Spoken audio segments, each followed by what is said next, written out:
This Saturday night, it's rock music news, live guitar jams, and hands-on workbench action all in one place.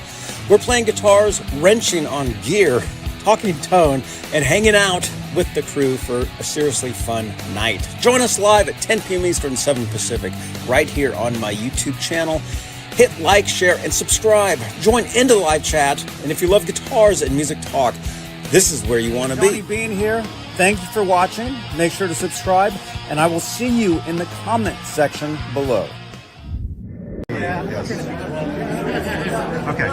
Get some guitars. Turn around. Here we go. Tell me when. Hey, this is Brad Gillis from Night Ranger, and you're checking out Johnny Beane.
Yo, Saturday night, Straturday night here on Johnny Beane TV. Here we are. Where are we?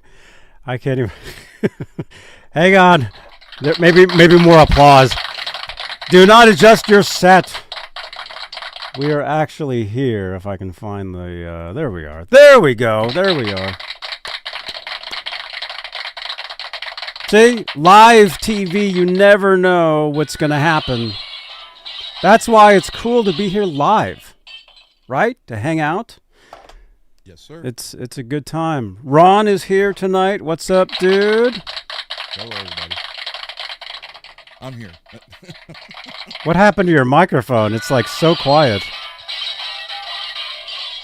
How's that? Or is it me? It might be me, man. I was playing my guitar earlier. I don't know. Well, what's the latest, dude? What's going on? You want me to get into the whole thing, or you want me to wait till later? Well, I'd like you to turn your microphone up first. Here, let's do this. Hang on, let's do a mic check. Check, 1, 2. 3, 4. What? Okay, turn up. Turn up. 3, 4. One more time. Mic check. 3, 4. 3, 4. 1, 2, 3, 4. Okay. All right. Yeah, I know. We can't even hear him. Wow.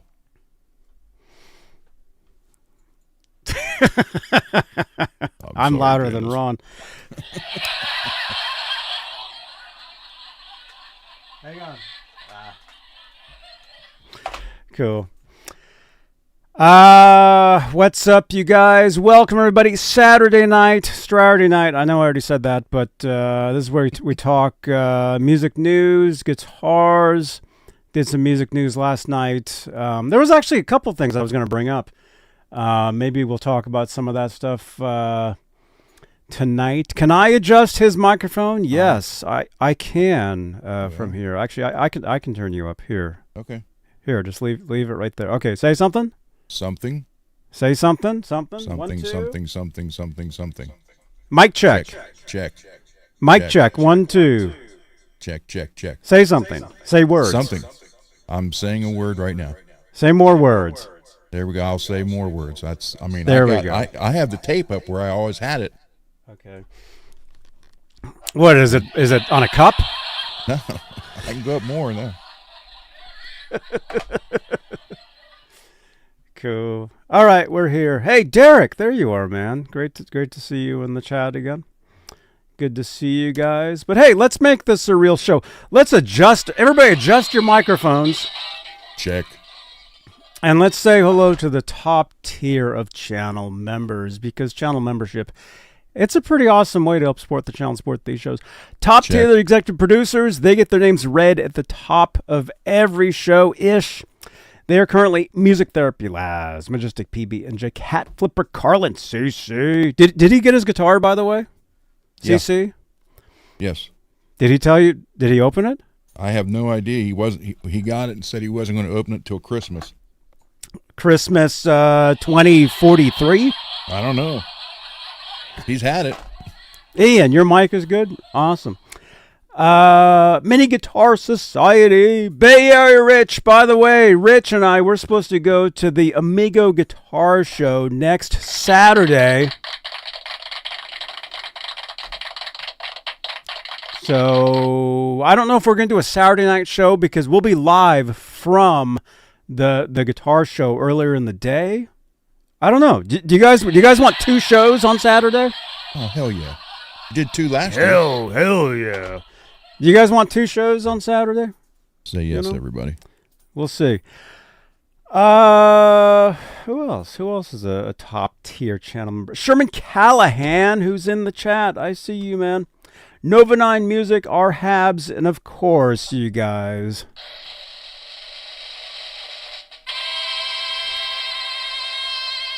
Janice Lala, the intern.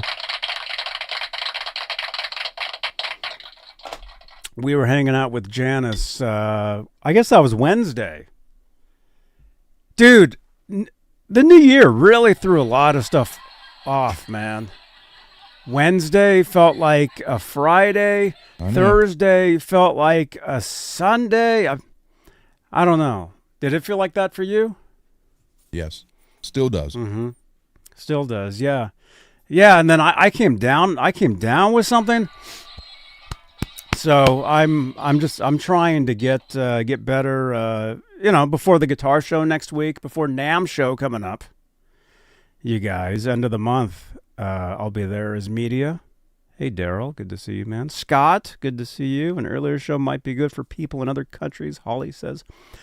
That's something I've thought about for years, doing earlier shows. Yeah.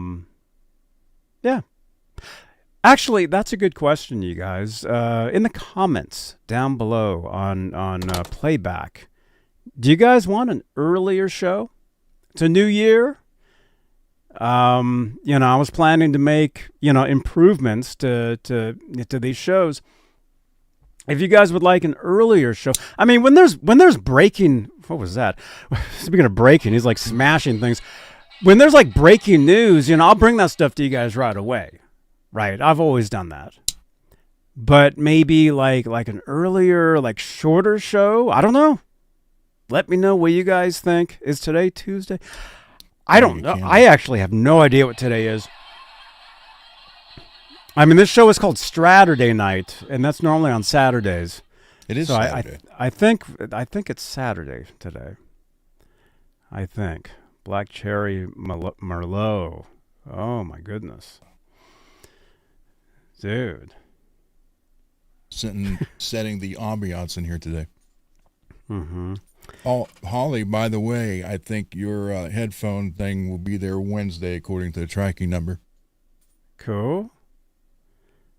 Very good. And whoever won the one from Laz, I sent that one too. Oh, cool. Right on, man. Oh, yeah. Right on. Okay. So, hey, drop a comment down below on playback. Would you guys want an earlier show? And I'm not saying I'm going to move, like, say, this show to, like, earlier in the day. I mean, I could. I mean, the thing is, I could do whatever I want. I can do anything. I could rage quit, and you guys will never see me ever again. Although, I've kind of invested, 19 years into this, so I might as well keep going. Like an earlier, like, shorter show?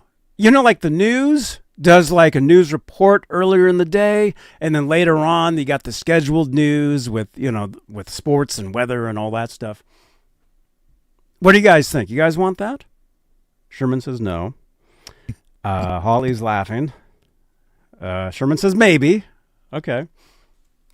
So drop a comment. Maybe he means no. I don't know. Maybe yes. But drop a comment down below on playback and let us know what you guys think, whatever that is. Yeah. Do you guys want me to rage quit? I mean, I could. Maybe not, though. I don't think so. I enjoy doing this stuff. So no rage quitting. Although I did rage quit Laz's show. You'll never see me on there ever again. Although rage quit in your own show, I don't know if that's a good idea. You know, and although, you know, if I can get these guys to work for me, maybe. I'm Johnny Beane. No, you're not. I am. No, you guys. I am the real Johnny Beane. Oh my gosh, you guys are absolutely insane. You guys are crazy.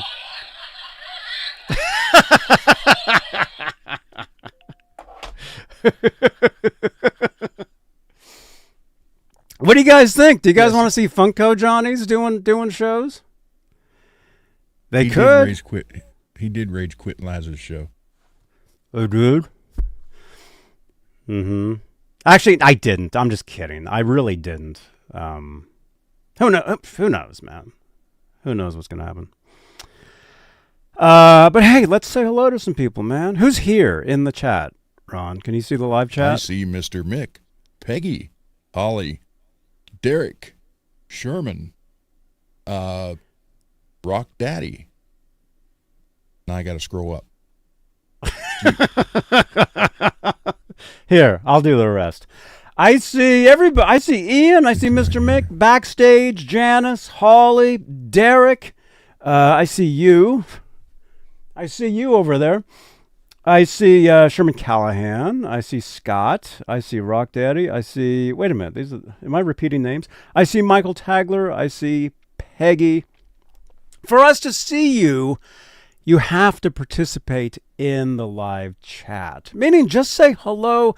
Just let us know where you're watching from tonight. You know, I'm in Santa Cruz, California. So in the live chat, right there, type where you are watching from. You could say the couch. You could say the bathroom. You could wherever that is. Let me restart. It's all good. All right. He's gonna restart. I guess his microphone is messed up or something. Can we just have trivia again? Hey, Cincinnati is here. Area 859. Welcome, man. Can we just have trivia? Oh, sure. Yeah, trivia. All good. We got Earth. We got Tennessee. Hey, right on, man. I love Tennessee, man. I was actually at the Gibson Garage a few years ago. Nightbot. We'll have a link to that. Check that out. I actually did a few vlogs, walking like vlogs from Nashville. It was pretty cool. Let's see. Sherman's working right now. Right on, man. Very cool. Wind. Huh? You were rage quit Nightbot. Oh, you can't see Nightbot. Oh, okay. If you guys are wondering who Nightbot is me. It's basically a bot to help me run these shows. And so Nightbot will be giving you links to previous shows, to say, you know, social media links, affiliate links, you know, all sorts of different stuff. So when you see Nightbot in the chat, that is me. You can trust those links. See, Derek is saying, did you try the hot chicken in Nashville? I was actually too scared to try it. I thought about it. I went to there was a taco place that had like gourmet tacos. It had it was like a pink like guitar sign. Do you know this place? And it said like taco. I don't know. Does that have to do with hot chicken? Yeah, I guess it does, because hot chicken is everywhere there. It was delicious, man. Northern Vermont is here. Hey, what's up? Matt Hatter. Good to see you, man. Had a great time in Nashville. Again, was at Gibson Garage. Actually went to Gibson, the factory. My friend, good friends, Al John Go was at Gibson Garage. And then my friend, actually, I've got we actually have a thing. This guy right here. Hi, this is Jim DeCola, R&D Manager and Master Luthier for Gibson, and you're watching Johnny Beane TV. Jim DeCola gave me a tour of the Gibson factory, which was super cool. And then, a few years later, to see that he gave the same tour to Michael J. Fox, unbelievable. I mean, Michael J. Fox is my first guitar hero. So to see Jim giving him that tour as well, so cool. Right on. Area 859, will you be attending NAMM this year to get us some footage? Oh, yep. I'll be there. I'm there as media. So, exclusive coverage right here. You will not get anywhere else. And if you want to preview, again, our friend Nightbot has a link right there in the chat. Check it out. There, right there. NAMM Show 20. See, I can now officially say last year. Up until a few days ago, I couldn't because it was still the same year. So, very cool. So that's going to be great. Jim seems like a classic. Oh, he's awesome, dude. Very cool, dude. Yeah. Very good. Yeah, amazing. Amazing, man. So, okay, so we're waiting for Ron. I guess he's restarting his computer. So what did we say in that trailer? What did we say we're doing tonight? Let's see. Let's play it again. This Saturday night, it's rock music news, live guitar jams, and hands-on workbench action all in one place. We're playing guitars, wrenching on gear, talking tone, and hanging out with the crew for a seriously fun night. Join us live at 10 p.m. Eastern, 7 Pacific, right here on my YouTube channel. Hit like, share, and subscribe. Join into the live chat. And if you love guitars and music talk, this is where you want to be. Johnny Beane here. Thank you for watching. Make sure to subscribe, and I will see you in the comment section below.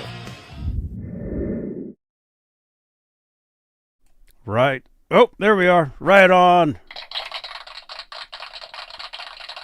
Okay, so we're going to talk music news. We're going to go to the workbench a little bit, do some guitar stuff. I've got a couple guitars to work on. I was kind of saving some stuff. Mini Guitar Society. What? I thought y'all were doing some kind of TikTok dance thing. We could. We could do that, man. All right. Yeah, TikTok is great, man. I'm over there. Yeah, if you guys want to follow me, all my links are right there. Nightbot will give you. There we go. Follow all my social medias. You can go to johnnybean.link. Follow on TikTok, Instagram, X, all the stuff. Let's see. Are tips better on here or PayPal? If you do what's called a super chat, that changes the lights back here, and you get your comment highlighted. So, there's that. PayPal, I get an alert. But I can actually, let's see, here's Ron.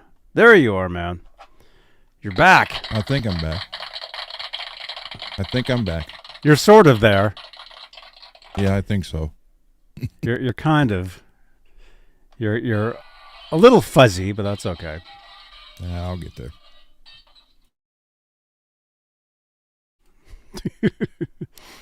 Derek, so are tips better on here or PayPal? Like I said, on here, Super Chats change these lights right here. I know they just changed, but you can actually physically change them. You can change the lights back here. Your question or comment gets highlighted in the chat. It's pretty cool. It's a pretty cool thing. But we appreciate all of the support for these shows. the channel, all this stuff. You know, we go on field trips for you guys, you know. Like I said, Saturday, we're going to a guitar show for you guys, and we're going to go live. And hey, and that's going to be earlier that's going to be exactly what I was just saying. So we'll be doing a show, well, technically, let's see, what time will that be? Probably, I would think like 11 or 12 my time. So 11, 12, 1, 2. So 2 p.m. or 3 p.m. Eastern time. Look for us over at the Amigo Guitar Show. And that's actually where we got that channel ID from Brad Gillis. This right here. Yes. Okay. Get some guitars. Turn around. Here we go. Tell me when. Hey, this is Brad Gillis from Night Ranger, and you're checking out Johnny Beane. Right on. Brad Gillis. So that was a year ago that we saw him. And it was funny because I was there with Bay Area Rich, and I saw this guy walk by, but I just saw like the back of him. And I'm like, I think that's Brad Gillis. Like, I know what he looks like from the back. Because I've seen him in person so many times over the years. No, man, he's Bay Area. So I would see him all the time walking around and NAMM show. I've seen him at the NAMM show many times. So that was cool. And then went up to him, told him what I did. Hey, you know, and we got some mutual friends. So, and he agreed to do the shout out. And then we saw him like later on, and we walked. I mean, we didn't bother him or anything, but you know, saw him walking around and playing some guitars and stuff. It was pretty cool. Pretty cool stuff. So wait a minute. I saw a comment here. Let's see. Area. Speaking of guitars, I want to get an Eddie Van Halen guitar. Should I get a Frankie, Ernie Ball, Music Man, Peavey, or Wolfgang? I love the Ernie Ball Pound Cake guitar. Any recommendations? Well, Ron, what do you think? You're the Eddie guy, not me. I would say, I mean, that's big different styles right there. You know, if you look at the Frankie to the, yeah, I would depend. It's going to be what he wants. Do you want the Strat style or do you want the littler one? What would you be more comfortable with? So yeah, so the Frankenstein really has one pickup.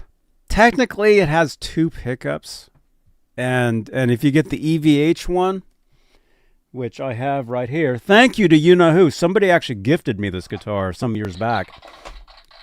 They sent it to me, and I got it, and they're like, just don't tell anybody I sent it. Hey, True World, what's up, man? Where is it? Oh, it's right here.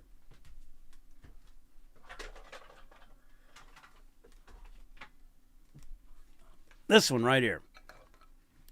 So this is the official one. Okay. Official EVH. Now, technically it has two pickups. This one is the only one that's wired in, although you can, this one is functional. You can have this one wired up if you want. So it basically turns it into a super strat, meaning, you know, most of the super strats from the 80s would have, well, like your guy, George Lynch, would have like, right? Would have a humbucker down there and like a single up here. Right? Did he have those? Or no, a lot of those players did have those. So, but generally, this guitar, it's a one pickup guitar. All those other guitars that you mentioned are two pickup guitars. The Music Man, the Peavey, well, the Wolfgangs, which is really like, it's like a Les Paul. It's like a Les Paul with a tremolo, really. So it just depends on which one you want to get. You know, if you want to get a guitar that looks like this, you go out and you play this guitar, people are going to expect, oh, he's going to play Van Halen stuff because it's a Van Halen guitar. most people don't know that the Music Man or the PV, the Wolfgang guitars are Van Halen. Only like hardcore fans and other players know that that's a Van Halen guitar. Most people don't know that. So you can play one of those guitars and play out, and people won't be yelling, "Hey, play Eruption." Yeah. You know? But if you just play, if you've got a studio space or whatever, and you just play for fun, get whichever one, whichever one you like. But I would say the most important thing is, get the one that inspires you to want to pick it up and play it, and maybe create with it. Thanks for sharing that, Frankie. Hey, you're welcome, man. Truthfully, me, when I play this guitar, it makes me want to play Van Halen stuff. If I had a gig, I really wouldn't play this guitar. Although I have. I actually did play a pretty big gig several years ago, and I did play a 5150 Kramer, which nowadays I probably wouldn't have done. But I did it. And maybe if I can find the video, I can actually show you guys some of that. Pretty cool.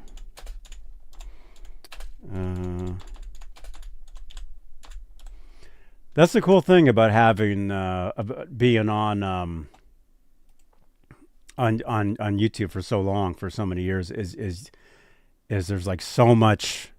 I've got so much history and footage. Like, oh yeah, right here. This is July 23rd, 2010. Here, let me grab this. This is exactly what I said I wouldn't do now. But you're doing it.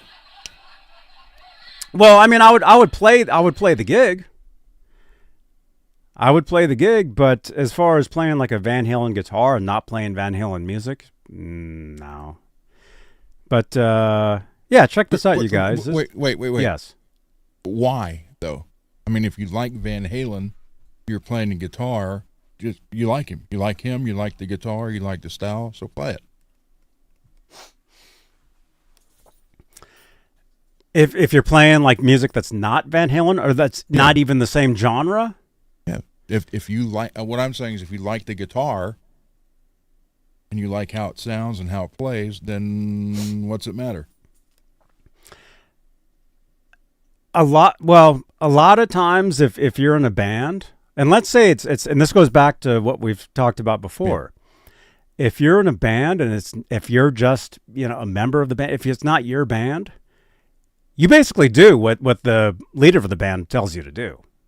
Unless it's your band, right? And I mean, I've been in bands where they said, "Oh, hey, you have to have long hair." Now, that's not a problem.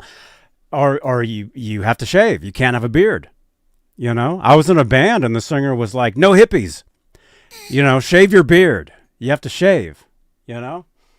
I've had this beard since I was 15. Uh-huh. They tell you what to wear. Go and get, similar stuff. You have to fit in to the look of the band. And say if it's, I don't know, just anything.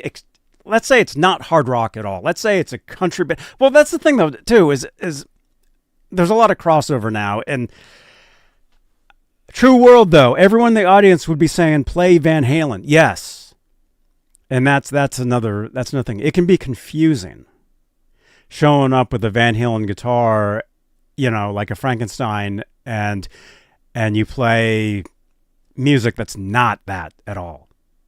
Here's a good example, actually. Let me show you guys a clip of this. Actually, I remember somebody yelling something Van Halen at me at this show. Now, I think is this the actual show? This is about 4 minutes. Let me just kind of skim through here real quick. I'm not going to play all 4 minutes, or I could. Actually, yeah, it's like some sound check. And then, oh, it's the actual show. Okay, yeah, check this out. Check this out. And the reason I'm playing this is just to show you guys some of my, my history. I actually do play. I don't just sit here in a pair of shorts and hold a guitar. I actually am a musician. So here's a clip. But the main reason is I'm playing a Van Halen guitar at this gig. Now I don't know. But here, check this out. And I'll give you guys this in the chat as well if you want to actually check out this video. Magnifying glass there, and it's all the way up. Push down. And I can zoom. Yeah, I can zoom in and out. And does it have a sound?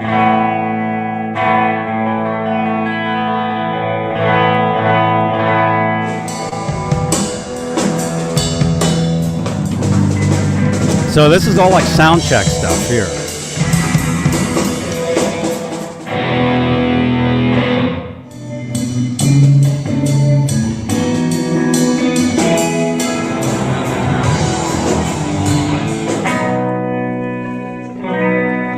So this is just clips too.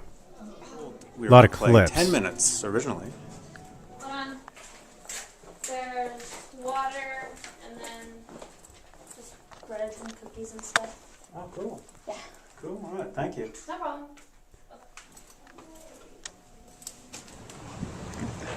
You ready to play? I thought that was the wrong way. Oh, let me just say something. I totally forgot. Let me just say something. I had hurt my back.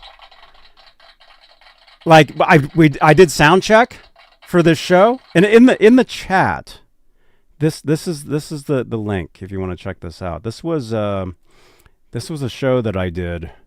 This was in San Francisco. Yeah, and I was wearing Van Halen shoes in the thing. It was at the Brava Theater in San Francisco. This was July 23rd, 2010. And so we do the sound check, which you guys saw, and then we go backstage. They show us, the dressing room, all that stuff. And this gig, it was basically just me and a drummer. There was no bass. There was no singer. So it was just guitar and drums. So see, you can go out there and you can just play. You don't have to be a full band to even play. You can, But anyway, so we do the sound check, and then like I threw my back out or something. We go out. This was in the Mission in San Francisco. We go to this taqueria, and all of a sudden my back is hurting. I'm like, oh my gosh, I can't play. And this happened to me again. What, a couple months ago? Yeah. And actually, I couldn't play the gig. I had to cancel the gig because my back, I couldn't even stand up. It was terrible. It was awful. So, but anyway, yeah, let me show you guys more of this. But anyway, I'm wearing the official EVH shoes. And then I did play, you guys know that Kramer, that GMW 5150 that I have. Some of you guys know me because of that guitar, because I did some Van Halen lesson videos years ago. That's how a lot of you guys found me. I mean, we're going back like 15 years. And this video is from 2010, which I don't even want to know how long ago that was. Thank you, Barry. But is this the actual show? Yeah, this is the actual show right here. Let's go back a little bit. So I think it's just clips. This is just a bunch of clips all put together. But you'll see me playing that Van Halen guitar. I think that's the main thing. Yeah, right there. I'm playing the Van Halen guitar. And I'm not playing Van Halen music at all.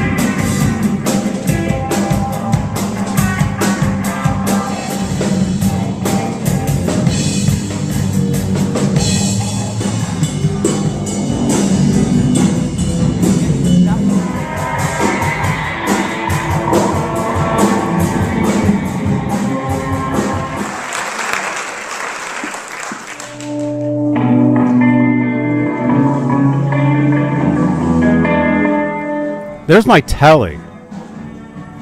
If you guys were watching last night, I had said how one of my main guitars was this Telecaster for a lot of years. And that's the guitar right there. The telly.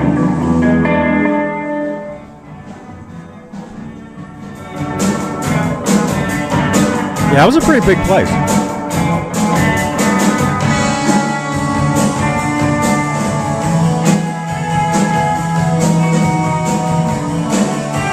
So, let me pause it. Well, I guess let me restart it. That particular gig,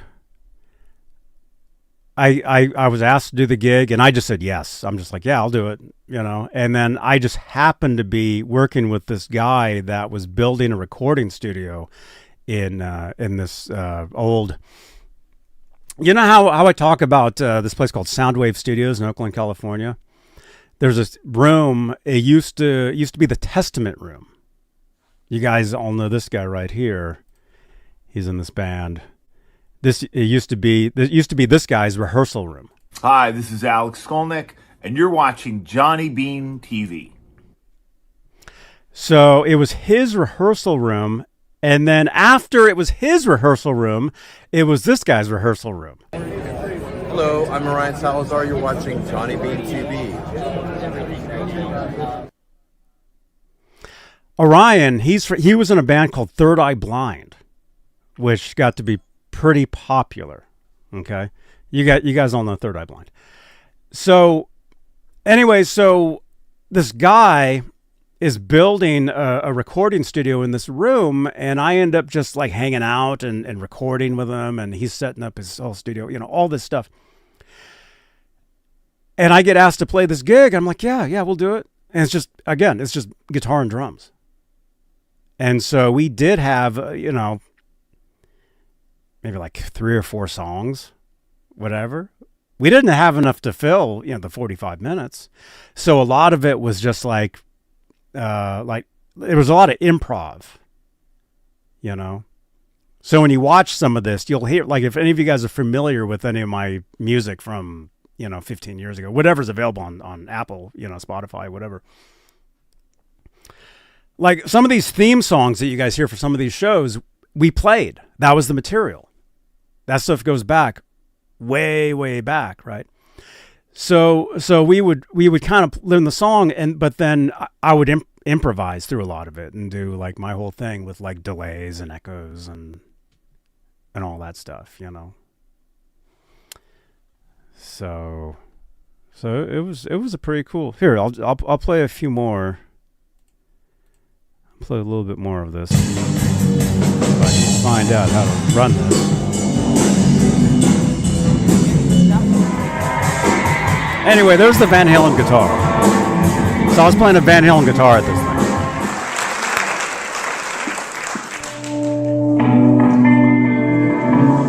Look at that guitar stand. That guitar stand actually doubled as my case. See, it was like a case. Can I pause it? Yeah. Yeah, see that? So it was like my dude, and I sold that years ago, man. Thing was like so heavy. So it was a combination of pedal board, guitar stand, and the pedal board part came off. You could put stuff underneath it. So that thing was a freaking bitch to carry around, man. The thing was so heavy. But as you can see, my gear at the show was basically that Fender 212 amplifier. See, it's back there next to that podium. It's like angled up, and it's mic'd. And then the GMW Kramer guitar, and then the Telecaster. Work Design, what's up, man? Good to see you. So this is a clip from 2010. I'll put it again in the chat here. If you guys want to drop a comment on this clip, feel free to do so. It helps us out if you guys go back on the channel and drop comments on older videos. It helps kind of wake up all those older stuff. But Here, we'll play a little bit more of this.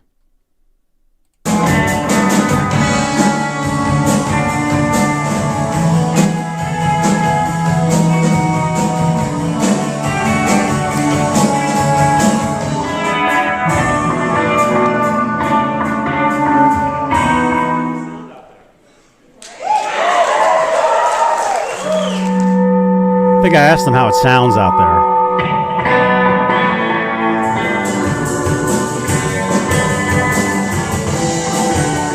See, look at that. I'm playing a Van Halen guitar, and I'm not even using distortion at all.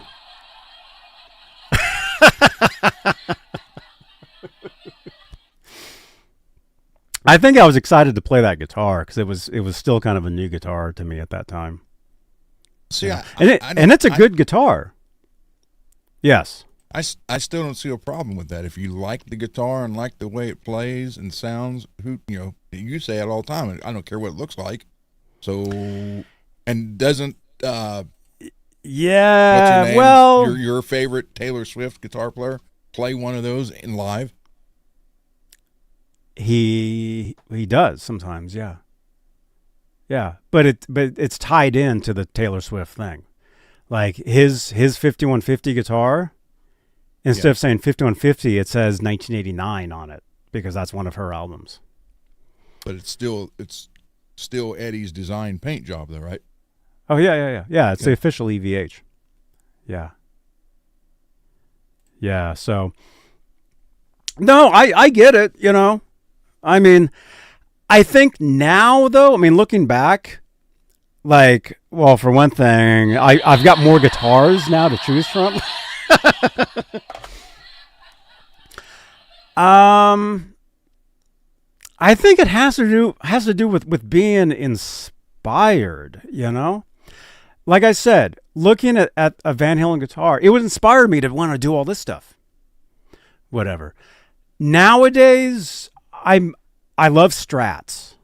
Love Stratocasters, love Telecasters. And I would play a guitar more suited for, like, if you hear that, I'm playing clean. There's no distortion on there at all. It keeps rewinding.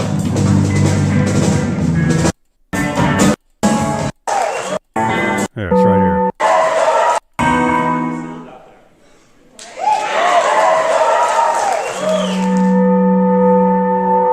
If I was to play this song live, I would use a Strat for the single coil sound. Even though there, I'm using a Seymour Duncan, whatever was in the guitar.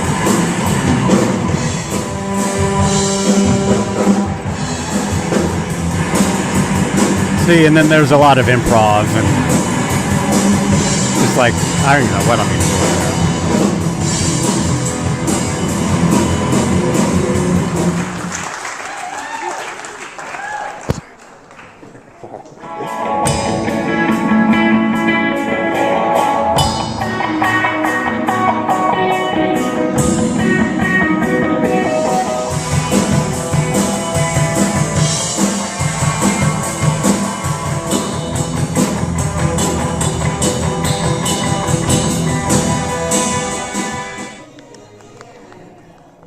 Went by really quick. Didn't seem like 20 minutes to me at all. It was like a big blur of noise. Although maybe. So that's all the metal stuff here. There you go. Oh yeah, there's the stuff sitting there. Yeah. I'm like afterwards. I'm like, oh, it was just a blur because it is when you play a show, especially when you know this, when you play a show and it's in a big place. Like it just kind of, when there's lights where you can't even see the audience and it's just lights on you and you're playing, and especially when you're playing a gig where you're just making up half the stuff. So you guys, I just jump in. I've played shows where we actually played a show one time where I fired the singer like before we went on. Hey, and Ian, you're saying no singer either. Yeah. I played a show one time. This was in San Francisco. Well, not that I fired the singer. I told him not to play. What happened? the drummer, not this guy, not the guy you just saw, another guy, he like canceled. He had to cancel like that morning. He's like, oh, I can't play the show. And so I'm like, oh, crap. It was sponsored by a local radio station, so it was kind of a big deal. So I'm like, well, we're just going to go ahead and play. It was a singer, me, and a bass player. And then we got there and we set up and we didn't have drums. And I thought, the thing was, the singer at the time, he was really new to the project, so I didn't feel comfortable. And it was my music, and you can relate to this. If it's your music, you can play it wherever, whatever. It's fine. It's in you, right? So we get to the gig, and this was some club in San Francisco. We get there, and I told the singer, it's probably, it's better if you don't sing. And the bass player and we just played. And I remember while we're playing, people in the audience are like yelling, "Where's the drummer? Where's the singer?" Boo earns. You're the Everly Brothers. So, but see what happened because of that. We played this show, and it's sponsored by one of the big radio stations in San Francisco. Like one of the major DJs was there in the audience. I remember talking to him afterwards, and he's like, "Well, that was interesting." I ran into him at another show like a year later or something, and he remembered me because of that. You see, you guys, it's about being memorable. You guys, there's billions of guitar players out there. There's billions of musicians. What makes you memorable? Okay? That's major part of it.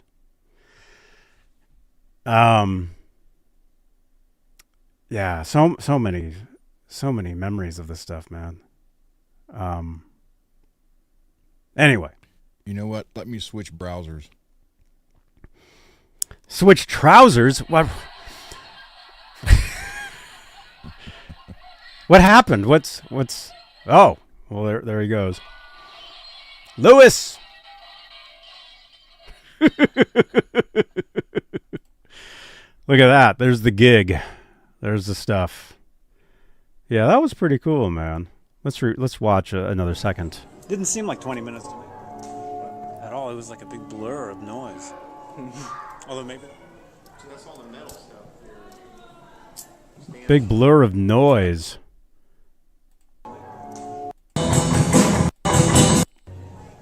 Really quick. Didn't seem like 20 minutes to me at all. It was like a big blur of noise.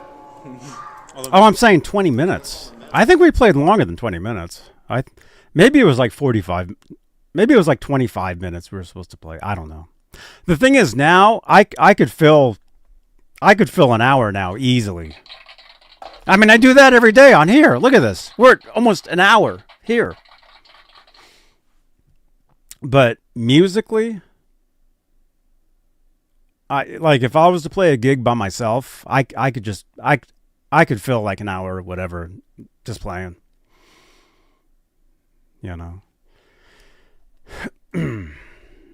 So, all right, let's see. You're back. You're here. Yeah, I had to switch browsers because Firefox, you kept going like, that's all I heard from you. Oh. No, dude, that's how I was talking.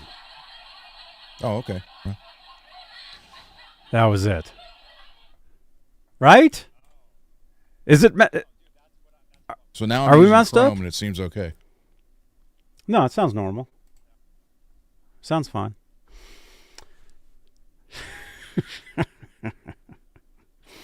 So what have we learned here today?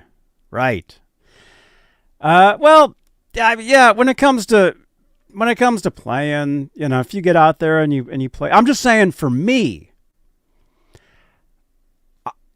I would rather play a Strat or a Tele or something. And I wouldn't play a Van Halen striped guitar unless, I mean, if it was like a rock type, it totally depends. I don't know. I think you guys understand what I'm saying, though. Yes. Maybe. That is a good guitar, though, man. The GMW. It is a really, really good guitar. I mean, it's like your style. It's just the one pickup, Floyd Rose, right? Tribute band, Ian says. Yeah, that's the thing too, man. If I was in a tribute band, yeah, you kind of have to play, stuff that's similar to whatever you're tributing, Lewis says, one guitar I don't own is a Telly. Johnny give you one. He's got a bunch of them. Tellys are awesome, man. Just don't tell you about it. Ha ha. Mad Hatter. A proper Telecaster is actually, that's a secret weapon guitar, man.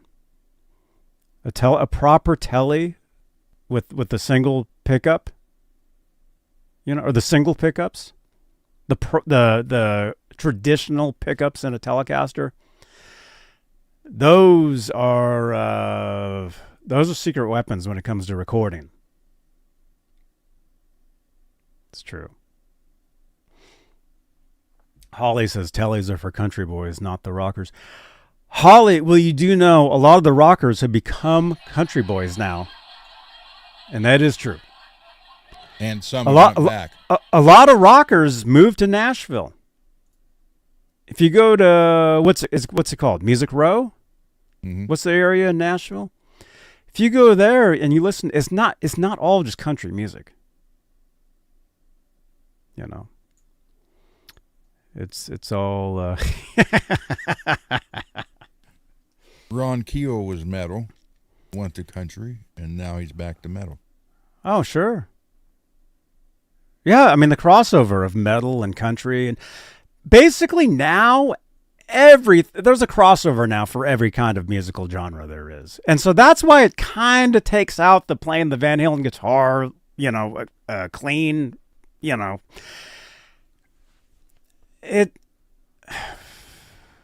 everything is because of the internet. Not that there was no internet in 2010, because there was. But nowadays, everything is out there. There's a scene for everything there is, no matter what it is, no matter what type of guitar you like, no matter what type of music you like, no matter what type of whatever. There's a crowd for that. And in music these days, there really are no rules. Really, I mean, it depends on the scene you're in, I guess. But you can do anything. But like I said, one of the number one things when you're developing, let's say you're developing your band, your brand, any of that stuff, is be unique. But, you don't want to be so unique where you're just like totally like out there. Totally out there. Although that can help in some ways. But that you have to have something that people can relate to. So a lot of you guys know me because of Van Halen. Do I listen to Van Halen all day, every day? No, I don't. I do run a huge Van Halen group on Facebook. So I am associated with that daily, because I have to, clean up messes in there all day long. Join the group. If you're on Facebook, check it out. We're almost up to 70,000 members. So join the group. There it is. See, our friend Nightbot has the link for you guys right there. Join that. But anyway, so a lot of you guys know me because of Van Halen. Do I listen to Van Halen all day? No. Do I play Van Halen on guitar all day? No. I'd rather do my own stuff. Is my stuff inspired by Van Halen? Oh, hell yeah, it is.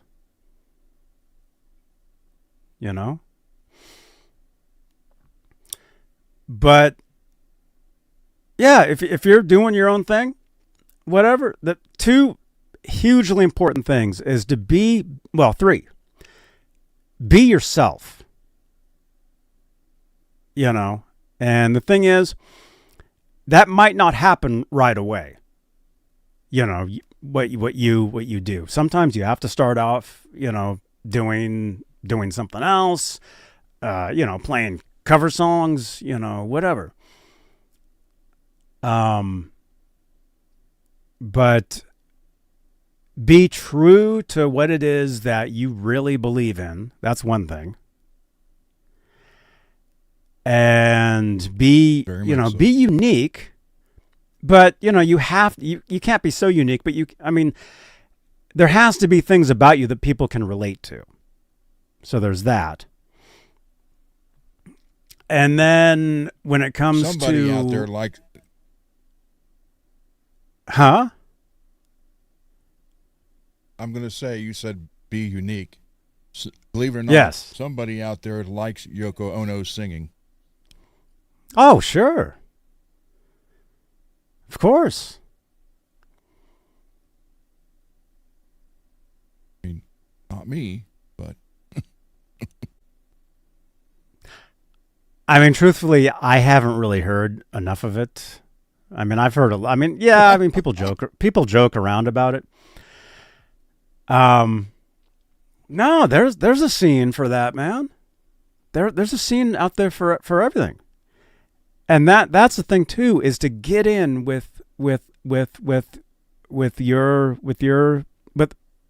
people, you know, similar people. I mean, how do you think bands work? You know, a way a band works is people they get together because they like some of the same stuff. The ones that succeed are the ones that work. You know, there's that.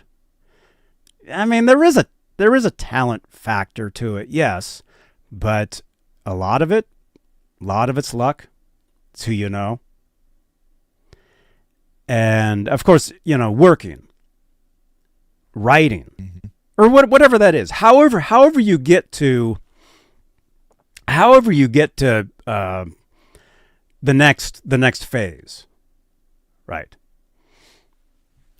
I mean, that's something I'm always trying to figure out with what I do, you know, because a lot of you guys, you might know me from this, a guy standing here, you know, talking into a microphone, you know, whatever. I mean, I really started as a musician, a guitarist. And you know how we say, oh, New Year's resolution or whatever. I want to get back into playing. And if that's, you know, joining a band, oh, yeah, man. And because, you know, I can take you guys with me. You know, like I told you guys, you know, we'll be doing more field trips around here. You know, we already do like the Guitar Center thing on Mondays, and we're going to that Amigo Guitar Show next Saturday during the day. But, I mean, would you guys want to see that? Would you guys, like, let's say if I joined a band and the band went on tour, would that be interesting to you guys? You know, to see, I mean, it's kind of like what I just showed you. That's like a taste of a show backstage. I mean, you guys just saw that, right? Going backstage, setting up, playing the show, afterwards saying, oh, you know, it's a blur, I don't remember anything. That's what it's like. Not unless the sound is good. Yeah, but that is a major part of this medium is sound. I mean, you guys just saw Ron's having a horrible time right now with his sound. You know? Behind the scenes would be fun though. Bring back a lot of memories. Yeah. The thing is, when you're in a band and you play a gig, and Ron, you can relate to this, and a lot of you guys that are out there and you guys have been in bands, you guys know. When you have a gig, the slogan is "Hurry up and wait." Yeah, just like the military. You pack up the van. You get to the venue. You get in there, and then now we have 7 hours before we even play. Been there. Maybe we play at 11 o'clock at night. Maybe we go on at midnight, but the show starts at like 7. You know? Back in the day, I mean, that just meant glug, glug, glug, you know? And then you're too trash to even play the show. No, that's never happened to me, but I've seen that happen to people. The thing is, nowadays, and look at this, we're talking like we're old people. Back in my day, you would go to a show and you just had to sit there. No, these days you go to a gig, and if you're the musician, dude, we have something. Where is that? Oh, it's up here. We have these things now, where I can film, like vlog. That's how I got into this stuff, was vlogging. That's actually how this really started. Doing these shows was like vlogging stuff. But anyway, so we have cell phones now, and so I could make little vlogs, you know, of the adventures of going to the gig, setting up, blah, blah, blah, blah, blah, and even live streaming like the show itself. You know? So there's so much now. And it's not just on here. I mean, if you're watching on YouTube, if you're watching on X, if you're watching on Twitch, I mean, that's all awesome, but you know, Instagram, TikTok, you can post clips, reels, you know, all that stuff. I continuously get hits on that stuff all day long. My phone constantly goes off all the time. So, Mad Hatter, this is not an LTD or an ESP. This is a cheap acoustic that I actually recorded an intro with. Uh-huh. So it was the only acoustic I had here.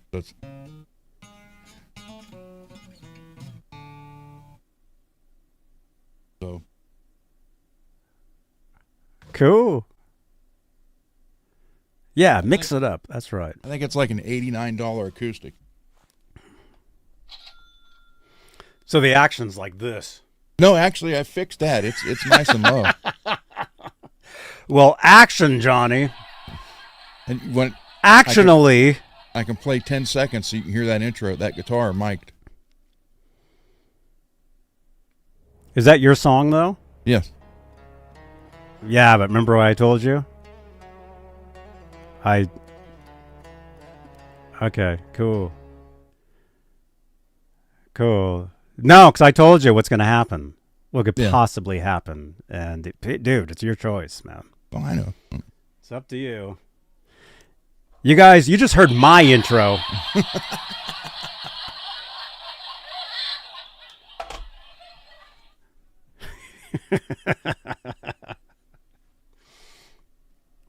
So what were we even talking about? I don't know.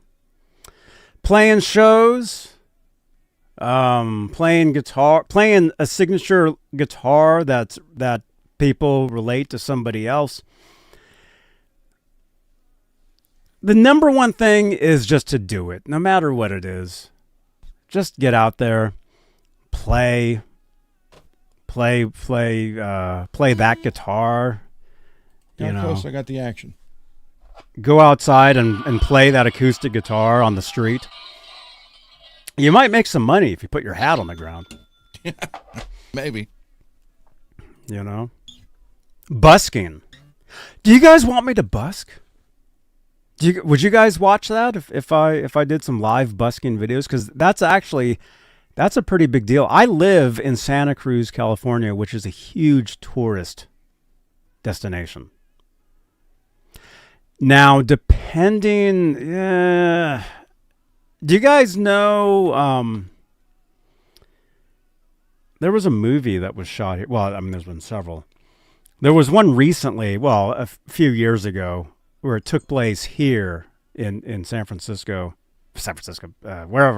Cruz. It was a horror movie, and it involves the beach boardwalk and the beach. I can't think of what it was called. It came out maybe 5, 6 years ago. Is that you? Oh, that's Laz. What's he saying? What? That's Laz. Oh, he's at a 49ers game right now. The cat. Wait. That's why he's not in the chat, apparently. Oh, he's recording. He's leaving me a bunch of messages. Do you guys want to hear what he's saying? Hang on. I'm live on my show right now.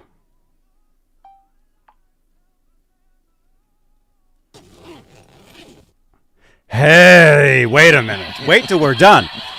Oh, okay. Oh, phew. This is what I got to record shows I go to. Oh, cool. The Lost Boys was Santa Cruz, yeah. Oh, there you are, man. Do you want me to play that? What you just sent me? No, there was a movie like 5 years ago that was filmed out here, like on the beach out here. I can't think what it was. Well, I mean, not that it matters. Hang on, Santa Cruz filming location. Let me just do a quick search. Lost Boys. Oh, it was called Us. Did you guys see that movie? Us? You guys didn't see that? Came out in 2019. It used the beach boardwalks amusement park in nearby areas like the Haunted Castle and the Redwood Forest for its chilling scenes. I know, I'm trying to do something. Sorry, Janice. Oh, cool. Cool. Anyway, you guys saw Us? You guys saw that movie? That was filmed basically here where I live. I didn't see it. But what I'm trying to say is I could very easily go out there and take a guitar and play like on like one of the piers. Did Johnny watch a movie, or is it the only one? What?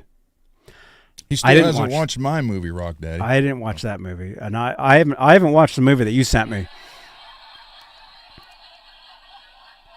Laz, you saw that movie? That was filmed here in Santa Cruz. I remember when they were filming it. I remember, I forget how. I don't know. It was a long time ago. Oh, you want me to play that? Okay. So, no, what I'm trying to say, though, is I could very easily go out there and busk and play a guitar, and depending on where it is, as far as live streaming it, because of the signal. When you live like so close to the ocean, the signal's not good. I've got a terrible time with internet signal throughout Santa Cruz because I basically live across from the ocean. Oh, you're saying play the guitar out there. Okay, yeah. Yeah, I can do that. Anyway, so what I'm saying, though, is I want to do, well, not that I want to do, we're going to do more IRL stuff here, whether it's on this show or earlier in the day. I don't know. Russell, Metal Lords was a killer movie. Oh, cool. Yeah, I never saw that one. If you were a That's where you grew up? Freak, you were a heavy metal freak in the 80s, Metal Lords is your movie. Cool.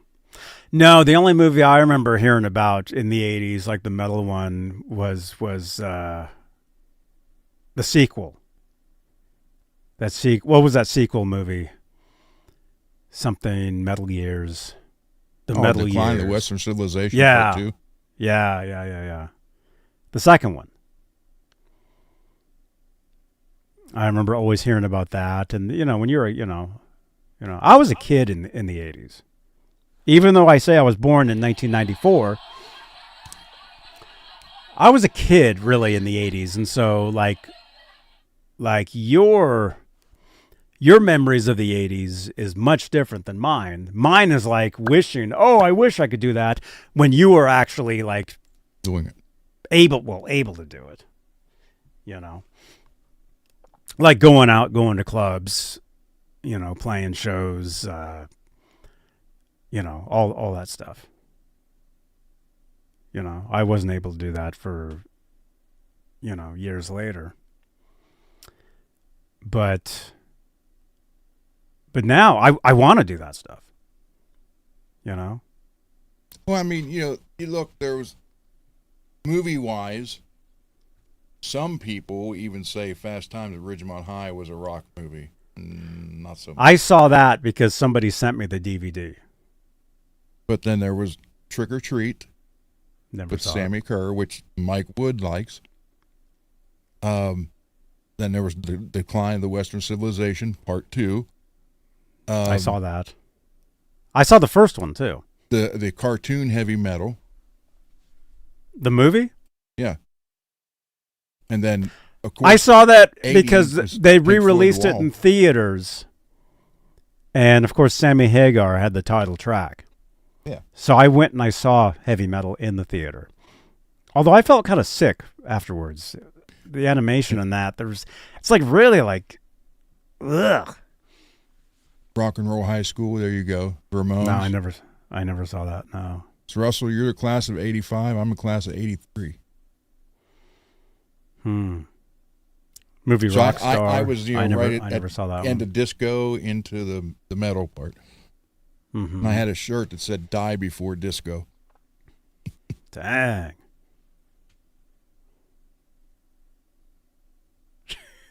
I did. No, you're not. You're still here. I didn't do disco. Well, everything does come back around. The thing is now, actually, I was thinking about this earlier today, man. This is pretty cool. Used to hear, everything comes back every 20 years or whatever. What I realize, though, today is an era that came back in a big way, and that's never going to go away. I predict, you guys, that the 80s, whether it be the early 80s, new wave, whether it's pop, new wave, hair metal, just the rock of the 80s, just the whole, everything that was the 80s, I predict that will always be in style. It'll never go away. It'll always be here. The 80s had the best music, and I'm not just talking metal. I'm talking everything in the 80s. Mm-hmm. See, the thing is, like I always kind of said, when I think of the 80s, like when I think of music from then, I tend to think new wave. I think Duran Duran. I think, Flock of Seagulls, all that earlier stuff. The stuff that went from disco, because, new wave, what that really came from, that came from punk, pop, and disco all combined together. So, and Holly says the 60s and 70s had the best music. Really? It really depends on your era. When you were born, what you grew up liking. That's right, Holly. There, you just said it right there. So everybody's different. Everybody's different there. But I really think that the 80s will never go away. It'll always be here. Well, I mean, in 100 years, maybe it'll be gone. But as long as we're around, it'll never go away. It'll always, and I think no matter what your age is now, that there was something special about, well, all those, the 60s, 70s, 80s. I wasn't around in the 60s. I was barely around in the 70s. 80s, I was around, but, I couldn't go outside or anything. So, it wasn't like, I really got to explore and get out, in the 90s. So the 90s is really my generation. And some of you guys are like, what? When I talk about Nirvana and Pearl Jam and the grunge scene, and Ron wants to pull the rest of his hair out. That really is that's my era. Even though I didn't embrace it then because I was so into Van Halen. And that's the thing too, is don't, if you're a musician and you want to make your own thing, don't get all tied up into one thing. It's not good. Holly is saying Jackson Brown. I actually I passed him on the street one time. I walked in a crosswalk. He walked right towards me, and I said hi to him one time. This was about 20-something years ago.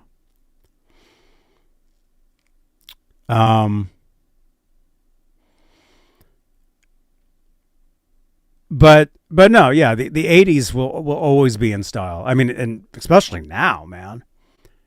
I mean, I guess that show Stranger Things, I guess it just ended. I never saw the show. I never got into it. I mean, I because it's a big show, I heard about it, and I think it just ended. I think it's over. What it did, well, it brought a whole new generation of kids, introduced them to Metallica, mm-hmm. and put. And don't give away the ending if you saw it. If you saw it, don't give away the ending to it. Right. But not just that show. There's a lot of other shows similar. Like there was a show that I watched for a minute. It was called Paper Girls. And it was kind of a similar type of show. It involved like a spaceship or something. I don't remember.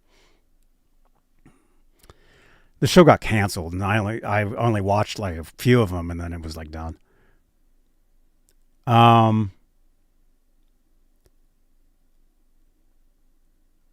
But the 80s is very big right now. I mean, if you guys listen to, and I know, don't, no hate. Where is it? This one. This is actually, I'm a huge fan of this record. And again, I told you guys, I listen to a lot of different stuff. I listen to a lot of different music. But Taylor Swift has an album called Midnights. And a lot of this album, it's not country at all. It's actually, it has very much an 80s vibe to it.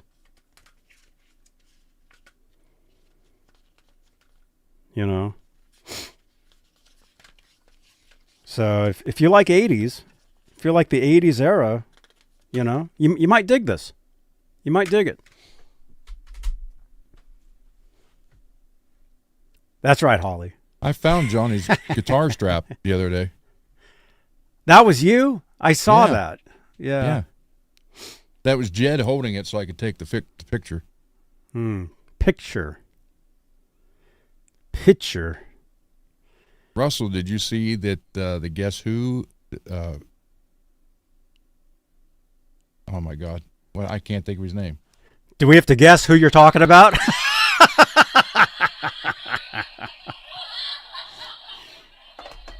I don't know. Bachman and Burton Cummings. What? They're getting back together, going out as the Guess Who. Oh, no way. Yeah. Cool.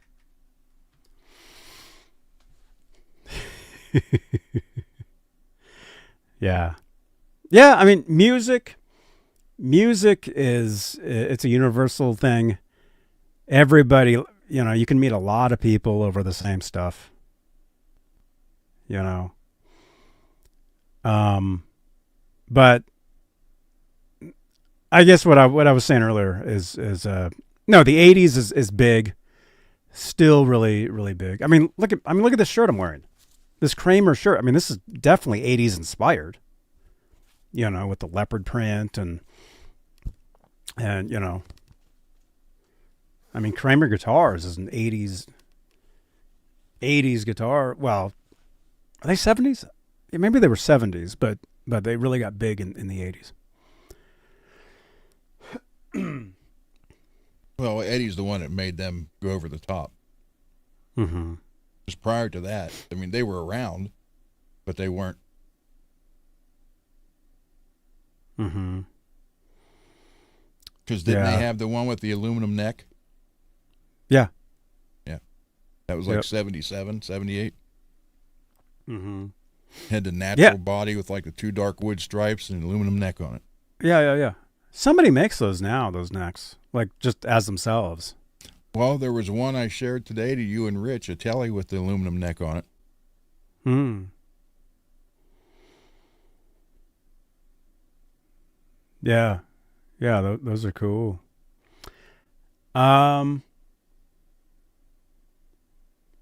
Let's see. Michael's saying 80s were important for rock because it's when huge American bands emerged. Prior to that, it was mostly British bands that were the biggest. Well, the British 60s, British 70s. bands took over in the 60s. But 70s, you had Zeppelin, Judas Priest, Sabbath. I mean, the Stones. So.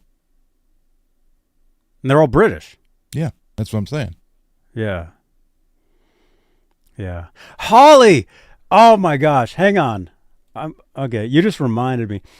So, New Year's, we were here, right? And we celebrated East Coast, and I think we celebrated Central. Midwest Coast.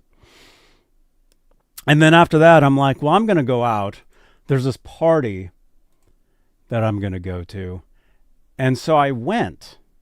And I wasn't there very long. I did live stream from it. And I forgot. I was going to show you guys some of the footage from that. I'm not going to play the audio because it'll probably get us in trouble. Because it was a cover song. Although it's pretty interesting, the song it was. So I'm going to play this for you guys. We'll just talk over it. But this was a party that I was at after we were live Wednesday.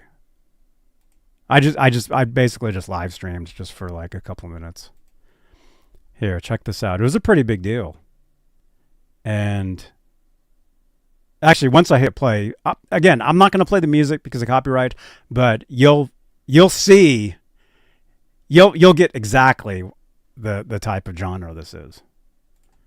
I just have to talk over the music. There we go. Look at this. So it was basically like Grateful Dead tributes. I mean, this is very Santa Cruz, very Bay Area. But it was like a light show. Hey, wait, where's she going? I don't know. Everybody was dancing, man.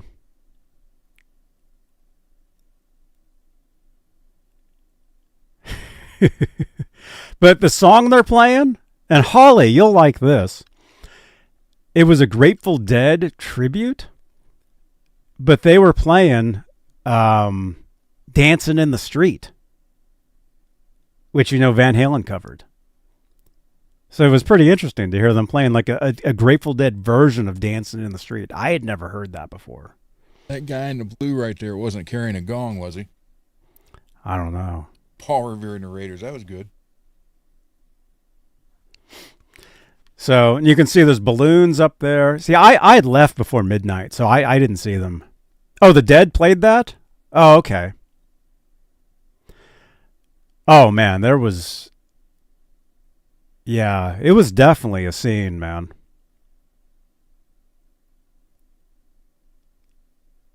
It's like a psychedelic light show. And the guy, I don't think I panned over. The guy on the right, you can't see. On the right was like I don't know if it was the sound guy, but he was running like all those lights you see, like all those patterns. Somebody was actually doing all that in real time. Like all the patterns on the walls there. Yeah, like they used to do that in the 60s. Okay, well I guess that's what the guy was doing. Yeah, what they would do, you know, the old projector screens that the schools used when they put the clear over it and it projected on the wall. Yeah. That's what they would use. They'd have those with a plate that covered the screen. They'd put oil in it, like cooking oil, and then they'd drop food coloring and stuff in it and kind of mix it around and lift it up, and that's how you got those designs.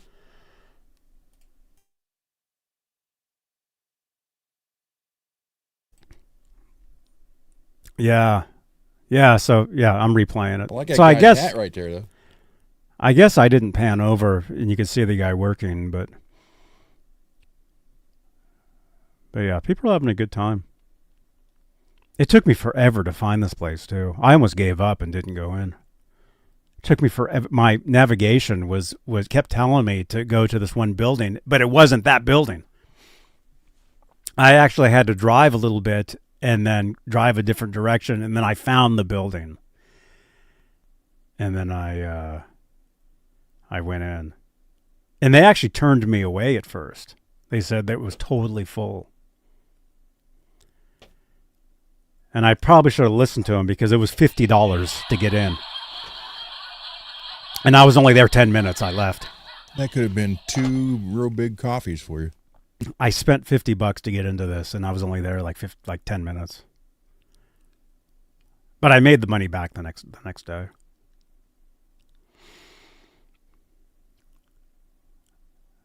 But anyway, Santa Cruz, you guys. This is Grateful Dead Santa Cruz scene. That girl dancing right there in front of you, she got eyebrows. Something's not right. But she shaved them off. I don't know.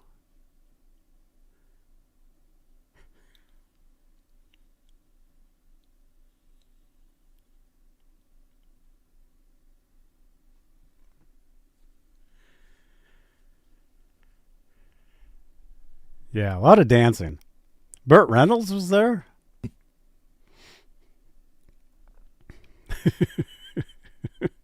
Hey, there's Ronnie Dio. Oh, he was there too? Right there.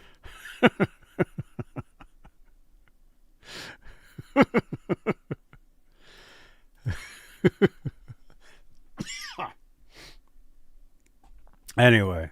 Yeah, I meant to show that the other night, but I forgot. So that was Wednesday night. I went to that. Hippies. Oh, yeah. A lot of hippies there. And then when I was leaving, this girl, I guess she was trying to get my what do you call it? My bracelet to get in. She's like, "Are you leaving?" Even though I told her I wasn't. Because I was like, yeah. I couldn't get the bracelet off either. Like I was just like ripping at it, like trying to get it.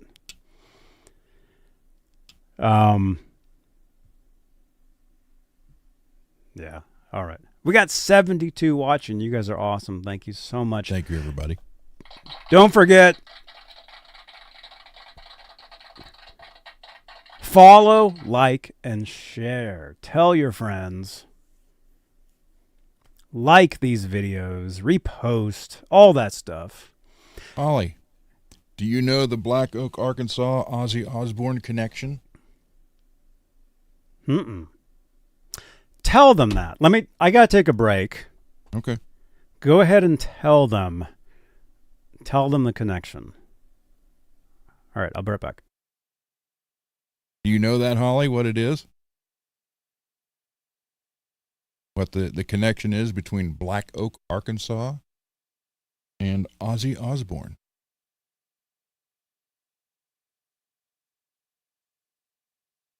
And then you could even say Black Oak, Arkansas, and Whitesnake.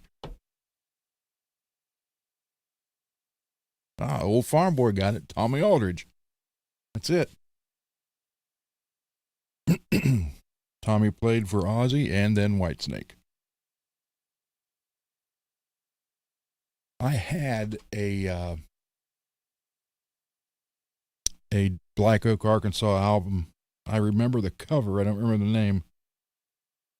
It had it was like at a barn, and it had one of the guys standing like he's going to climb a wooden ladder to up where the hay was, and there was a girl on top, and I think she was holding out like her halter top or something from the hay or something. I can't, oh God, it's been 45 years since I've seen that.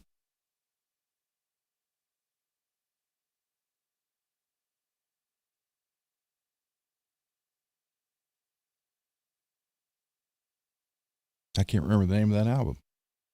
But I remember it had the hay and like a hay, like at the front of a barn or something. But Johnny, the connection is Tommy Aldridge. He was drummer for Black Oak, drummer for Ozzy after Lee died. You mean he's with them now? Or he was? No, Tommy was with them in the 70s. You know what I saw last night? Actually, one of you guys sent me this video. Ian, was it you? For some reason, we started talking about Dan Hartman. And I told you guys, oh, he's got this song called I Can Dream About You. It was from a movie in the 80s. Freaking smash song, man. Huge freaking song. It's from this movie called Streets of Fire. Matt Hatter, have a good night. Thank you. Ian, that was you. You sent me this video. So Dan Hartman had this song. I guess it was a hit in the 70s. Late 70s. What was it called, Ian? What was the song called? It's like a disco. It's like a disco song, and Dan Hartman's playing like a piano. But if you watch the video, the bass player is G.E. Smith, who some of you guys may remember. He was like the band leader at Saturday Night Live. The song was called Instant Replay. Yes. Instant Replay. But the guitar player, Ron, do you even know this? The guitar player for Dan Hartman. You don't even know who Dan Hartman is. You don't even know who G.E. Smith is. No, I don't. Okay. Dan Hartman had this huge fucking smash hit song called I Can Dream About You. God, I remember the song, I just didn't know who did it. Oh, it's such a good song, man. I mean, you hear that and it just gets you, man. You're just like, I can hear that song on loop 100 times and be fine. Holly says, great song. I Can Dream About You. Yeah, you know that one? Yeah, I mean, the hook, it just gets you, man. So, anyway, Dan Hartman, Yacht Rock, he had a song called Instant Replay, and it's a disco. I mean, it's not disco, but it has a disco flavor to it. Like, you hear it, it's like, oh, it's disco. What was that? There's some guitar trying to play itself. I just heard it. Did you guys hear that? It's like...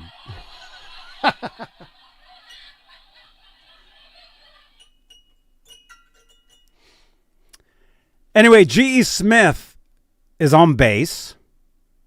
And then you guys know G.E. Smith from Saturday Night Live band. But the guitar player, does anybody know this?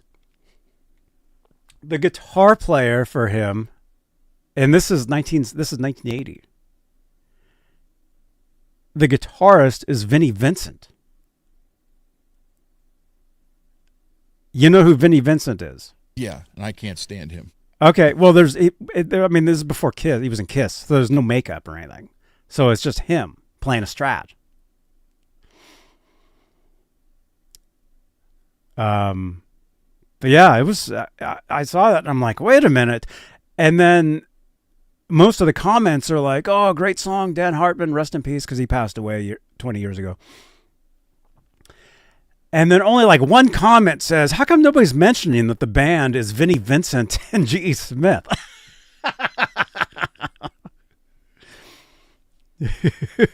Hey, I found the album cover I was talking about for Black Oak, Arkansas. And what I was talking about, I thought was the cover, was the inside of it. So the cover shows this girl, and the inside shows a guy going up the steps to the girl. But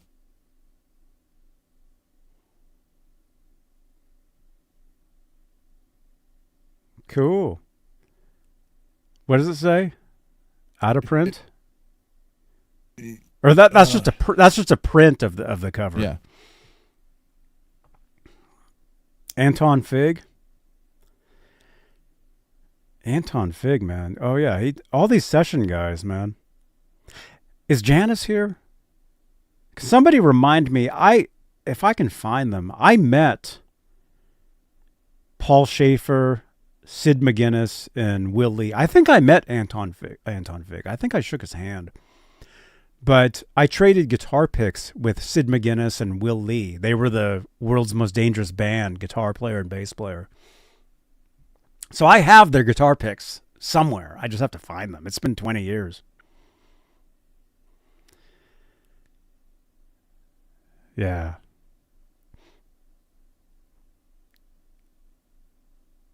Janice, there you are. I was going to say, can you remind me over on X to find the world's most dangerous band guitar picks. I'll find them. Anton was in Freely's comment. Hey, that's true. Yep. Very cool. Rock Soldiers. Very cool, man. Ace Frehley, man. Dang. Yeah, I would have liked to have seen him play, in recent years. I don't know if he ever played around here. I never heard about it. I don't know either.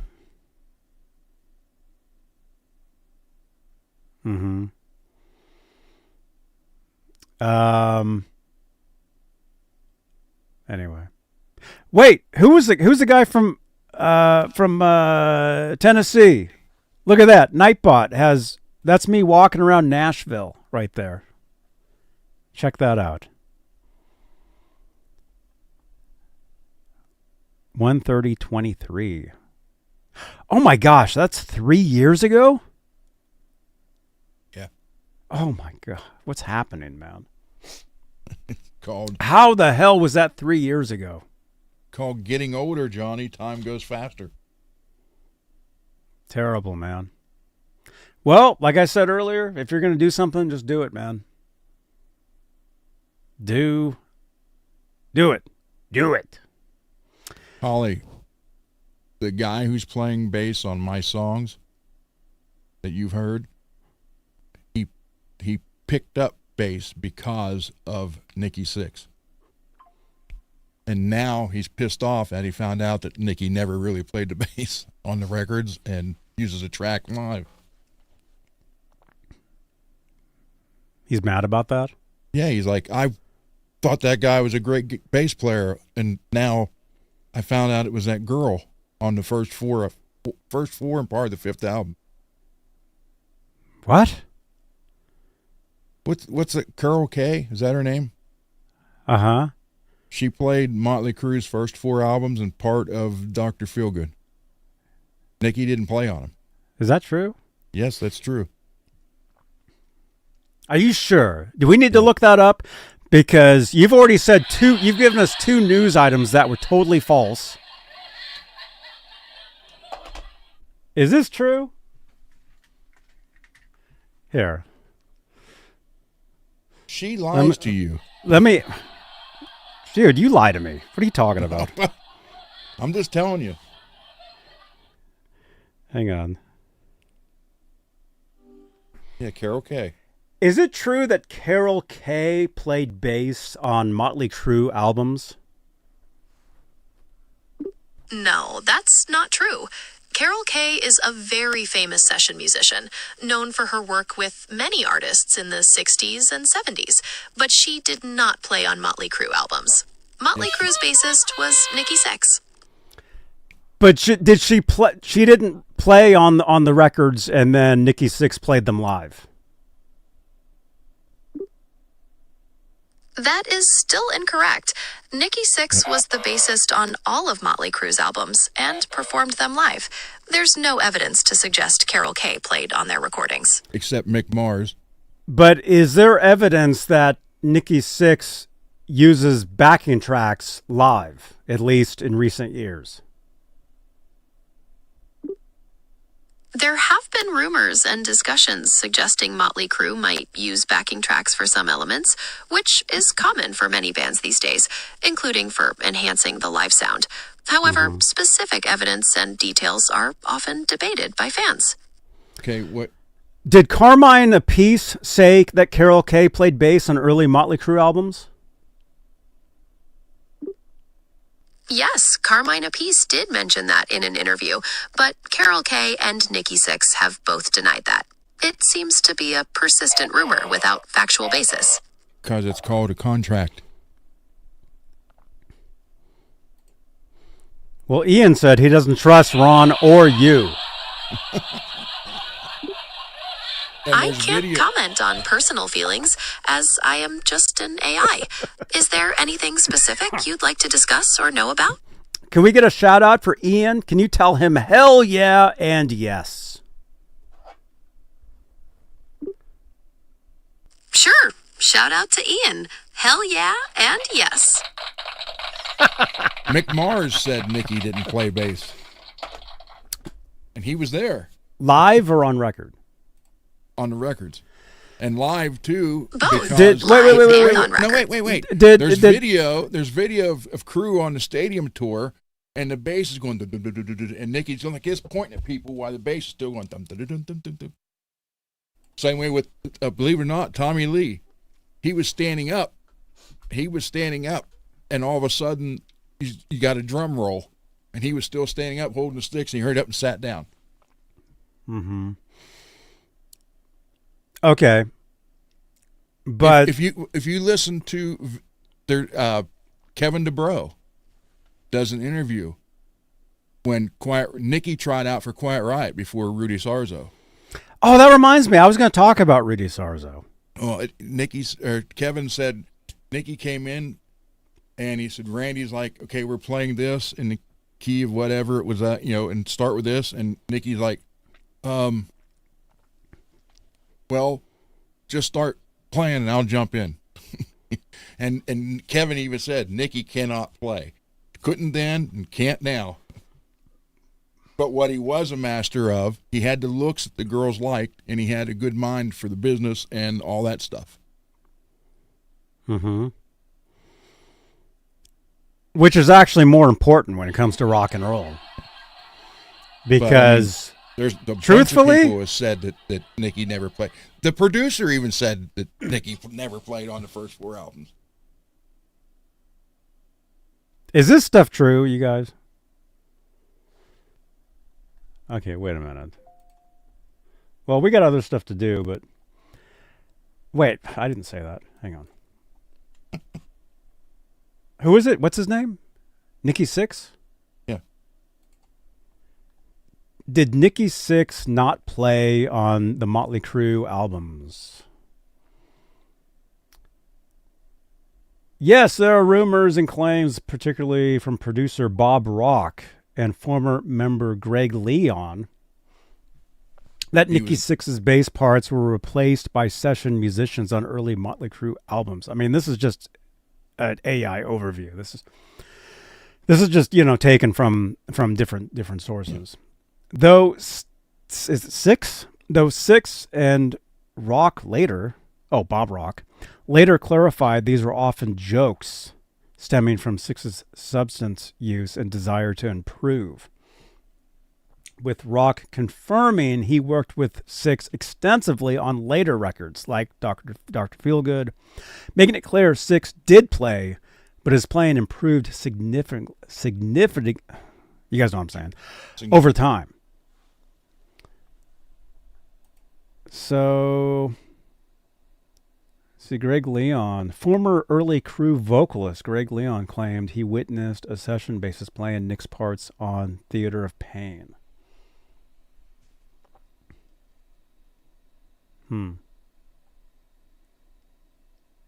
I don't know. What do you guys think? I mean, I don't know if he played on this stuff or not. I have no idea, but when it comes to playing shows and when it comes to being in a band at the level of a Motley Crue,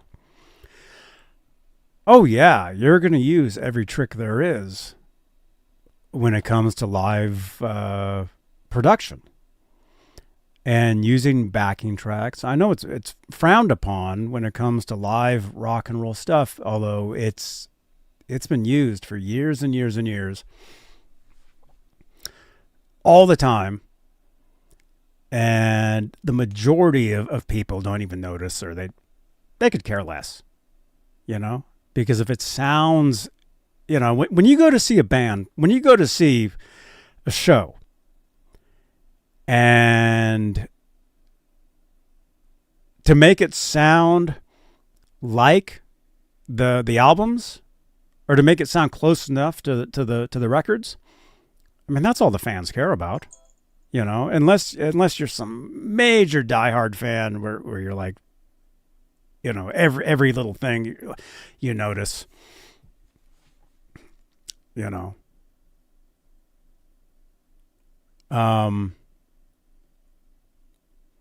I mean, I don't know this, but it's very possible that, I mean, I'm not gonna say Motley Crue in general, but there's bands that are out there playing shows, and yeah, they use tracks to help, you know, fatten up the sound.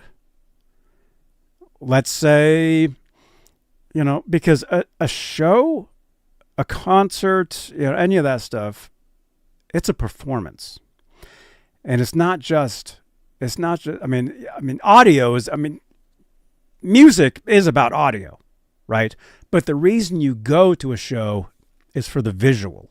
Otherwise, why would you go? You would just sit there and stare at your radio, right? So it's the visual of seeing the musicians on stage playing. Now, if to make it sound, and I'm not saying Motley Crue. I'm just saying in general. You go to a show and oh, but you know, the guy's playing, but his hands aren't exactly matching up to what you're hearing. Most people aren't going to notice that. And like I said, as long as it sounds the way they want to sound, and yeah, you know, I mean, that footage I just played you guys, do you think any of those guys noticed anything? They didn't. They were dancing around having a great time. One or two note bass lines is common in some songs. Yeah. Dude, I remember seeing this guy in concert years ago. How do I do this? How do you do this? Let's change our branding for a second. This might change for a second. Oh, it's just me. There. I saw this guy in concert. This guy. Hey, this is Kip Winger. You're watching Johnny Beane TV. Okay, you guys all know Kip Winger. I saw them, and it's funny. They opened up for Kiss, so I got to see Kiss. But there was no Ace Frehley. This was 1990, so it was Bruce Kulick. Bruce Kulick. Right. Who I think was in Black Oak, Arkansas. Or he's with them now, right? Is that the band he's in? I don't know. Or is that what band? He's in one of those bands. Anyway, I remember seeing Kip Winger up on stage, and most of the show, he's playing the bass with one hand. He's like hitting the strings, but he's not even holding, because he was playing most of the stuff in E. So he's just hitting like the low E, low A string. He's going like this, but his hand is like throwing picks, holding microphone, whatever. Which Ron is going to now demonstrate how to do. No, I'm going to show you. Show us how you play bass on stage. Here, one of Kiss's biggest songs.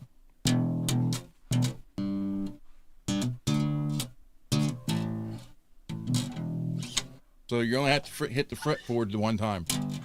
That's E.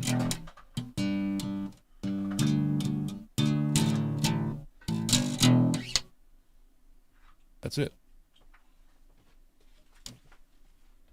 It's called Calling Dr. Love.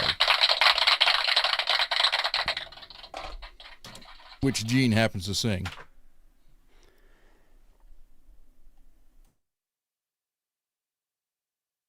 Although,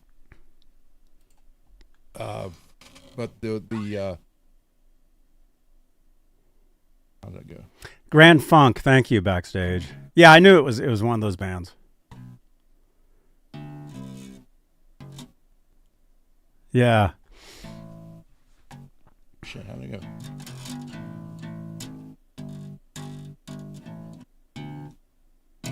That's that I'm 93, you're 16 thing. That was that song. Yeah, Holly, it's just...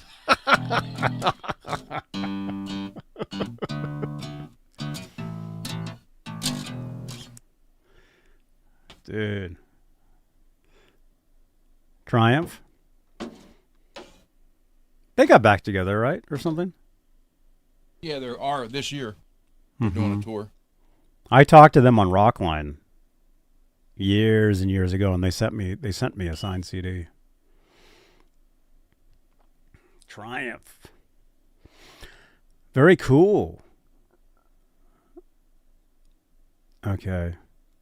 Yeah, Carol Kay teaching Gene Simmons some bass stuff. Yeah. So I don't know if that's true, like what you were saying, because the internet is saying that's not true what you're saying. I don't know where you heard that. What? About Nikki? That Carol Kay played on early Kiss records. Heard it from the producer? Heard it from whatever, Mick or Motley Mars? Crue records. Yeah. Well, I mean, the thing is, when it comes to recording, and you know this, man, is you can have anybody playing anything, and nobody knows. I tried to get Steve Vai to do my solo. Nobody knows any of that stuff. Well, I mean, I think people would have noticed that. You mean this guy right here? Johnny. Huh? Hey, Johnny. I'm over here.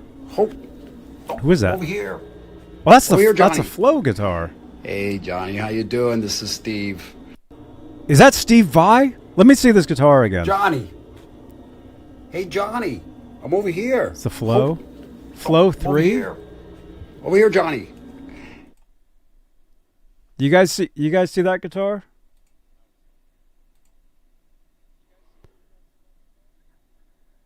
Over here, Johnny. Look.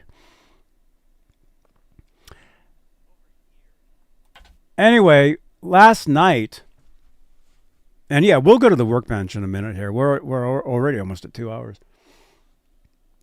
Last night, well, I did the show last night, the Talking Guitars. Had a great time. Thank you again, everybody who was here. We had a great time. I forget what happened. I was like doom scrolling Instagram or something. And I saw that Steve Vai has a book. He has a book, and it's like 2 volumes.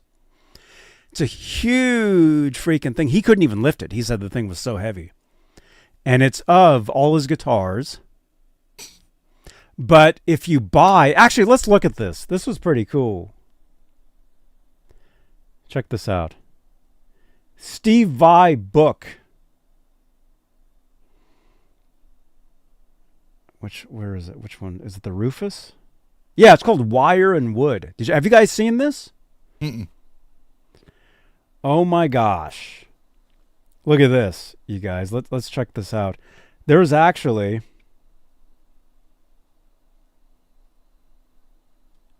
look at this.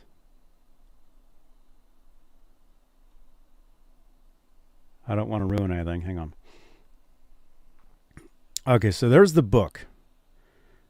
called Wire and Wood, The Guitars of Steve Vai. The standard edition, $415. Okay. Hey, wait, that photo right there, the white one, that's the one I showed you guys from the Hall of Fame. Uh-huh. Oh, cool. Rich and I, yeah, that was like when they were first coming up with the gem design. Rich and I both sent you photos of that. Cool. This one right here, you mean? Mm-hmm. That one. So, look at this. So, standard edition, $415. Deluxe edition, $800. Okay, but wait. But wait. The deluxe edition, number one, $4,000. That better come with a guitar. Well, wait. Okay. But just wait. We're not done.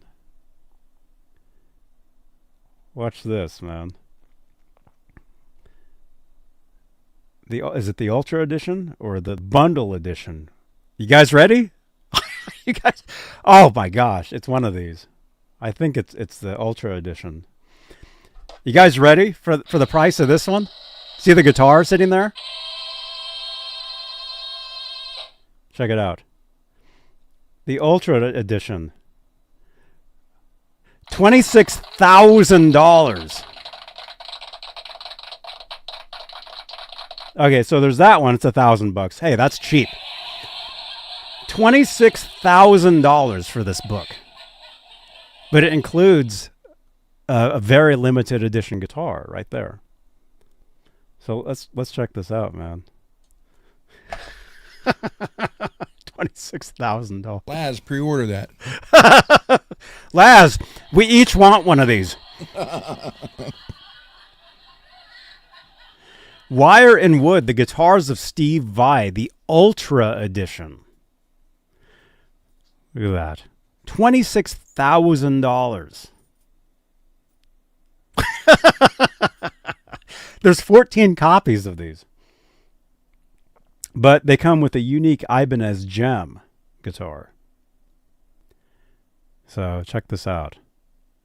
Includes all the items in the deluxe edition, which we didn't really look at all the regular ones, but basically, I mean, it's like I said, it's a book. Excuse me.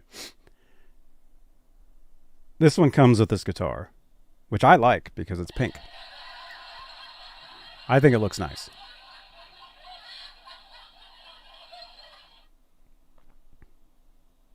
And there's the guitar right there.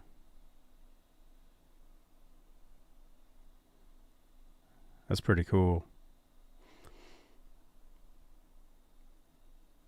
So, very limited. I guess the books come with like some prints and stuff.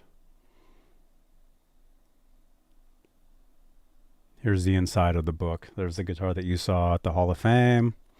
There's that green Swiss guitar. cheese. Yeah, I think he played that with David Lee Roth, Skyscraper. That one we saw in the Going Crazy video. The flame guitar. Jason Becker actually has one of those. One of those guitars. I saw it. There's another one, very cool. The Jack Butler guitar. Crossroads. Right. So, but anyway, this one includes the Ibanez guitar. Only a highly limited 14 Ultra Edition packages are available. Each guitar is hand constructed at the Ibanez Japan Custom Shop, and the guitar comes with a signed certificate from Steve. Is the guitar signed too? Don't look like it. I would think they would sign the guitar as well.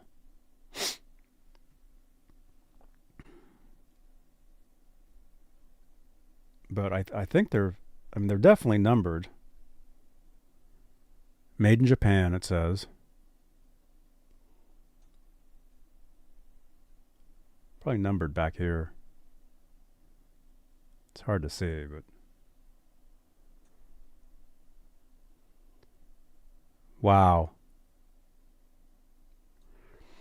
But yeah, I did see a bunch of the comments on Instagram. People were saying that's great, but none of us can ever afford that. You know. But I mean, if you're that's Wayne Charvel's personal guitar, that greenie right there. Oh, really? Yeah, Wayne did an interview, and Cool. he had lent that guitar to Steve to play in Japan for 2 weeks when he was playing, I think, with Alcatraz.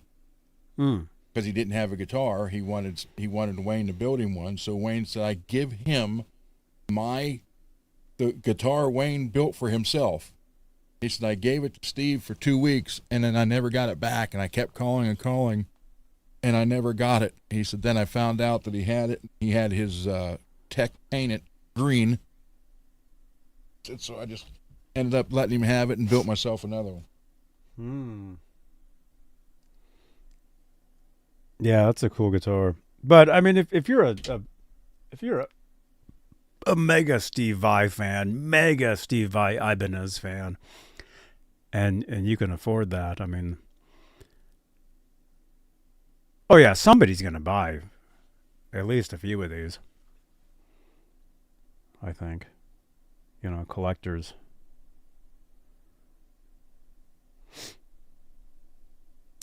But just imagine a Van Halen version of this coming out. I mean, not that it is or whatever, but I'm just saying, just imagine like a book of all of Edward's guitars and then like a very limited, very special guitar, which I would think, it would, for collectors, it would be like a striped guitar. Although they did that, though. They did the striped guitar thing. They auctioned guitars and stuff. But if they were going to do that, they should remake the shaped guitar. But yeah, $26,000, man. Oh, there's more. But wait. Each guitar is hand-constructed, I read that. Steve will give each of the 14 guitars a unique name, which will appear on the certificate. This is the first Japan-made Ibanez gem in 5 years. And it says what it is. Alder body, 5-piece neck joint, rosewood board, tree of life inlay, vintage white floral pattern fabric finish. DiMarzio Evolution pickups, low pro edge tremolo, plus plus a custom matching DiMarzio clip lock strap.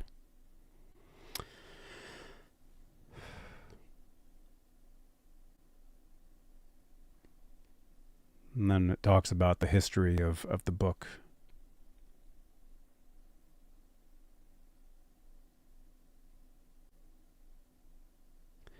So the book features over 100 of Vai's most famous guitars.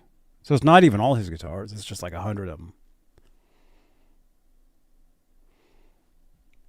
There were 1,000 full-color pages, all photographed, designed, and researched by Steve's long-tenured art director, Mesker.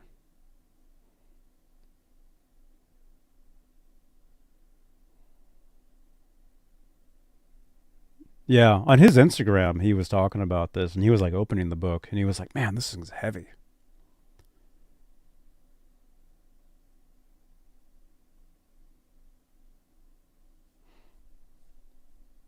Yeah, I thought that was interesting. So I think that's the most expensive one. I think. But wait, there's one for $46,000. You get that same thing there and a lock of Steve's hair. Rock and metal books. Oh, there is a Van Halen, but it's not the same kind of thing. This is a pre-order. Who's the photographer?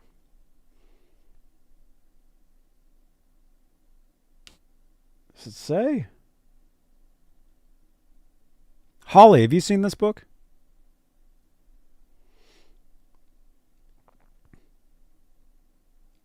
Ross Halfin.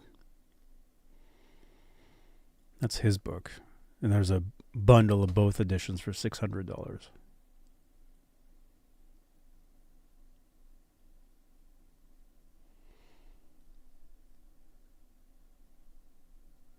That's pretty cool.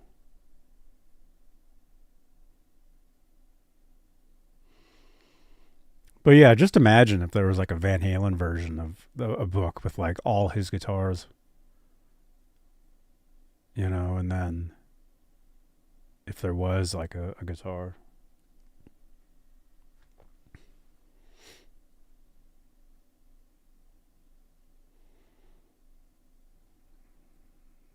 Very cool. Yeah, see, that's my era, man. Do you know what year this was? Are you that much of a Van Halen where you could tell me what year those photos that are? one, that was probably 84 or 83, 84.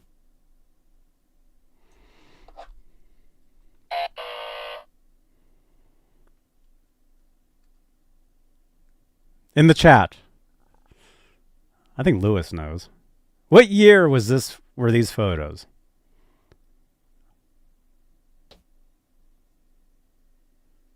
Ian says Sammy years. Definitely Sammy years.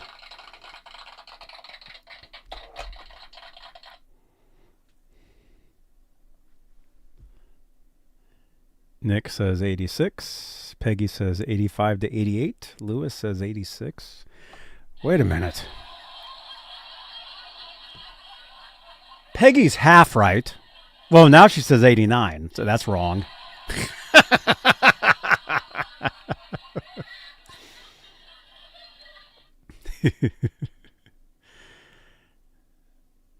Those photos are 1988.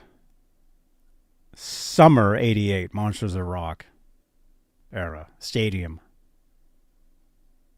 Those are stadium photos right there.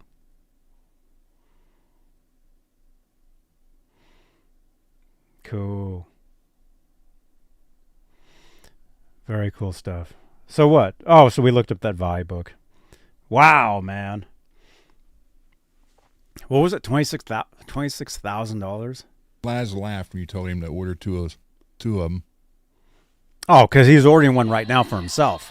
You have to order 3 total, Laz.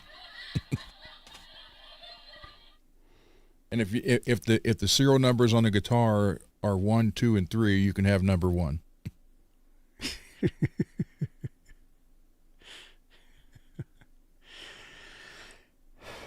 Very cool. Yeah, they're going to sell some of those, definitely. I mean, there's collectors out there, right?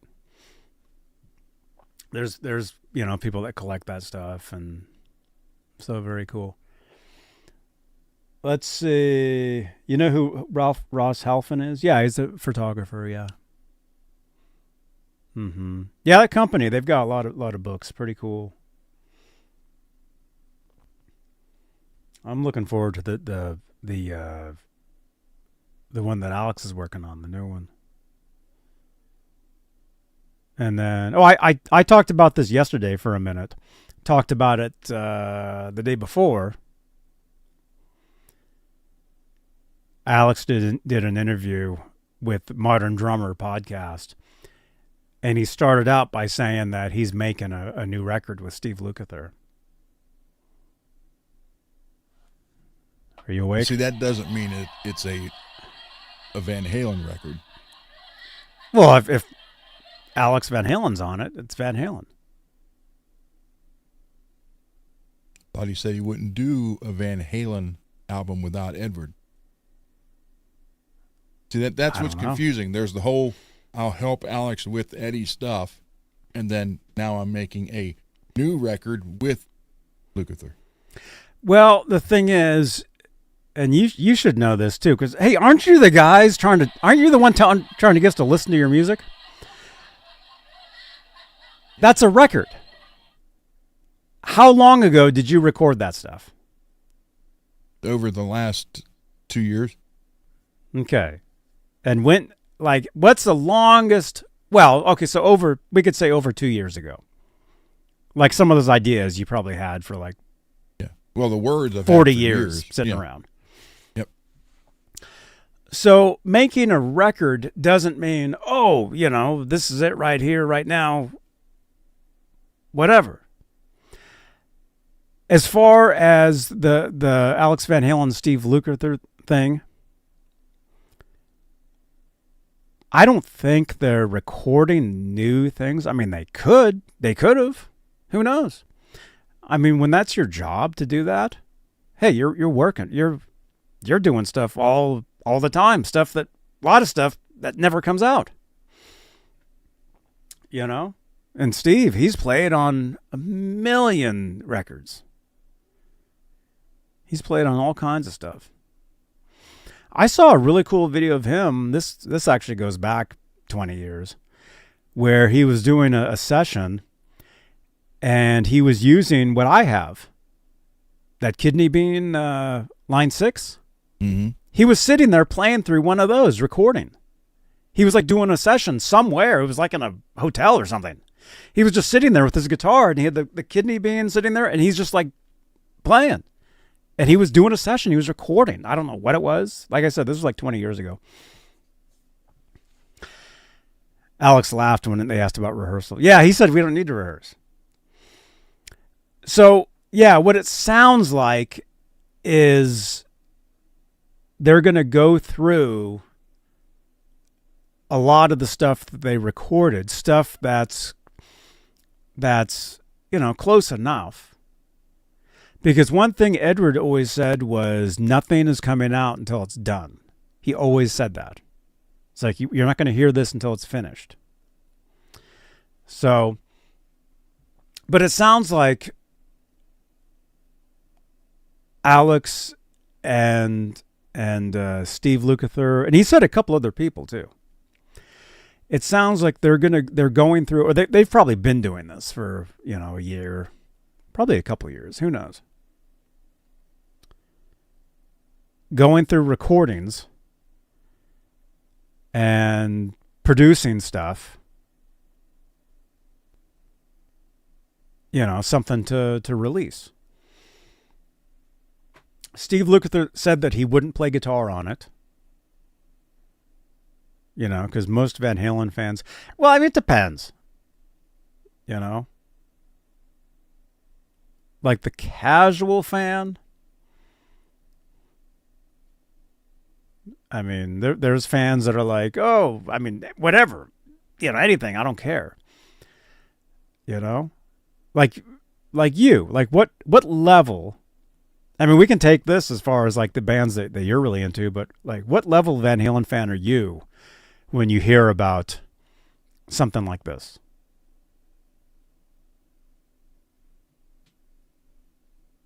To me, it depends. And I've already said this. If he came out and said, "Hey, we're coming out with a new Van Halen record," and Steve's playing on it, then that's not a Van Halen record. Period. If they're taking stuff they've had and make it into a new Van Halen album, that's one thing. That's fine.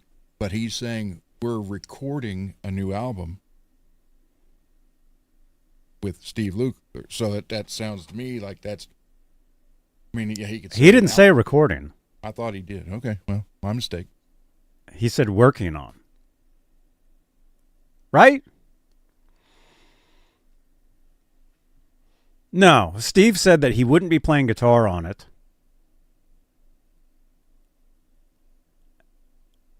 And well, if he came out and said this is an Alex Van Halen album, then that's different than saying this is a Van Halen album. Mm-hmm. That's the difference. Well, I mean, from what I've heard and what I think it's going to be an album of unreleased stuff from the vault, but it's going to be recent stuff. I don't think it's going to go all the way back to like 1984 or anything. I think it's going to be more like within the past 30 years. 20 years, I think. 25 years. I think that's what it's going to be. I mean, that track that he released with his book, that he called Unfinished, that was music that was an unreleased Van Halen track from 30 years ago. Like, Sammy had written lyrics to it. And then Sammy went and released a song, I think it was with Chickenfoot, where the lyrics were originally from that other piece of music.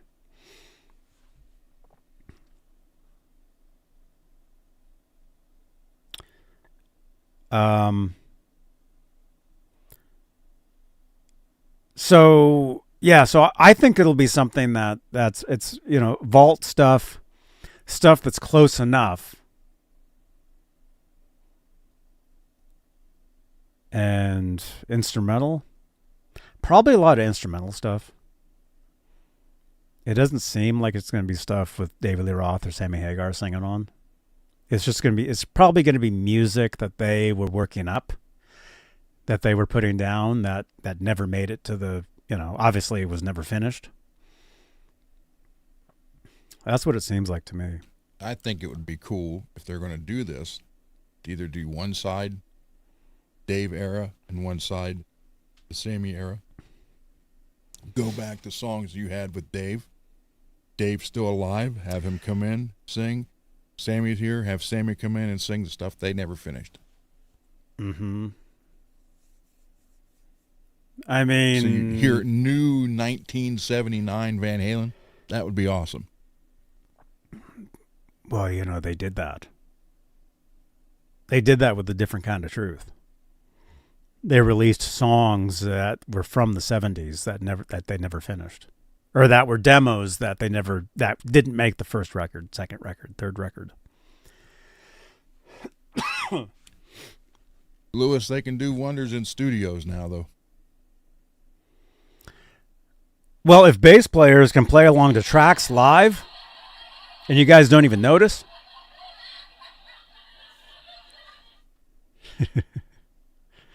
I don't know, man. I saw a video of Gene Simmons, and he started playing, and he was in the wrong key. But he realized it. He knew it. He was playing, and he realized he was playing the wrong thing. Also, when you're playing big shows, what you're hearing is very different from what the audience is hearing.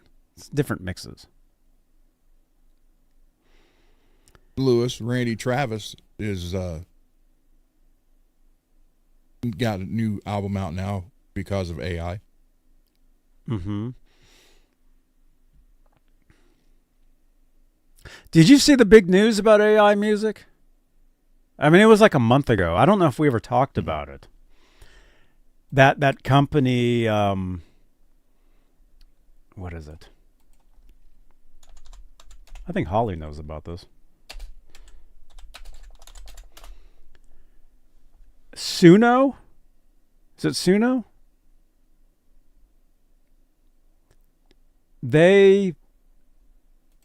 Where's the news? They partnered, and again, this was this a week? Was this a week ago or a month ago? Suno, Laz, you better be careful if you use Holly's song for your intro song. And I've always said this. So what happened was, we'll read this and then we'll go to the bench, I guess. I've got a couple things. Or you can clean your bench. Yeah, nobody wants to see that. Yeah, they do. Peggy does. No. That might even draw a robot back. No. Anyway, should we show it? No, I can just read it. You guys don't need to see this. It seems like Suno, is that how you pronounce it? This is actually interesting to me now. I'm thinking about this. Wait a minute. WB. Warner Brothers. Holly, you heard about all this? In November 2025, this is just a couple months ago.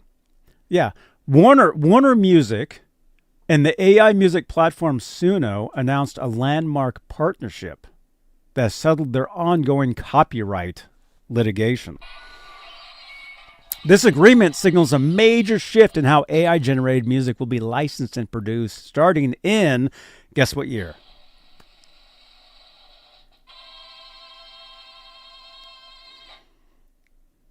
$2026. Okay. The year we're in now. Key aspects of partnership. See, Holly knows. Because Holly has a Suno account, so she knows exactly what's going on. She now knows that anything she creates in there, she doesn't own. And she has to license through them now. Like anything you make with AI, music-wise, you don't own it. Suno owns it. Because Suno is the one that's creating the music. Anyway, there was a legal settlement. The deal effectively ends Warner's lawsuit against Suno, which originally alleged that the platform's AI model were trained on copyrighted material without authorization. New AI models. So in 2026, Suno plans to introduce new fully licensed AI models that will eventually replace its current versions. This battery's dead. I can't play the scary piano song.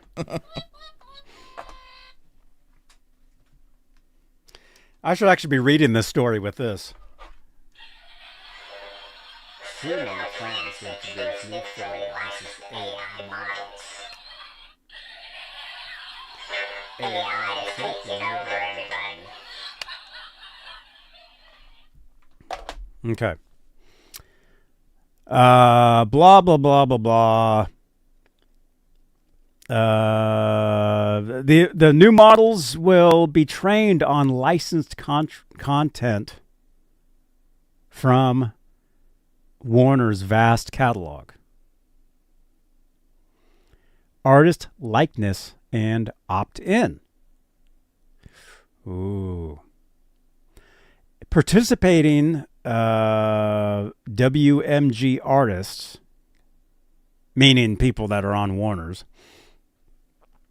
they can opt in to allow their voices. Now, this is where it gets pretty wild. They can. Have you heard about? Is this news to you? Yeah. Dude, you just released your record. You should have waited. Watch this, man. Participating. Well, you got to be on Warner's, which I don't know if you are. No. A Warner artist can opt in to allow their voices, names, images, and likeness to be used for AI music generation. This allows the fans to create new music using professional artist sounds, while ensuing those artists are compensated through new revenue streams. So what this sounds like to me is, let's say, who's a band that takes place in this? Who said yes to this? Do you guys know? Suno Warner's artist. Let me see. Coldplay. 21 Pilots. Dua Lipa. Ed Sheeran. Okay. So what this means is Coldplay, if they said yes to this, which it sounds like they did. Maybe they didn't. It seems like they did. Ed Sheeran. I don't think Ron even knows who Ed Sheeran is, Holly. No idea. I've heard of Coldplay, but never listened to him. Remember the photo of the guy holding the woman like that? He's like, wasn't me, Johnny. Wasn't me. That was a Coldplay concert. So So what it sounds like to me is Coldplay can say, "Oh yeah, here's an AI generated, you can use my voice, whatever that guy's Coldplay's name is, I forget."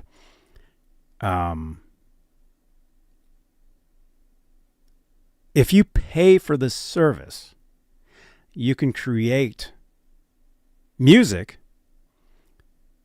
in the likeness of one of these artists, and these artists give the consent to do this.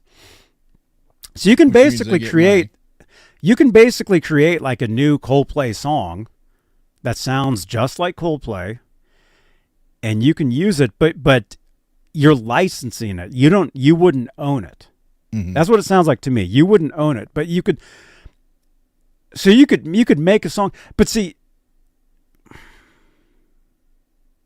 yeah, I mean this can get very confusing and very weird. But that's the internet. Everything on the internet is confusing and weird. But the number one thing about this is these artists that opt into this. I gotta let Abe out. I'll be back. Okay, he's leaving.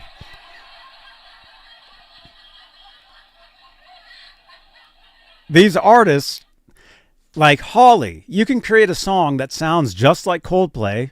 What's the guy's name? Chris Martin? You can use his voice. You can use their sounds. Make a new song. Use it for Laz's talk show. But Coldplay themselves, their publishing gets the revenue for that. So what do you guys think about that? Now, it only looks like there's like a handful of artists that have opted into this. But it definitely changes the way Suno operates.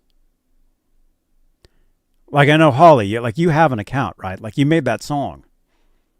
The Laz song.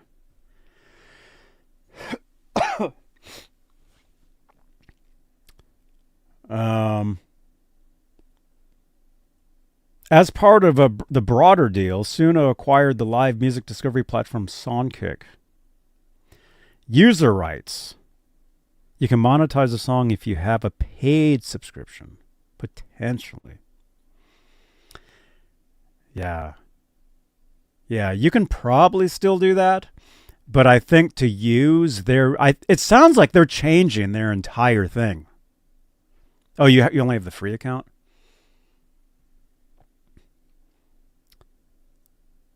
User rights. Suno has stated that users will still be able to create original music as they do today, like Holly. However, community discussions suggest potential changes to how future commercial rights and royalties are managed for tracks generated with artist-specific likenesses.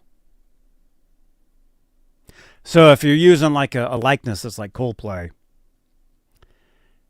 the lazy way to make music.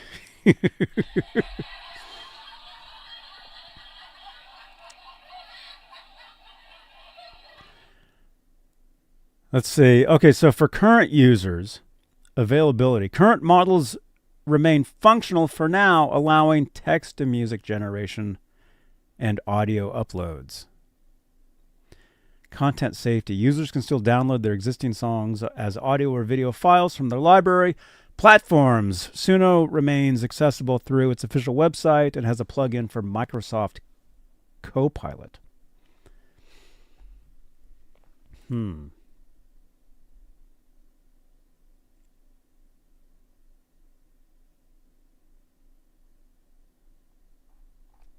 Yeah, this is pretty interesting.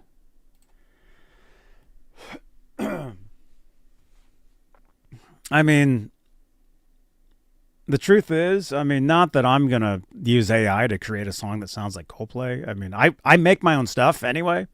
So if I wanted to make something that sounded like them, I could just do it myself. Holly says, this is such a cluster. You have to keep your subscription update or you could basically Yeah, you got to pay. You got to pay.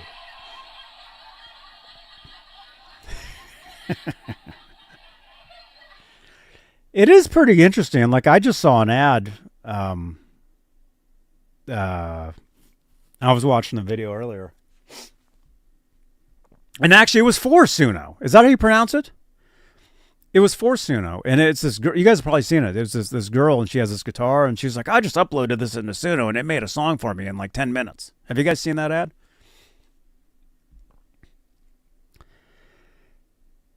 Now, as a musician, see, this is where it could get interesting to me. As a musician, like I've told you guys, for me, for recording, my computer is kind of messed up, so I can't really record right now. Otherwise, you guys would be hearing brand new theme songs from me every day. I would have recorded a theme song for Laz already if I could record. I can't. I can't do it. So, but as a musician, this sounds interesting in the way of, oh, if I can upload a guitar track to this and it would automatically make drums for it, you know? And I'm not looking for like AI generated singing or anything. I'm not looking for that. The truth is, I'm not even looking for any AI generated ideas. I'm not looking for that either, because in the long run, those ideas belong to Suno. They wouldn't belong to you. Right? Especially if you're going to make something that sounds like Chris Martin singing.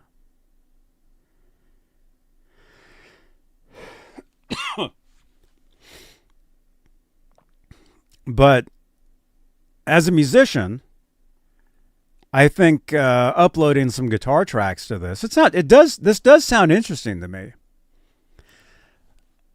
I can see it using it as a helper, but not to write songs. Yeah, Peggy, I can, if it can be used as a helper to record something, like apparently it does have a studio. We should look into this, actually.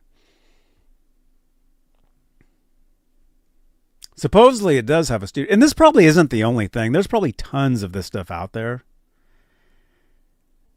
You know?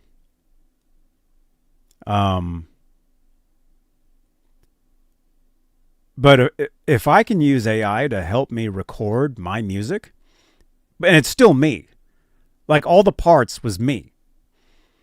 Like I said, and plus as a musician, I wouldn't feel right about having AI create parts for me as far as music, like changes. I would like, nah, that doesn't, I'd rather write my own song. But if I could upload a guitar part and have it automatically have drums and have the drums be right there, that's cool. That's pretty cool. But those drums, those would belong to the AI. Right?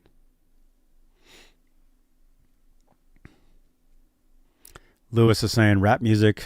Let me see. You guys have some good comments here. Let me see. Rap music has been doing almost the same thing by taking other bands' material to make their music, but at least they put their own work onto it. I'm not a rap fan though. Sorry, I'm getting over I'm getting over this cold or something.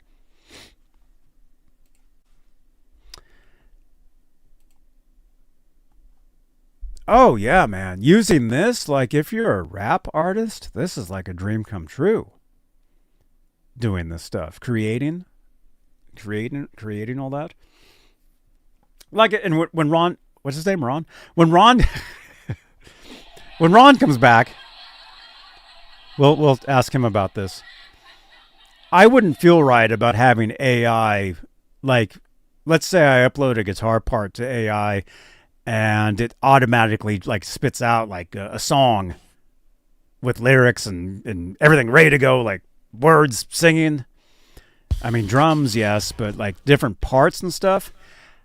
I wouldn't feel right about that. That wouldn't be my thing.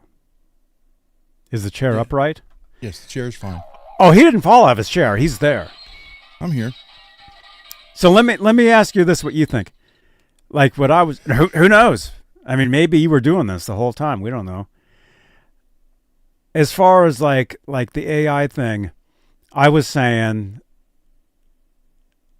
supposedly there's a studio. Like, have you seen the ad of the girl with the guitar? And she's like, I just put my track into Suno, and in 10 minutes it gave me a song. Have you seen that ad? What kind of ads do you see when you open YouTube? Most of mine are band stuff. I mean, I don't know. I watch a lot of history stuff on YouTube. Uh-huh. So I always get ads for videos for history. Oh, man. Ian, you know the ad I'm talking about, right? Yeah, I saw that earlier today. It made me think, and that's how I kind of thought about all this. So what I was saying, though, is using AI, like if I could upload like an original guitar track, like I give them, well, I mean, it depends. I mean, this is different from, let's say, okay, now we're going to talk recording. I don't think we're even getting to the workbench tonight. I got a guitar sitting over there. Oh, okay. Isn't the woman, is she AI? She might be. Terminator, people. Terminator. Well, you guys all know this person. Oh my gosh, you guys are absolutely insane. You guys all know her. Truthfully, she's actually me. You know what's funny about that? The girl I used to date, that looks like her sister. She's me. Ron's totally rethinking right now. That poster above my bed is coming down tonight. Yeah, that girl, that's an AI generated person of, I forget. I mean, it's very strange. It's a very weird thing. But no, truthfully though, can I find them? I do have other Terminator. I never saw that movie.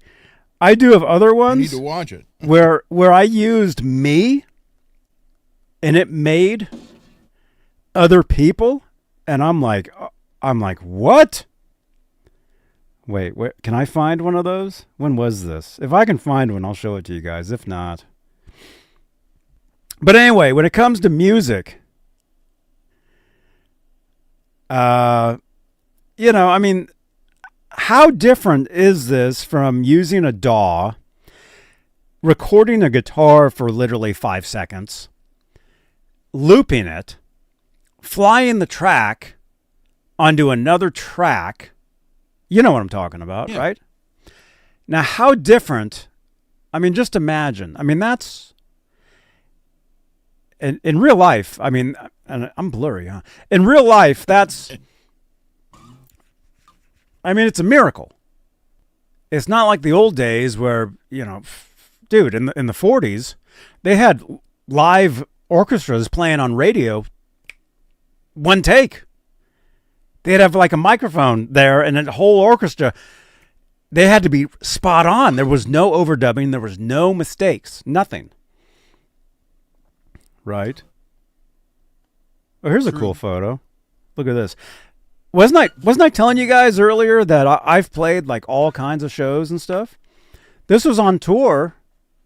The Mayfire. We played a record shop. That's us. Well, that's obviously me. That's that Telecaster I tell you guys about. That's me and our drummer. We're playing some record store in, I want to say this was in like Idaho or Oregon or something. Pretty cool, huh? Oh, here's an outtake. Remember the other night, the New Year's Eve jacket? Yeah. This was another one from that day. I mean, I was just trying the stuff on. It was at a department store. There's another one. That was Were you shopping at like Ken's and Ken and Barbie? No, that was I forget what that was. And look at this. This is me. Oh my gosh. And this is my friend's guitar. I don't know what it is. He sent me this photo. This was like 1993. Look at that. That's me era 93 with the hair. Look at that. And look at this guitar. Some sort of flying V or something. I was a rocker, you guys. I'll admit it. I rocked out. I'm going to try to find you these photos. They were so weird.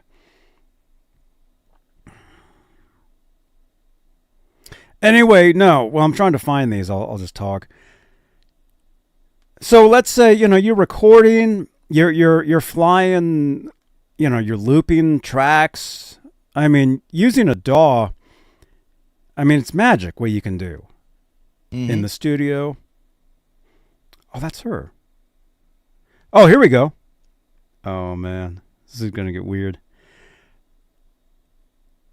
In the studio, you can do anything, right? So, I mean, really, this is the next step when it comes to this stuff, when it comes to recording. Now, okay, what I'm saying though is the female Johnny Beane, dude. Yeah, I just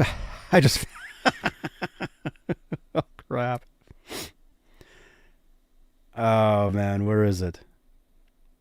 Yeah, there's some weird stuff here. Because AI, the thing is, too, AI, you can't predict it. And people are scared that it's uncontrollable. Watch the Terminator. Right? I know, you keep saying that. Ollie, look, I had hair too. But you still have hair. Yeah, but not that much.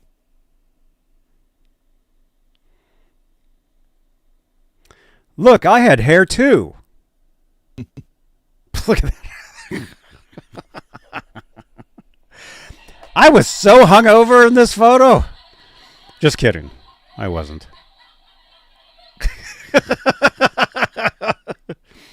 But hey, that's my Kramer. That's my Kramer. Look at the that. one you threw down? No. Can't see Ron because he's super small. Wait a minute. Janice dozed off. It's okay. No, I want to show you guys something really strange. There, Holly. But aside from that, no, using, AI and music, it's the next step. Now, as a musician, creating. Oh, here we go. Oh, this is it. I found it. Oh my gosh. Okay. Watch this. I didn't post this. Watch this. You guys ready to get super sick?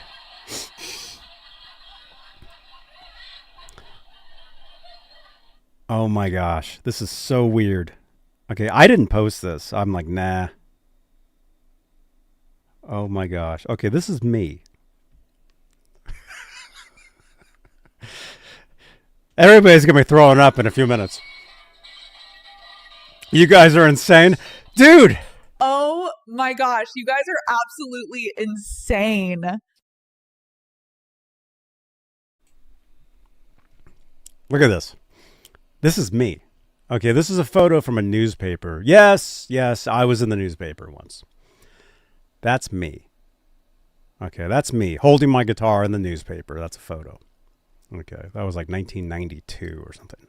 That's my Kramer guitar. My Kramer guitar got into the newspaper. Amazing. Okay. So AI got a hold of that.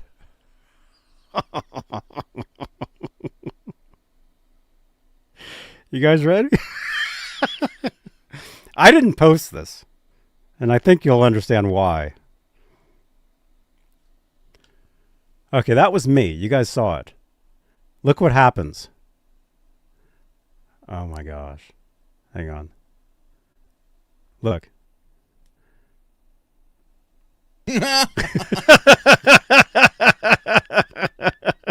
That's Barbie Beane.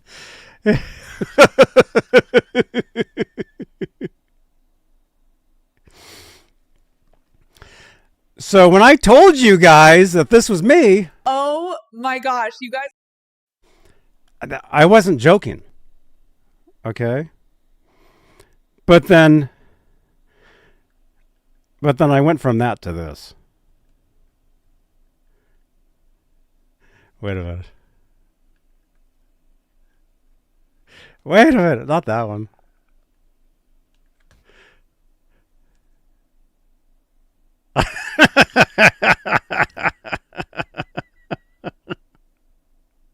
That bear comes to life. He has bad breath too, apparently.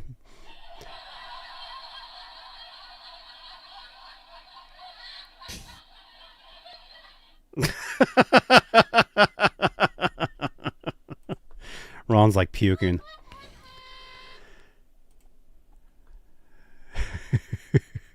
That was the inside of our CD.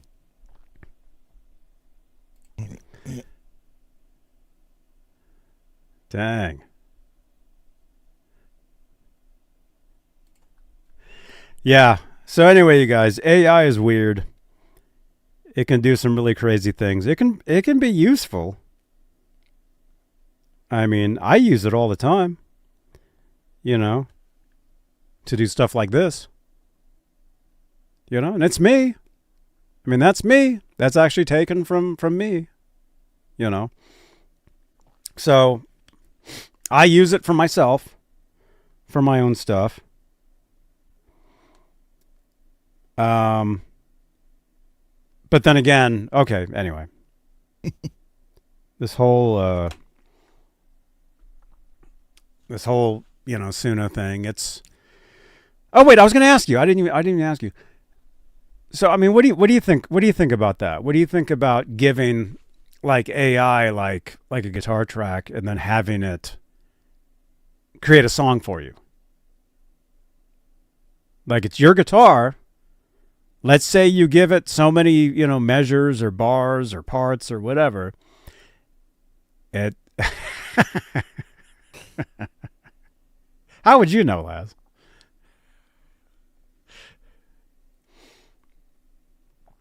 If you could put... He's looking at that poster of me on the ceiling right now. If you could put the whole parts in... and it just mixes them like a producer would. It can.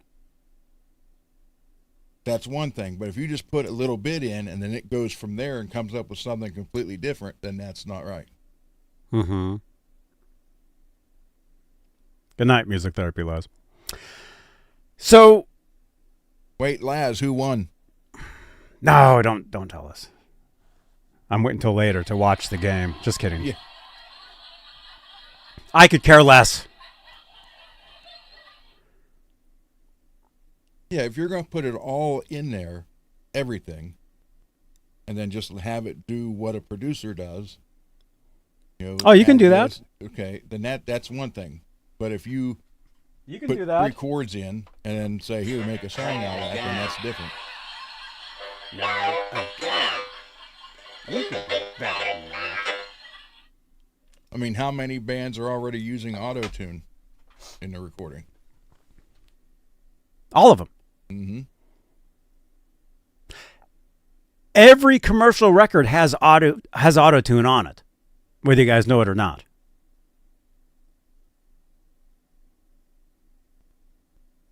Good night, Holly.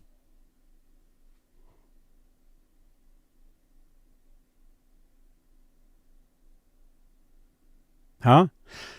Good night, Holly. Yeah, good night, Holly. Good night, Holly. Yo, Peggy, how you doing? I don't need AI, man.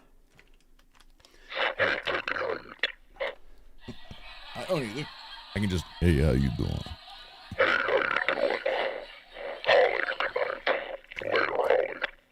Good night, Holly. Be good. I could make prank calls.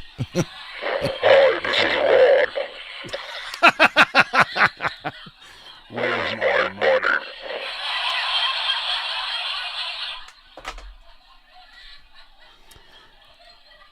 Yeah, no, you got that wrong. You owe me money.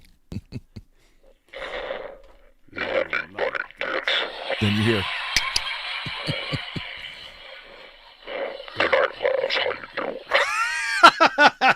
Yo, how you doing?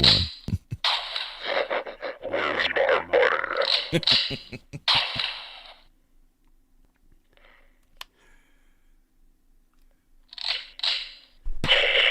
Oh my gosh. Oh, now Janice just left. Bye, Janice.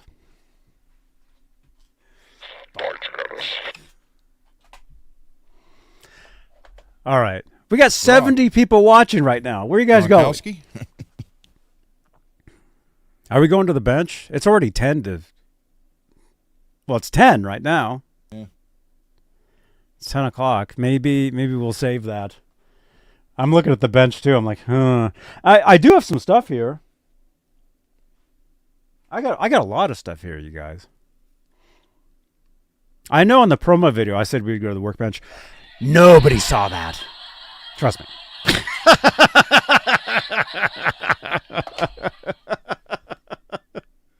That's the best kind, Peggy. Lots of ham. Wait a minute. Save it? Yeah, maybe we'll save it. Yeah. Let me tell what I was going to do tonight and why I didn't do it. Okay. Okay. If you've been around for at least a year, you heard me say that if I got 2 guitars, I would not buy another one of the soloist, or I wouldn't buy any other guitars just to have. I would have to sell one and replace it. I wouldn't be adding to any of my collection. So the 2 guitars, one is that red crackle right there. Right there. Every guitar back there looks red crackle. That's a red, Mercury red crackle right there. That was one of the 2. The other one was the soloist mirrored, non-cracked mirrored. I don't like the cracked mirrored look. And I've never been able to get one at a price that I could afford. Well, that all changed about a week and a half ago. I found one, and if Rich is here, I sent Rich the listing.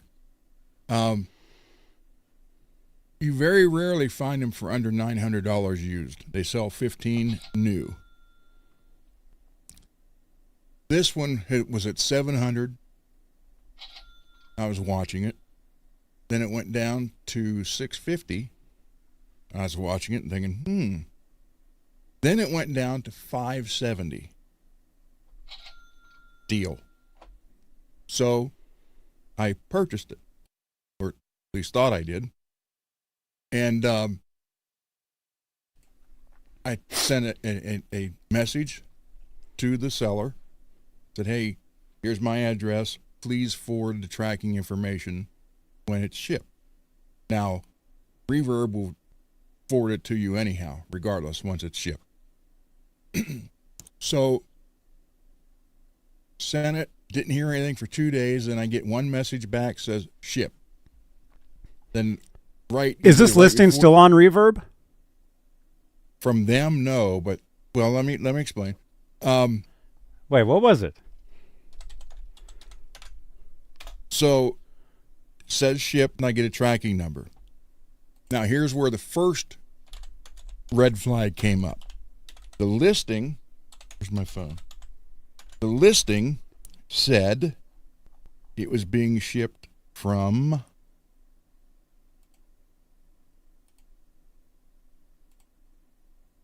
let's see.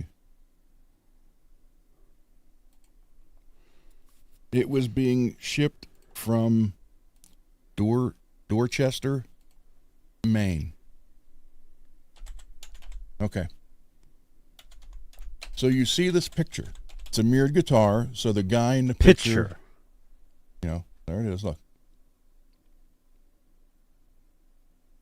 So I could not pass that up. Then it says greasy. Yeah. So then it says it's greasy. No. Then it. This sounds like a greasy deal.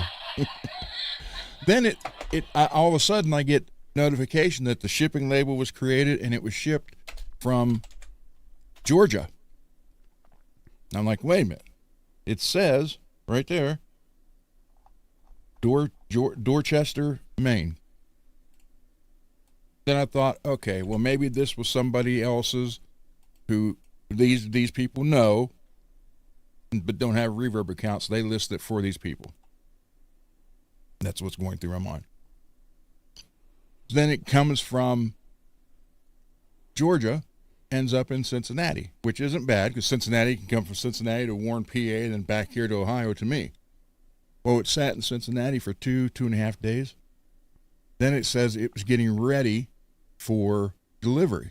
Well, okay, well, it must be here. It said it's getting ready for delivery in Cincinnati. Well, Cincinnati's 300 miles from me. So I go to the post office. They're looking what they could find. You know, they couldn't. I said, well, give me the dimensions of the box and the weight. You know, obviously it's a guitar. And that flag number 2, they couldn't bring that up. The post office couldn't even bring that up.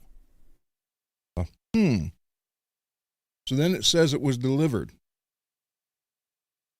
So I go back to the post office and there's like, well, you know, we'll give it 7 days. You know, if they got it, whoever got it could say, you know, hey, I didn't order this. And I'm like, okay. So I come home, I call Reverb.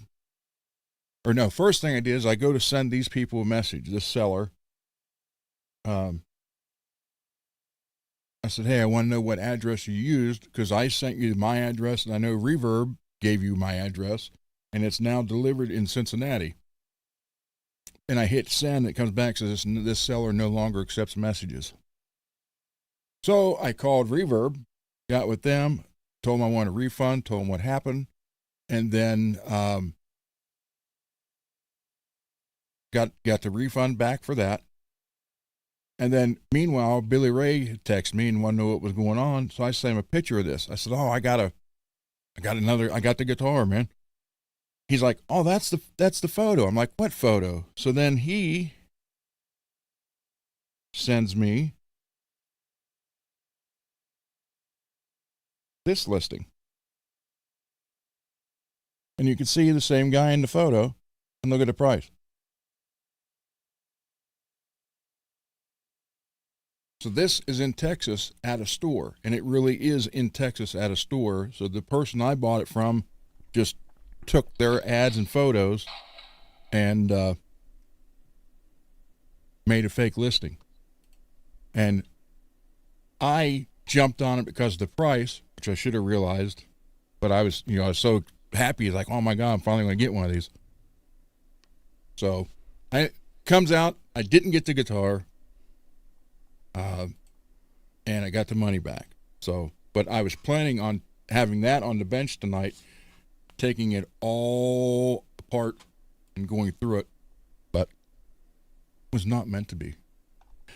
So the seller, if you see anything, and Reverb told me to let people know.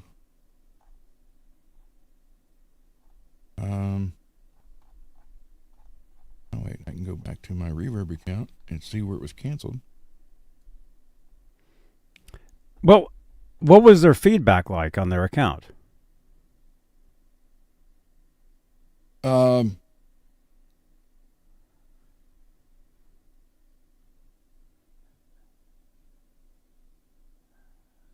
No? I don't know. The ad's down.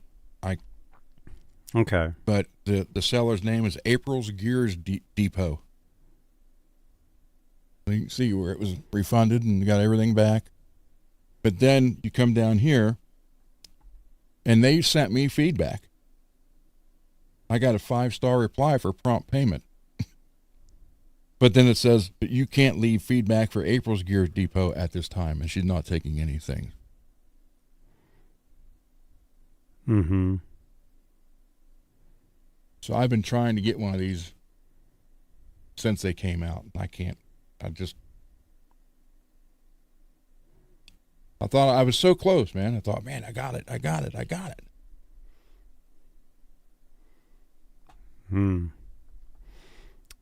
Well. But it says, even here, it says on my completed list, it's canceled.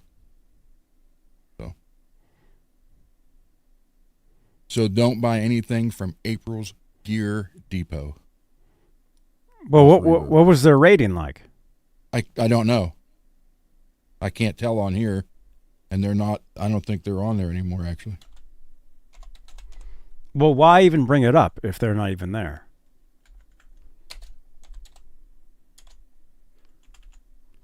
See if it's still.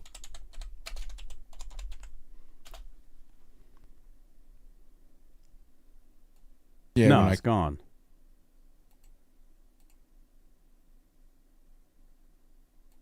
Well, I just clicked on it, and it says this item is no longer available.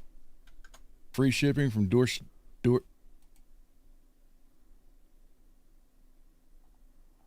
20 watchers, 161 views.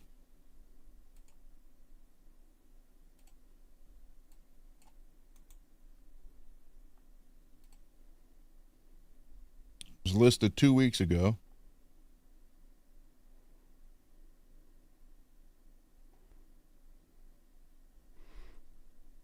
Now it says it's no longer available, but it's still on there.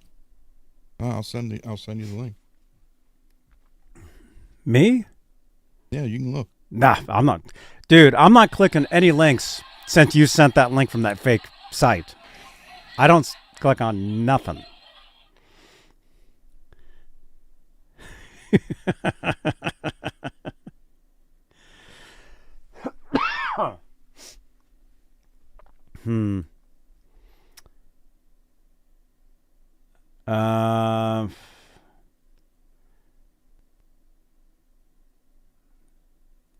Yeah, I don't know.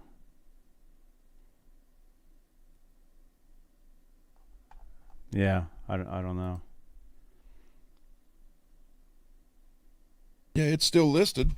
That Reverb was supposed to take it down, but I just tried to send a message, and look what it says. Yeah, because they probably blocked you. Where were they? What state was it? Says they were coming from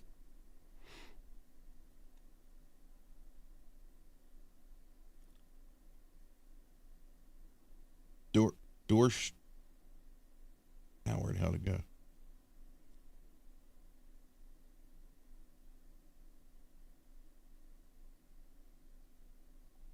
Dorchester, Maine.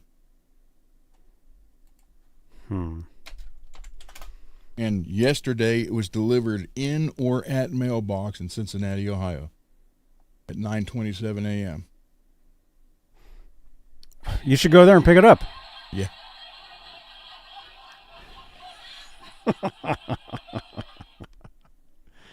So Atlanta, Georgia, they created the label.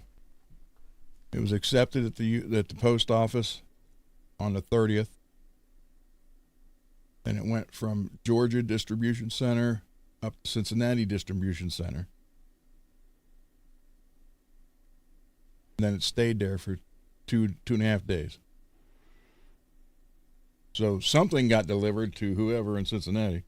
So what I'm thinking is it was like maybe they just sent a card to a friend of theirs or something, and so they had it that way they would have a tracking number. Yeah, I don't know. I mean, you would think no such city in Maine. That should have been a red flag. I didn't know that. That place doesn't even exist. Huh. Well, I mean, you would think if they're sending guitars, I don't know. Who knows? All right. Well, but you got refunded. Yeah, I got the refund. Yep. Yeah. Yeah. Well, did you see Greasy's comment?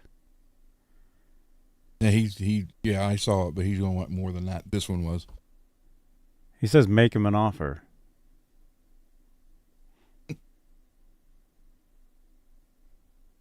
Buy a guitar right now. Yeah. Oh, is the back, Raymond, is that Massachusetts, MA then? I thought it was Maine. What's Maine? MI. No. I don't know. Massachusetts is MA. Okay, that's where it was from. Dorchester, Massachusetts. It just said the name and then MA. Mm-hmm. That's where it is right now. Somebody's playing it right now in their living room. Strumming on it. Michigan is MI. Michigan is MI. We learned all about Michigan. Because of Backstage, we learned all about Michigan and the Mitt.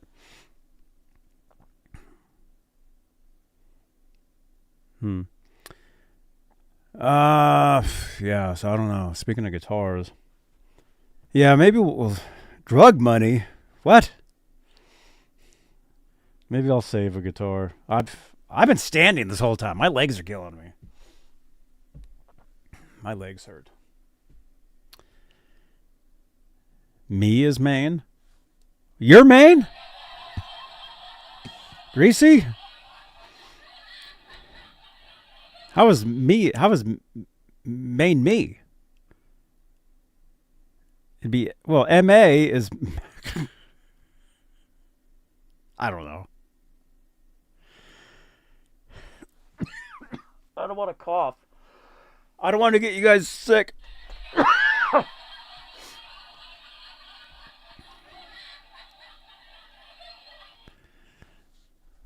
So wait.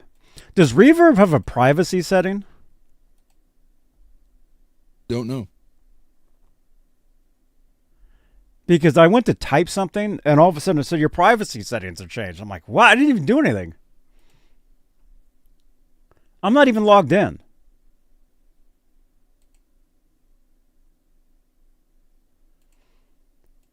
I may have to try to fix something. I don't know what I did.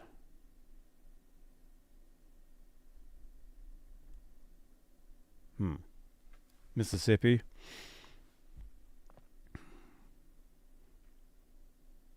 In the chat, everybody, what state are you watching? Abbreviate your state right now in the chat. Mine is either that or this.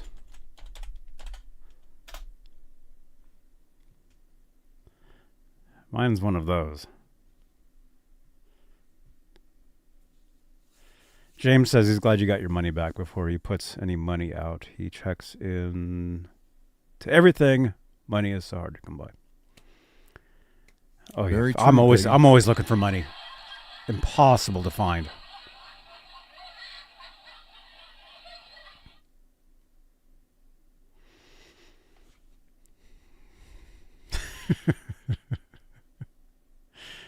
Sounds like it's video game time, huh?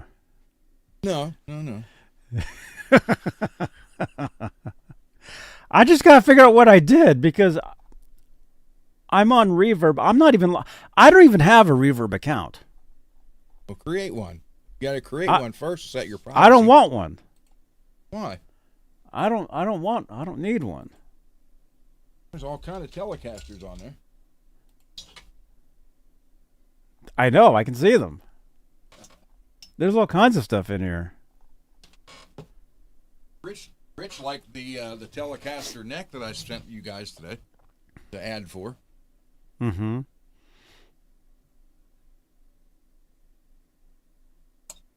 Yeah, that's cool. Yeah, so maybe. Yeah.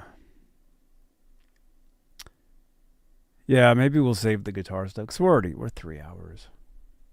We're 3 hours, and I've been standing this whole time. I do have a couple. I've got a few things here. We'll save it for next time. Let's see, tomorrow's Sunday.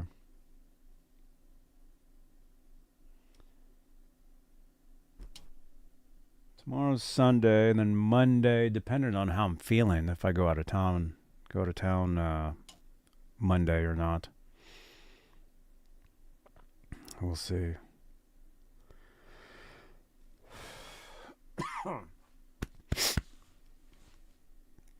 But definitely, I'll be feeling better a week from now, hopefully. And we'll go to that Amigo Guitar Show, and we'll do a live stream for you guys. That'll be like early afternoon. It'll be late morning. It'll be roughly 11 a.m., 12 p.m. here, which would be 2 p.m., 3 p.m. East Coast.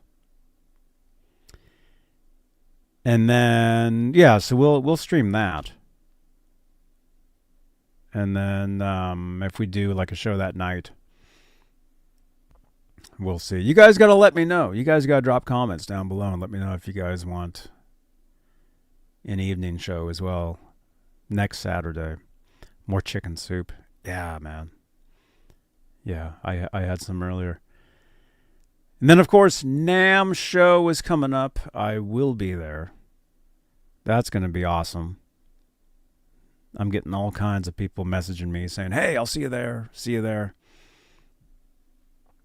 It's pretty cool.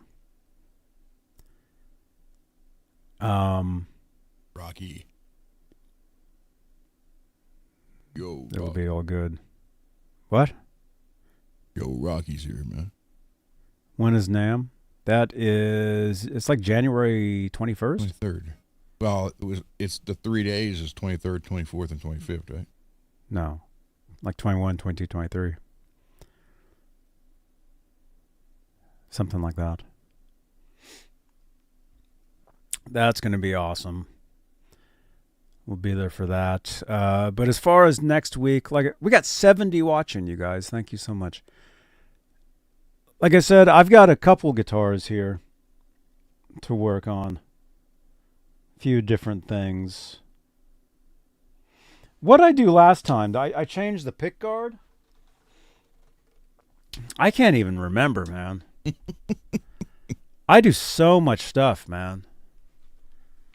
Was it this one? I changed. Yeah, it was this the hardtail? Yeah. It was earlier in the week, right? I changed the pick guard to the mint green. I did that. I need to change these tuners, but I need to get some. So maybe I got to create a Reverb account to get some tuners. But I can't order them from, where is it? Massachusetts? April's Gear Depot. Well, no, don't say the name of the place. So I got to order some of those.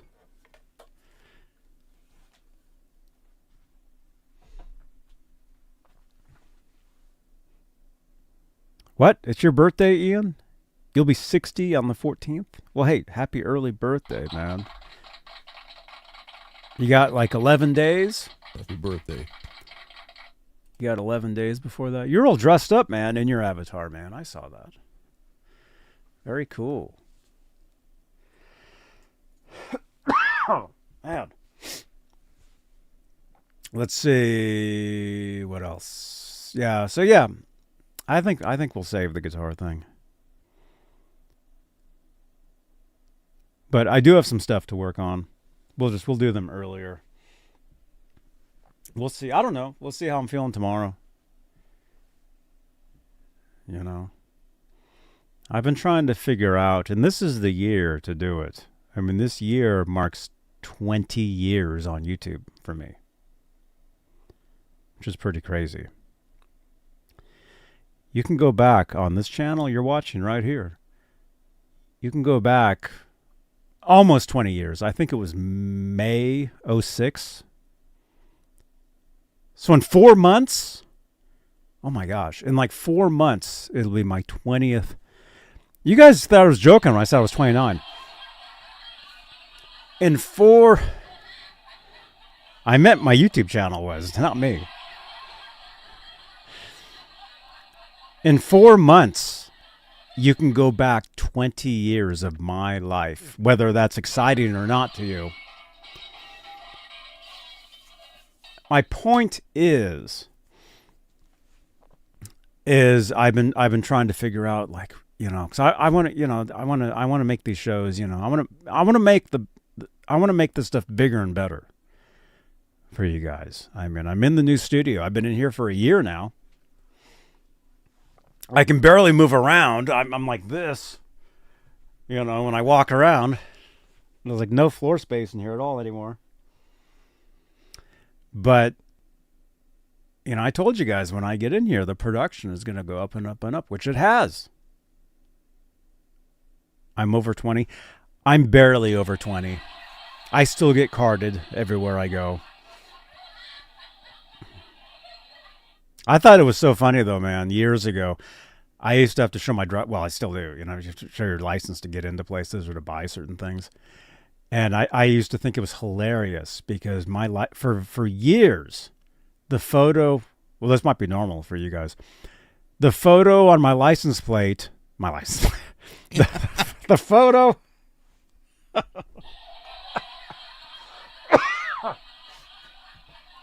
The photo on my driver's license. Let me just say, it was my first driver's license photo, and they used the same photo for years. So I didn't look anything like the photo, and technically in the photo, I was like 17, 18, 19. And here I am, years and years later, having to show this to get into places, and I'm like, not even old enough to get into those places according to that photo on the thing. Right? And I used to think that was hilarious. Used to think that was so funny. Driver's license, that's it. You know, when I fly my DeLorean to the studio, which you guys saw earlier.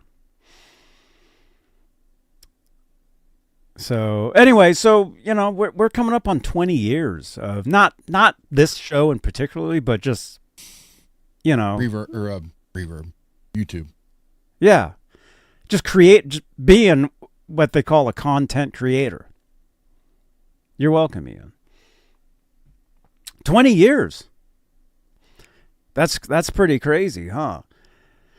So, you know, since this is my 20th year doing this stuff, you know, I'm trying to think, you know, what's the next step of doing these shows?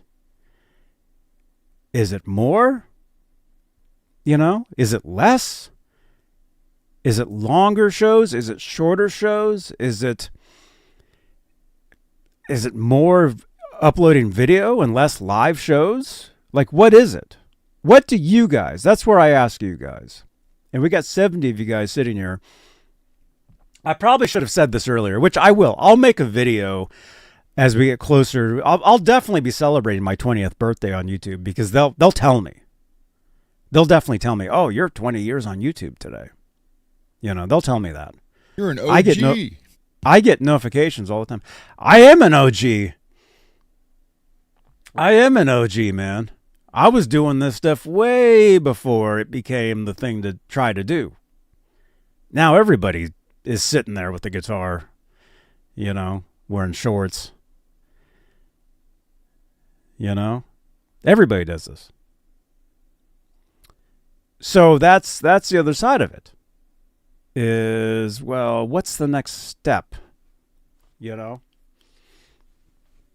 What do I do? Like I was telling you guys earlier, like if it was up to me, I mean, which I guess it is up to me.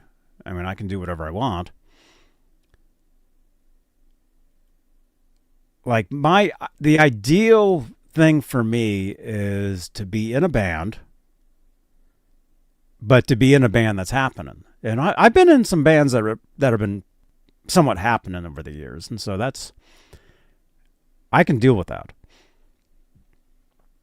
But to be in a band, say, touring or at least, drives down to LA, plays shows in LA, stuff like that, which I've done. Need to play the whiskey. Yeah. Yeah, Laz's sister, she's playing the whiskey again coming up. I just saw her at their house for Christmas, and she was saying that we're playing the whiskey. Dane just did it. Opened up for the Bullet Boys. Mm-hmm. So, I mean, not that my dream is to play the whiskey. I mean, that'd be cool. But to play shows, but more importantly, to take, this channel or this thing, whatever Johnny Beane TV is, whatever this is. I don't know. See, that's the thing too, is this is a different thing to everybody. Like what I think this is probably a totally different thing than what you think this is, or what Peggy, what you think this is. And I mean, and there's a lot of new people here over the past couple weeks. The growing has been happening. Cool. Thank you, everybody. So there's a lot of growth. But it's just trying to figure out, what do you guys want to see when you guys tune into this? It can be like a Saturday night. I mean, you guys know, those of you that are here in the chat, you guys are the hardcore. You guys are the ones that are here. What you guys, when we're live, you guys are here first. You guys see this stuff. You guys hang out. The hardcore, viewers, the ones that are. You guys know what I'm saying. Like Peggy, the OGs.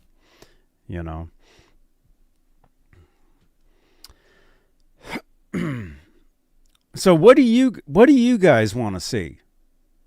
And it's too late tonight to tell us to start over. You enjoy the workbench? It's over there. I can tell you guys what I think. And I'm trying to figure this out.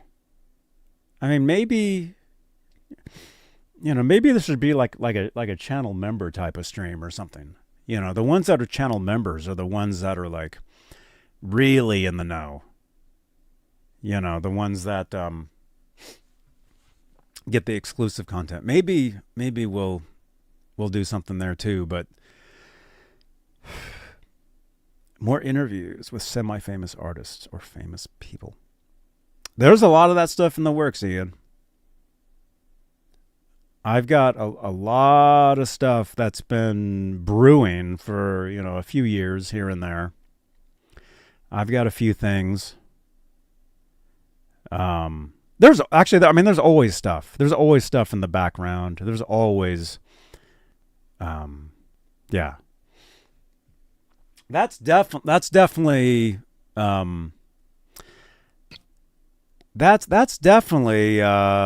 yes. But see, that's the trick though too. Is you guys don't want this to turn into a TMZ, right? But how do I explain it? Like, see, the trick. Well, I'm asking like you guys that are here. Like, how do you guys see this? I mean, there's definitely guitars. We don't joke around when it comes to guitars. I mean, look at this. There's no joking around here. Look at that. There's those. Look at this. These are like piled. 1, 2, 3, 4. 1, 2, 3, 4. 1, 2, 3. 1, 2. They're piled up. And that's not even the guitar jail, you guys. The guitar jail is over there. More shout outs for the channel. Oh, yeah, that stuff's definitely happening too. Yeah. Have I had Paul Gilbert on the show? No. I've had Billy Sheehan twice. You guys know when it's like, oh, hey, Johnny, what's his name? That was the second time he was here. He was here before that.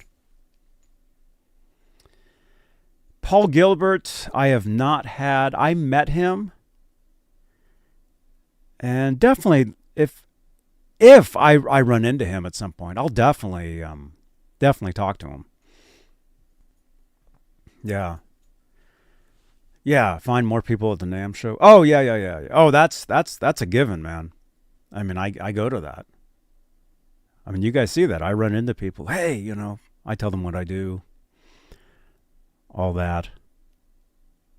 But see, here's what I'm trying to explain is I've struggled for years with trying to find a direction for this channel. You know, I mean, I tell you guys, anyway, I like doing like these talk shows. I stumbled into this. I didn't plan this at all. It just happened. I mean, it's just something that just, you know, it just happened. And so this isn't going away. You know, I'm going to do more of that. Well, that's the thing though, too, is like I said, when I get in the studio, it'll be more and more and more. And that's what it's been. Like, it's been almost daily for a year. Yep. How many days are in a year? 365? 365. And I know I don't do every day because a lot of times, you know, Thursdays I was on with Laz, although I rage quit his show. So I'm not there anymore. So I could do a show Thursdays. I would just either do it early. I would probably do it before Laz. So, I mean, a daily? Like, do you guys want like a daily thing? You know, whether it's like 20 minutes, whether it's a couple hours. But see, on top of that is like I've struggled because I finally found a way how to do IRL. Which, if you guys don't know, IRL means in real life. And that's where you're like vlogging, walking around, doing stuff. See, I started doing that years ago. Like, how many years ago was that? I don't know. A long time ago. Used to do these things called Veda. I don't know if you ever saw that stuff. I haven't done those in a few years. It's called Vlog Every Day in, let's say, April. Well, you started to do it last April. No, I didn't. Yeah, you did. Then you sure? Yeah. I don't think so. I would remember. No, I don't. No. You're maybe thinking maybe a couple years ago, or even a few years ago. I know you started it, and then you only went like you didn't do the that was that 12 Days of Rockmas thing. It's like, oh, here's the first day of Rockmas. We're going 12 days after the first day. Well, now we're into the 11th day, but this is the second one. No, I'm just kidding. So I still need time for myself. That's the thing, Peggy. Time for myself is this. This is myself. That I don't know if that's kind of a weird thing. I love doing this. I love doing this whatever this is. You know, whether it be a talk show, whether it be an interview, whether it be working on a guitar, whether it be walking around.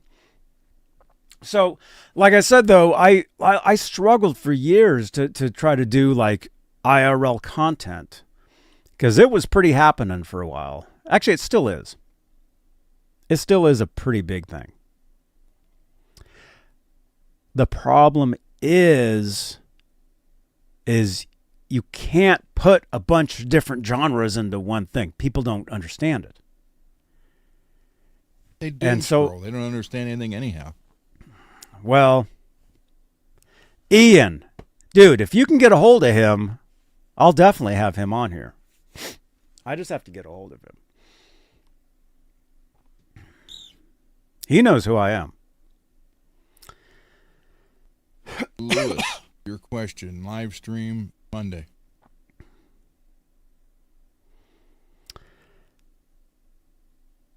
So I was doing these vlogging things every day just to like learn how to do this. And you guys can see them. They're all still here. They're terrible. If you want to watch me years ago talking to a camera, it's all here. There's playlists. It's called Veda. So I did those for years, and then I kind of outgrew those because I started doing daily stuff anyway. This. Whether it be the talking guitars thing or so when it comes to IRL, I finally figured out a way how to mix that in. You know, because I lost a lot of people doing that. I've lost thousands and thousands and thousands of subscribers over the years. Although we're talking years ago. We're talking a long time ago. Because I've got some videos that have hundreds of thousands of views, and I got a lot of people. And then you start doing something where people are like, "What? What's this?" They're like, they're gone. So that happened a long time ago. And then a few years ago, you know, the garbage took itself out, and all of a sudden, we got tons of new people. So that's been great. And then a couple of years ago, same thing happened. Tons of new people. Great. Awesome. And then within the last couple of weeks, tons of new people again. And the majority of them have stayed.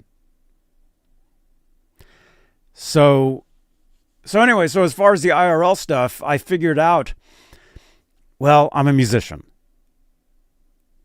You know, so hey, I can go to Guitar Center, I can walk around, show some stuff, play some stuff, and then maybe go and get some food, whatever, blah, blah, blah. Maybe buy a guitar, who knows?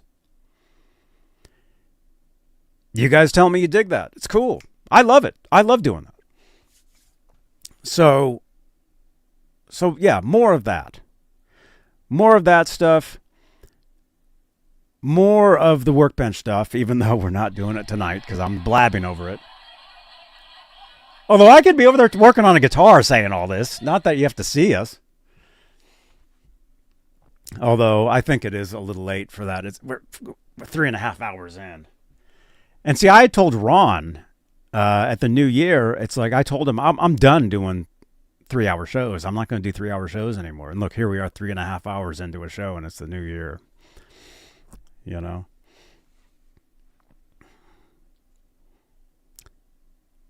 What next year?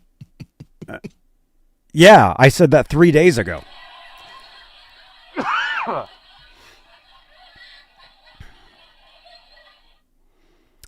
But anyway, we're 20 years in. And I mean, I'm not going anywhere. I mean, that's the last thing, you know, it's just trying to figure out like what's the next the next thing. And for me, what I think is, oh man, I'm a musician. I need to play. I need to play. And I mean, this is a perfect example. You guys saw that video earlier where I took you guys to a gig. I mean, even though that was recorded. I went to a gig. You saw me setting up. You saw the sound check. You saw going into the rehearsed dressing room. You saw afterwards saying, oh, you know. It would be cool to bring you guys more of that stuff. Right? But then there's the whole thing, and I've told you this. It's like, but I don't want to start my own band. I've done that. I mean, I could do that. I could do my own band. I mean, yeah, but it's not. I'm already doing that. I consider this my band already. You know, I've created music for this. I mean, this. If you think about it, this is a live gig. You know, I am performing right now. I got 73. It says 73 watching. That's more people that would be sitting there watching me in a bar somewhere. Right? But like I've always told you guys, playing a guitar in your bedroom and playing a guitar on Instagram and playing a guitar in a bar are totally different things. Mm-hmm. You have to experience each of them to understand it and realize. And that's the thing too, though, man, is you can get way more people doing virtual, doing this. But then I've played. Do you guys remember? I don't know if you guys were here then. This was a few years. It was a couple years ago. A few years ago. Played a gig at a warehouse one time, and nobody showed up. But I had 30 people in the chat watching live. So technically, we played for my phone. Do you guys remember that? Were you guys there for that? Laz was actually there. Can I find that video? I can show you guys some of that if I can find it. Do you guys remember that? What band was that? Oakland.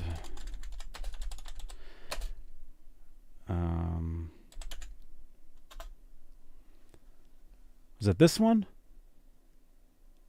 Was that back in 2022? Yeah, it was this one.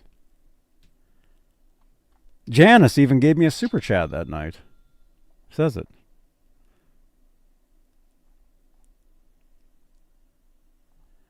Look at this. Here, let me show you guys a minute of this. Musically, I tell you guys, because of copyright, I can't, and I don't know if it's hard to understand a lot of that, but oh yeah, this even says copyright on it, restrictions. What does it say? Oh, we got hella copyrights on this because of the songs we played. 1, 2, 3, 4, 5, 6. We got 7 copyrights on this video. So I don't know if I'll play the audio. It picked up a whole bunch of stuff. Hey, Rico. Rico. So, not Rico September Suave. September 24th, 2022. That was over 3 years ago. Not quite 4 years. So any of you guys that were here then, and I know Janice was because I see her in the chat, in the comments.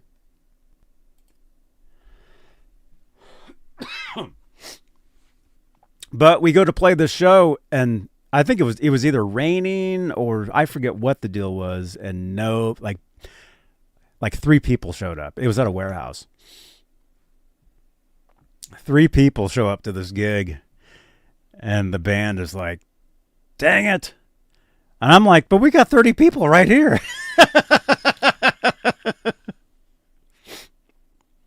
Yeah, this was September 2022. Laz was around because he's actually there at the place with me. You'll see him. So I'll show some of this. Maybe I'll play some audio. Wait, Rico is saying, Johnny, does a person suggest a copyright issue to YouTube or AI picks it up? AI picks it up. Yeah. Oh, what was the stat? So many, like, is it in the millions or thousands? I mean, I guess we could ask my assistant, but there's so many videos being uploaded to YouTube every second. And you guys, YouTube is basically a search engine. That's really what it is.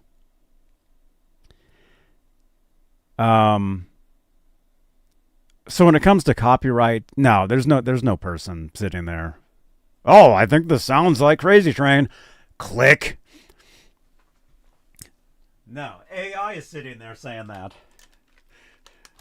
Oh, this sounds like Crazy Train.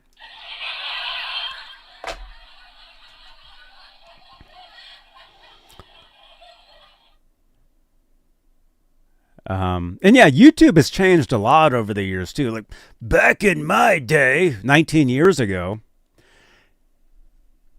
there's so much stuff you could do. So here, I'll show you guys some of this. Why not? So this is us. That's TC. That's TC on vocal. You guys have seen her on here before. That's Chuck on drums. I'll just forward through a little bit. Oh, there's me. Looks like the reception wasn't very good. Oh, yeah. I don't know what we're playing there. But yeah, because of copyright, I probably shouldn't play any of it. But oh, and there's a guy playing harmonica with us. I don't know what song that was, but look, there's that Telecaster. I tell you guys, that Tele, that was my main guitar for a long time.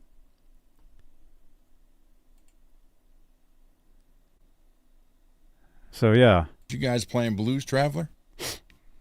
I don't know. I don't know what we were playing. Oh, there's me. Oh wait, there's no music here, so I can talk. Yeah, it's an art. What do you call it? What do you call it? It's an art gallery. It's an art gallery. And only like 3 people showed up, so the audience is now on stage as well.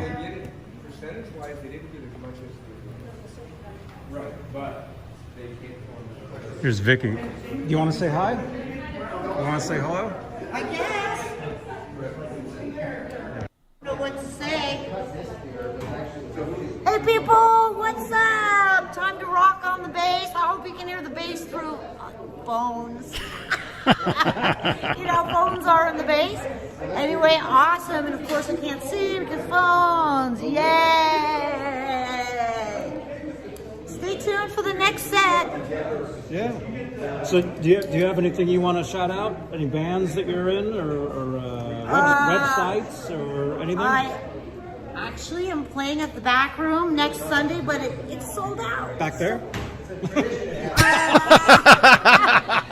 So no shout outs. Where is that? That's in Berkeley, and it's called the Back Room. I guess a lot of bands are playing. Actually, I'm playing there twice. I've never heard of that place. How long have you been there? I believe it's relatively new because it's all outdoors. So during the pandemic, it became a culture. Yes. Yeah. Right on. All right, people, stay tuned. Yeah, more songs coming up. Yep. Thanks, Johnny. Yeah. So here, I'll show you guys. Show you guys the space. It's pretty cool. You got a red door over here, and yeah, it's a public place. Anybody can come here. I'll show you guys some of the art here. It's called Warehouse 416, Oakland, California. There's like a bunch of there's a Van Gogh right there. Hey, robot. Hey, man. Thank you.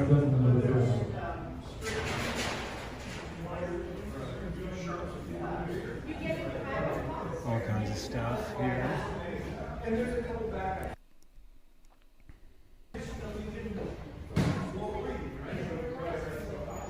Hey, how are you?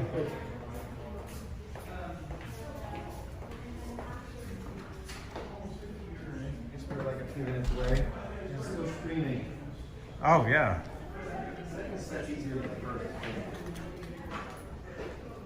You guys want to see outside? This is Oakland, California. Outside.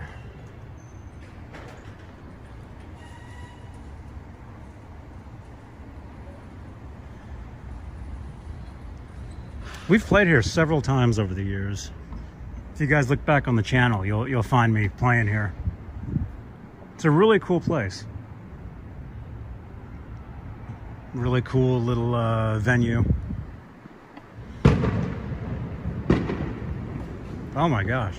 Those gunshots? How you doing? Were those gunshots? No. They're definitely fireworks. So I looked over there. I noticed there's a Christmas tree. Oh, it wasn't a Christmas tree. It was a huge tree that was lit up for like Christmas. Wow. Well, hey, I'm streaming. Is there any smaller like Two bass players here. Who turns her amp towards you? Yeah. Is that what you're saying? Well, I'm right next to it, so yeah. Oh. I'll scrub forward a little bit. Yeah, I'm outside in Oakland at night. Yeah, really scary. Yeah, Johnny, isn't this where the meat No factory calls. was Don't in the call video game we because played? it freezes the stream. Okay. It was further down the street from there. Yeah.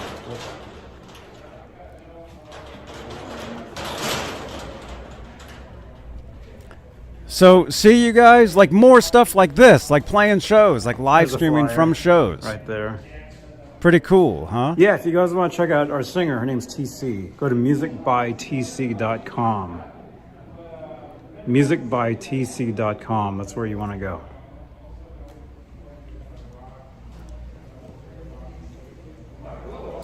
Let's walk through here.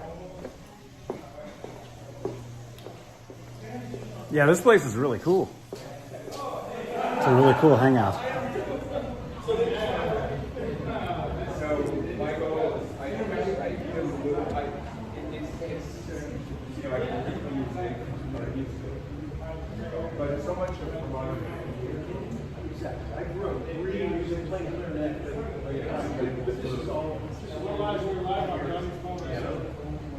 Are you guys coming back, Chuck? We're coming back. Okay. I didn't get a chance to get outside with you.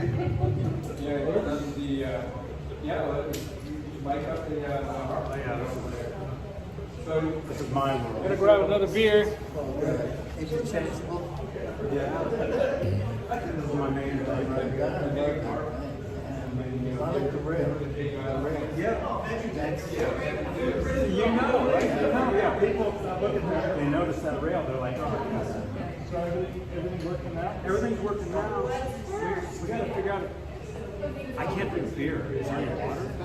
Is there water? We gotta tap for water here.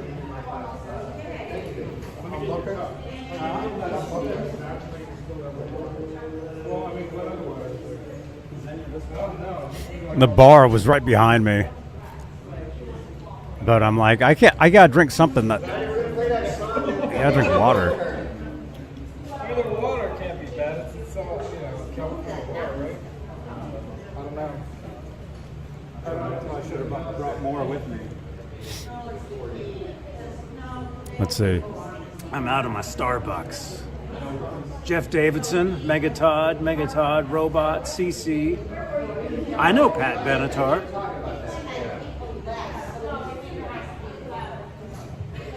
Let's talk to her. Maybe we can get some more songs. I have enough guitar experience to know, especially for. I'm gonna scrub forward. Yeah, because the copyright, I can't play the audio because we got hit a bunch of copyright claims on this. Good night, Lewis. Good night, Lewis. Oh, here's Laz taking over. Look at this. Did you ever see this? Were you here then? No. This was right before I got here.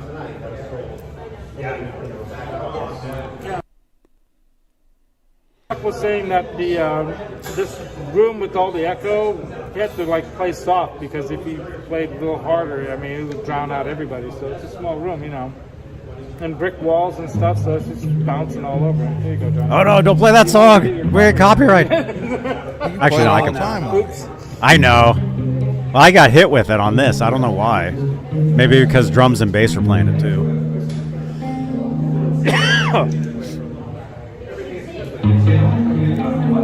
I don't know why. It's weird. Laz play keyboards for you? I don't think so. Wait, that actually sounds more like the record. No wonder it got us. Because I'm actually plugged in and stuff. Oh, he was singing through the... Oh, he sang through that. No wonder we got hit, because he sang. Oh, no. No singing. Almost knocked it over.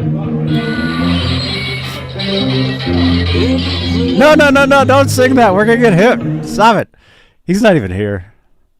It's him like from 3 years ago singing it.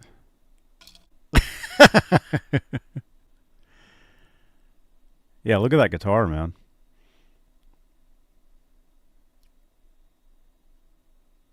That's cool. Yeah, that was a gift, man. That was a gift from David Ennis.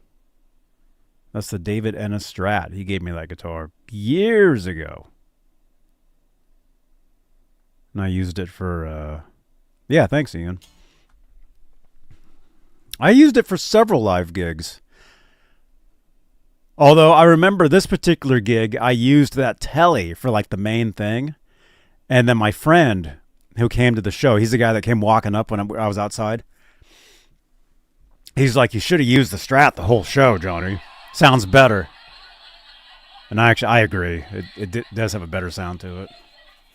Cleaner. And see, that goes back to freaking hours ago.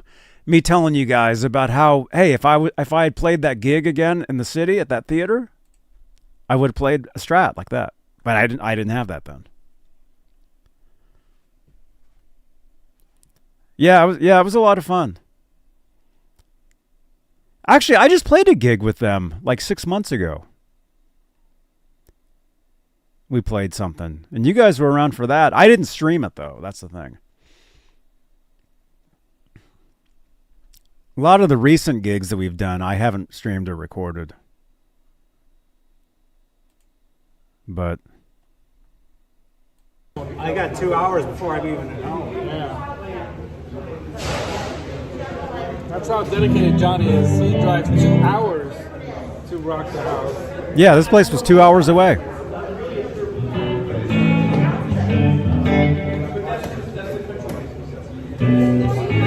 Yeah, that sounds great.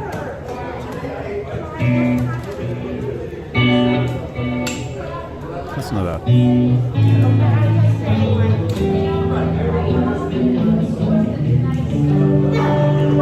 And now that the show's over, it sounds like there's more people there. Oh, they're all talking. It's called Sound 4.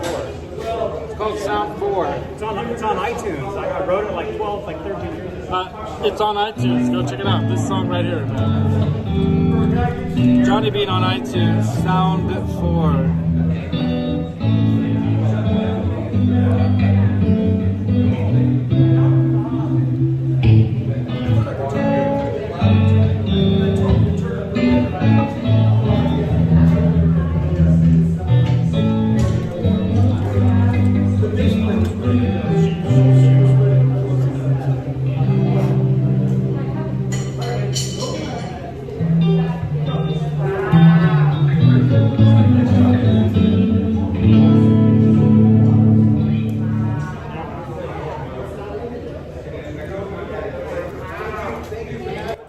I remember after this, Laz and I went to In-N-Out Burger, and we streamed that. I don't think it's the same video. I think it was another video of us driving to the burger place. I remember we did that, though.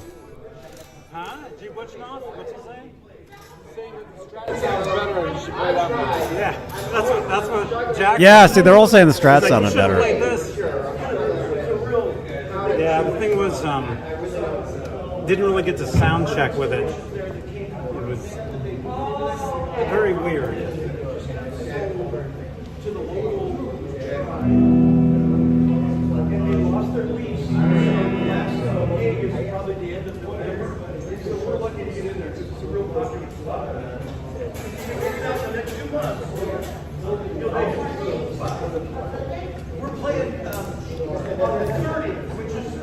I gotta take a walk away. What?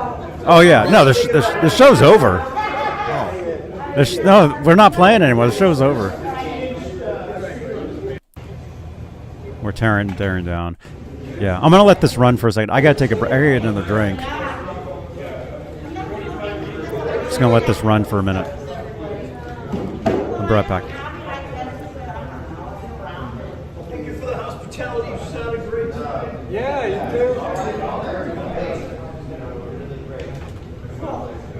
Wow, you got pretzels?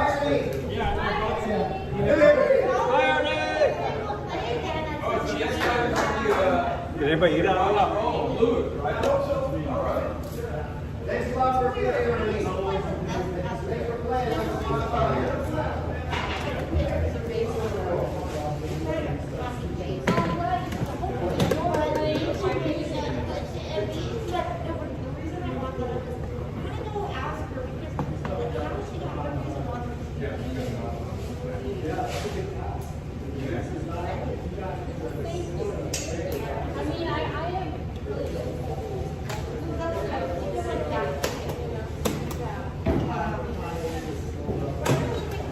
Johnny, really good thing for you to like live stream it. Thank you so much.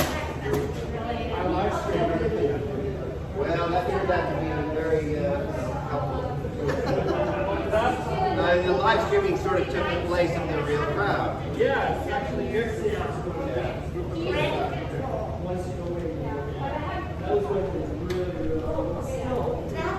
Yeah, it's surprising how effectively it took off. Right? Oh, that's how it is, man. Right, dudes? Alonzo, hey, dude. That's me from 3 years ago talking to the chat. Rock on. Rock on.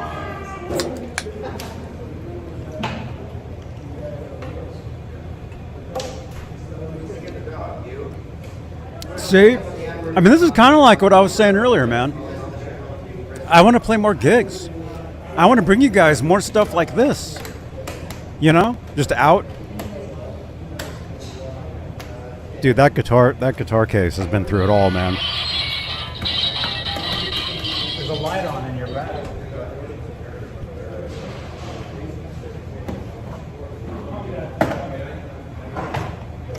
Here's some of the after gig footage, putting instruments away, chugging beers.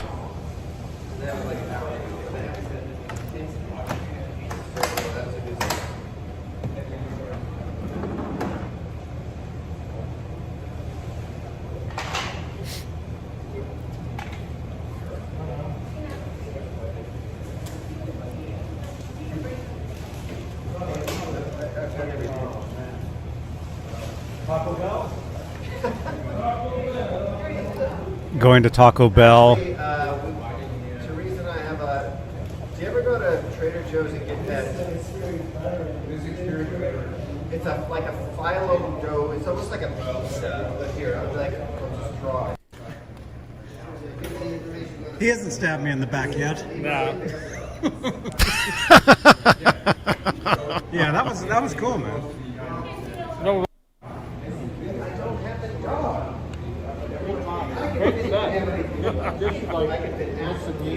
Did it sound good? It sounded good. I think you could have been a little louder. It sounded good. I couldn't hear myself at all, like the entire time. I couldn't hear anything. Right? Super chat. Octopus Ears. Octopus Ears is Thank you so much. That's like his third super chat, dude. Thank you, Octopus Ears. Well, he didn't come like he said, so he's spending. Yeah, Octopus, you were going to be here, man. You told me you were going to come down. Next time, man. But hey, this neighborhood's rough. It's a good thing you didn't. We're actually scared to go outside. Yeah, I was actually scared to go outside. That's true. You know, with the tough look on my face now. Laz, you guys, Laz actually went to a liquor store down the street, and I'm shocked. I'm like, I'm not going over there. Oh my goodness. Yeah, the amp I'm using, that's my amp. My amp that's sitting right here. The amp that's right, well, it's got tons of guitars in front of it. This one right here, the Fender 212. That one. That's the main one, man. Yeah. Good beer. The beer was great. Whatever that beer was. Yeah, that beer was hardcore. Because I brought Rolling Rock, you know? And that's like twice Rolling Rock, whatever that is. Yeah, it's a good beer. 2X Rolling Rock. Yeah. Symmetry, thank you, dude. Symmetry, you rock. Symmetry.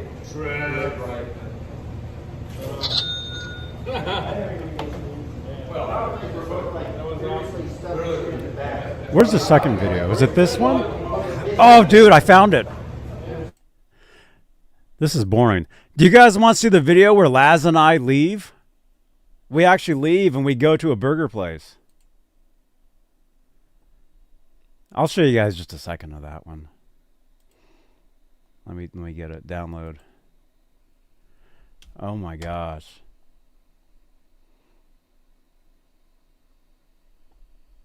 You used to drink Rolling Rock? Yeah, I used to drink that stuff too. Rolling Rock. It's like a green bottle, right? Yeah. Yeah. Oh, dude, that's when I gave Chuck my second sound machine. I gave it to him. I used to have two of them, and I gave him my backup one because he does a trivia show. And I thought, oh, you can use this for your trivia show. Check it out. But the one that I have is still my original one, where all the stuff is like gone. See?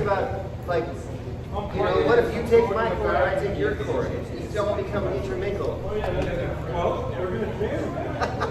Okay. That sounds good. Let's do that. Yeah. Okay. So. You like that? That's the sound machine. Yeah, I do like this. Yeah, this is actually better than everything else you have put together. Dude. You use a mic? You use a mic at trivia? Yeah. Take it. You can have it. No, you can use that. He does a trivia show. Oh, dude, you gotta use that. I've got 3 different kinds. That was the best one of them all. All right, fine. How much you want for it? No, It's yours. Like $5-6. Dude. Just go outside and get us a bag of drugs. I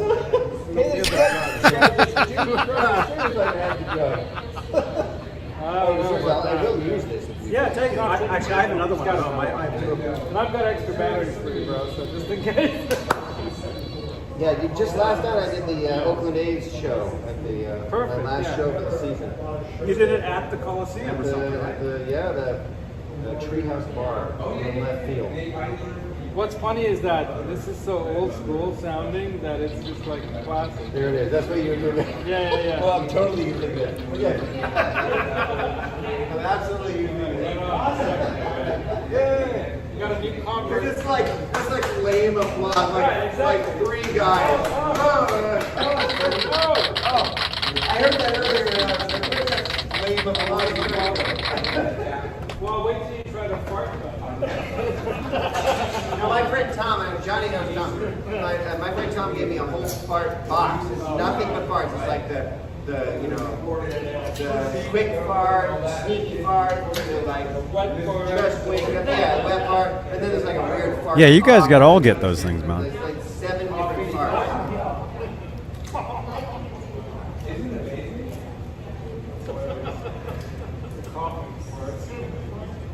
Yeah, Okay, I'm going to forward a little bit.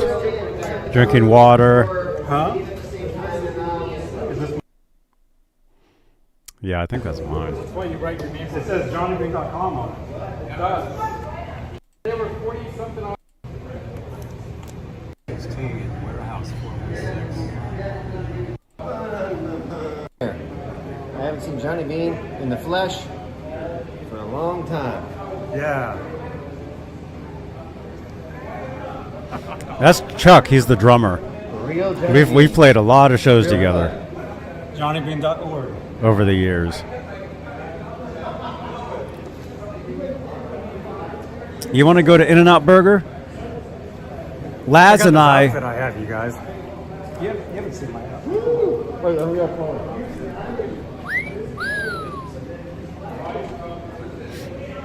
Yeah, I gotta get a pic for that. Been better if you'd had 2 different color Chuck shoes on. Yeah. That's beautiful. Like this? Okay, 1, 2, 3, now. Yeah, that's what I'm talking about. Woo! That little machine has a little whistle on it. Actually. I think it's the bottom left. I'll see you guys tomorrow night.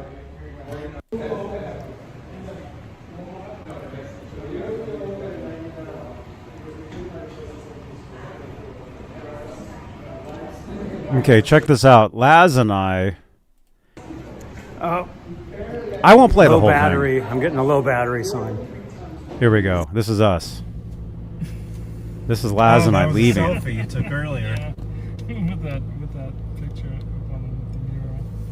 There we go. All right, we're live again. Now live, JB and Laz. What's up, live from dudes Oakland. and dudettes? It's facing that way. Yeah.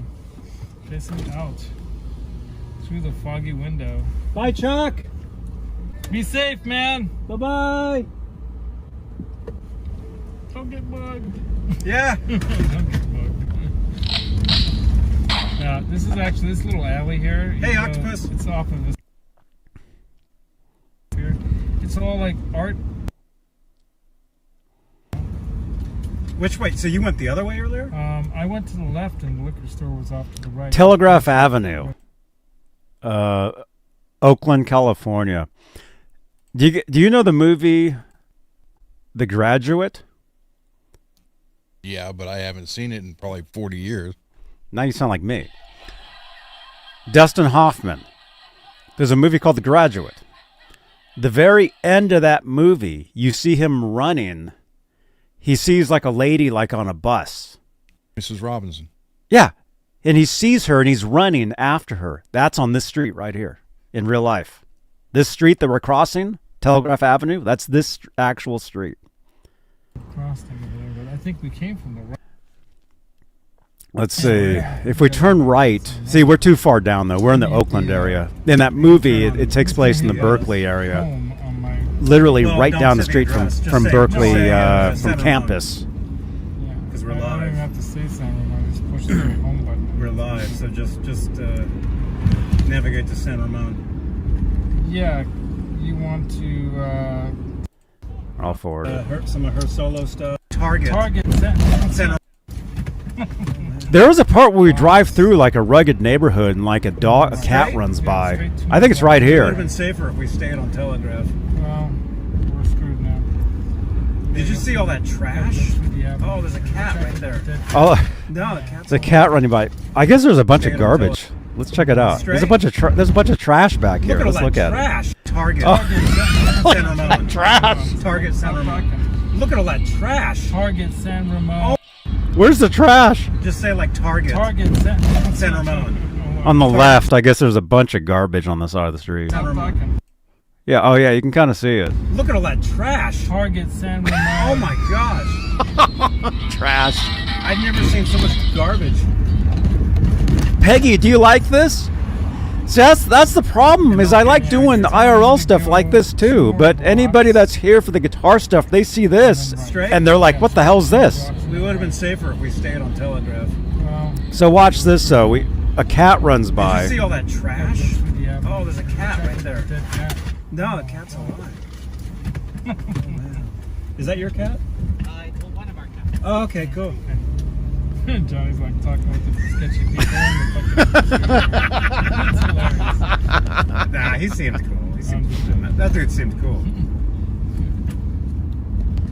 Until he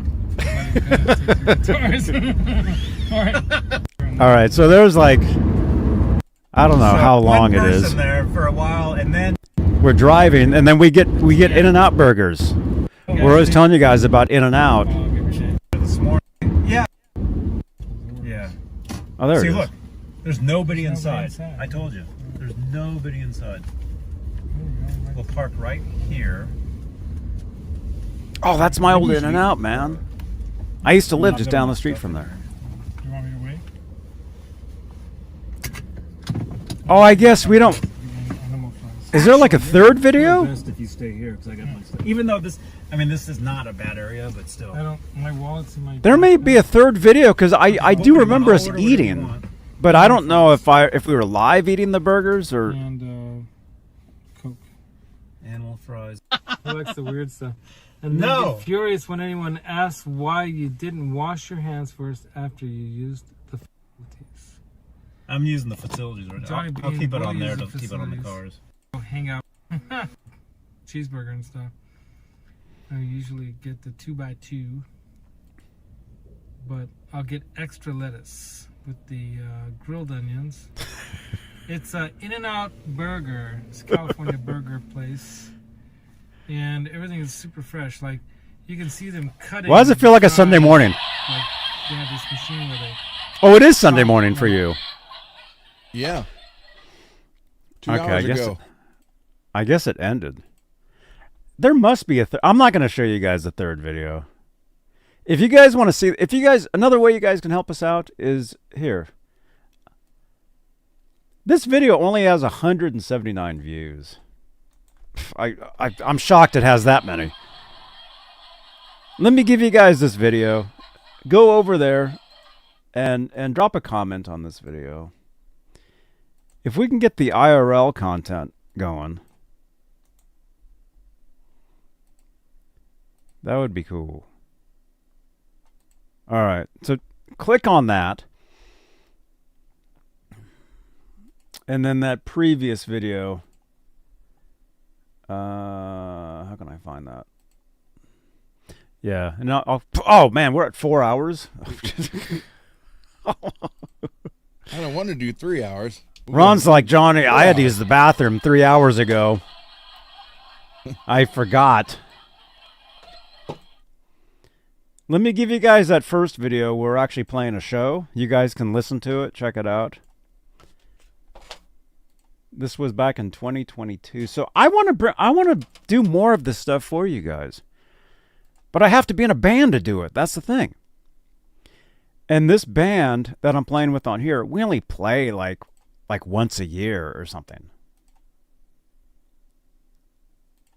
Like it's like, yeah, like once a year, twice maybe, but to see these shows. But yeah, click on this. Brad Paisley's teacher, Roger Horde, who still works at CA House Music up here, he makes a killing. He plays all kind of solo shows, just acoustic guitars. Mm-hmm. I gotta do that. That's still good. Yeah, I know. Leave a thumbs up on the video also. That's right. Yeah, yes. Leave a thumbs up, buddy. Well, don't That'll leave. work. Smash thumbs up. Caveman voice. So yeah. Click on this. It's over there. Drop a comment on there. Drop a couple comments on there. Watch it. It's all good. Check that out. My legs are killing me, man. I've been standing this whole time. Oh. Ouch. Ouch. All right, we're going to call it. Oh, my gosh.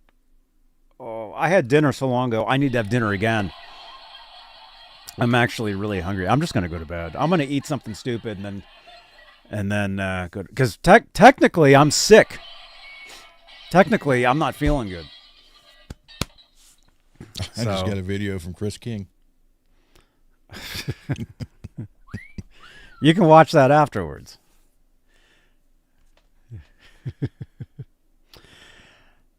Ian, thank you, man. Ian's dropping comments somewhere. I'm getting the alerts. It must be one of those videos. Thank you so much, Peggy.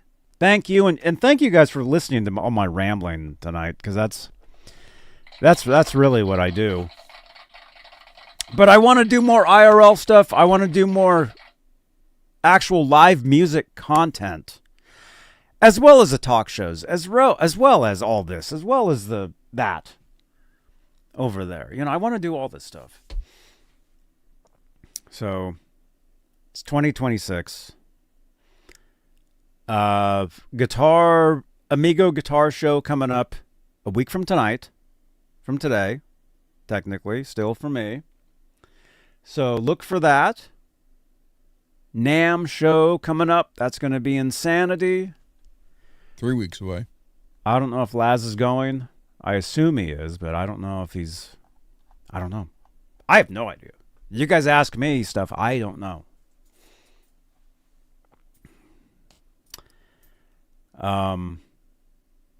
Thank you guys. All right. All right. Ugh. We'll go to the 3 workbench hours later. We'll see how I'm feeling tomorrow. I do got some other guitar stuff, but let's do this. Thank you, channel members. Thank you, guys, for your continued support for this channel and these shows. Thank you, thank you, thank you, thank you, thank you. And thank you.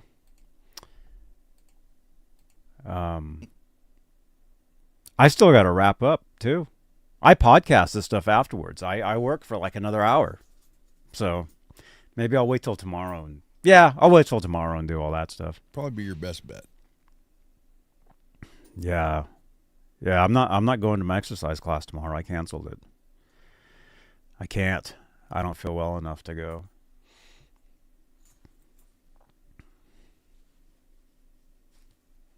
So, see, you guys got some history. You got to see a couple videos from shows from years ago, man. Like live actually playing stuff. See, I don't fool around, dudes. I'm not joking. There's no jokes here. You know? Actually do it. Do it. Do it. Oh my gosh. So smash a thumbs up. Can we get comments on this video once I hit the stop button? Can you guys refresh your browsers and drop a comment on tonight's video? All I wanted for my birthday last year was that. That would be amazing. Well, you're only 6 months away. I said 5 last months away. year. Last year. Last year, which was 6 months ago. Good night, Daryl. Good night, man. Oh. I'm trying to watch this movie. I keep falling asleep. Oh, it's raining. You can't hear that? It's starting to rain now. Dang it. There's this Marilyn Monroe movie I'm trying to watch. It's called 7 Year Itch. I keep trying to watch it, but I keep going to sleep. I keep watching it as I'm going to sleep.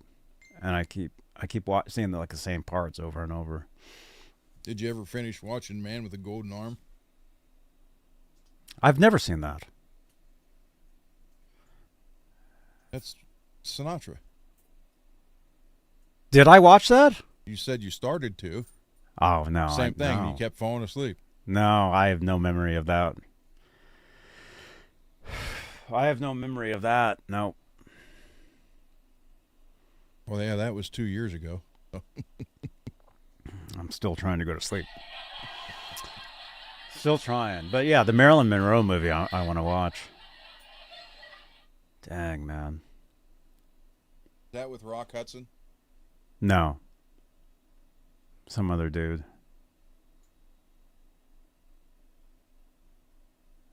I don't know. I keep falling asleep 15 minutes in. So I'm talking about the movie.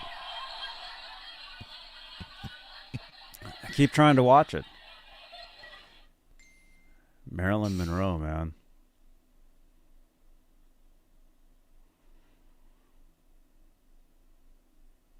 Chris King is leaving Eureka Tower, heading back to the bush. Oh, wow. Ian, are you kidding? I'm trying to watch that movie right now, man. The only part I keep getting up to is the part where he's hallucinating about playing the piano. The guy's playing the piano and she's like next to him. And he's like hallucinating, like watching them, and then she comes to the door for real in real life. Is that the one where she's standing on the air vent and it blows her dress up? I don't know. I don't know. It's the one where she lives upstairs and she comes downstairs. I don't know. Have to watch it. What? Had a blast on you, Ronnie. Cool. Right on, dudes. All right, yeah, I'm exhausted. I'm sick. I'm starving. My legs are hurting. You know you got a chair right there behind you. No, I don't. Next to you. Over there, I do. Sit down. Yeah. No, I can't sit and do these shows anymore. I stopped doing that years ago. I can't do that. No, I've got a standing desk. You guys have kind of seen this. It's pretty cool. It's this huge freaking monster desk, man. It's like it goes all the way out. I mean, it's like all the way out to like here. It goes to here, to here, and then all the way this way to here.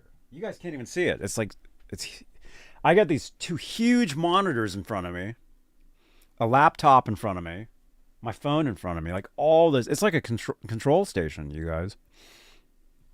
It's pretty cool.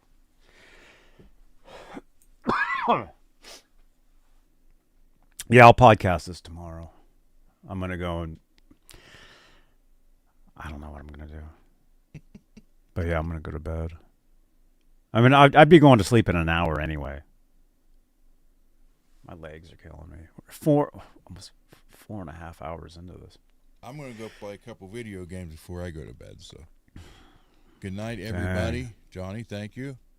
And I'll see you. Well, I'm going to do Monday for a little while. Anyhow, I'll see you Tuesday on here. Goodbye, everybody. Now watch, I'm going to do like 3 more hours. I was just kidding. We're not going anywhere. This was a 12-hour stream you guys all wanted.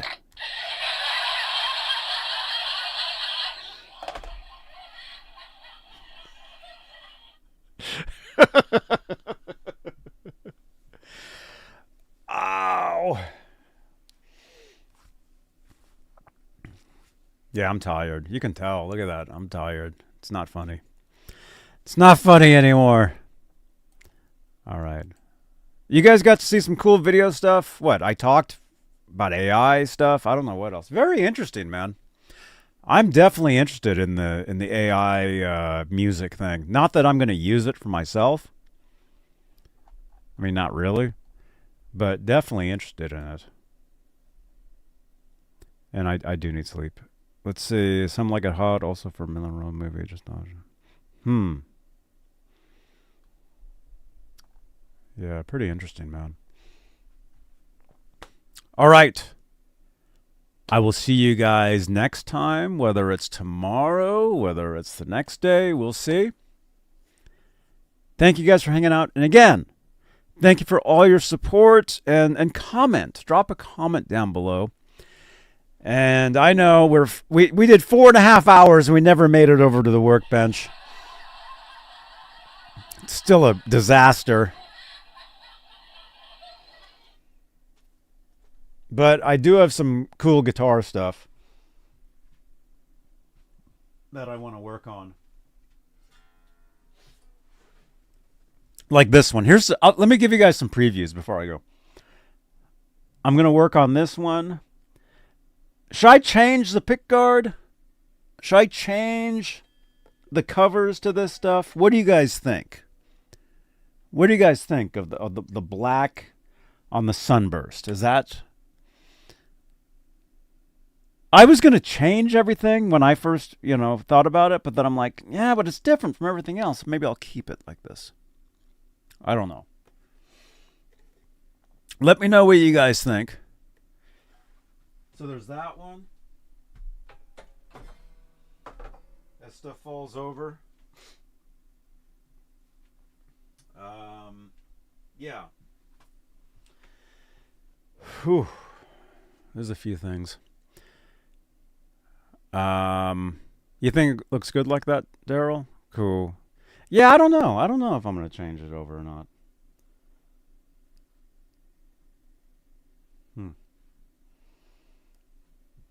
Cool stuff. If I wasn't feeling, slightly under the weather, I would probably keep going. But yeah, I think I'm going to call it right here. Because I know I need to sleep. If I didn't have to sleep, we would go to the workbench and do something. But there's always tomorrow. Thank you guys so much. We said thank you, channel members. Thank you again, you guys, for all your support and everything. Right, looks cool as it is, but Johnny is always changing things. Yeah, I'm always changing stuff up. Making things a little different. You know, I changed this one. I put the mint green guard on there. I know it looks white, but it's actually not. If you look at the pickups, you can tell that the guard isn't white. It's mint green. I did that. That's pretty cool. I like that. I really like this one. I really like this Strat. I didn't change anything on this one. I'm going to leave this one as is. This is stock. This is a 50th anniversary Squire. It says Fender 50 on it.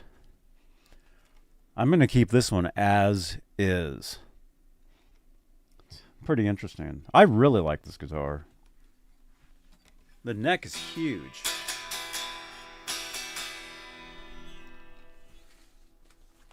I really dig it. I really like it.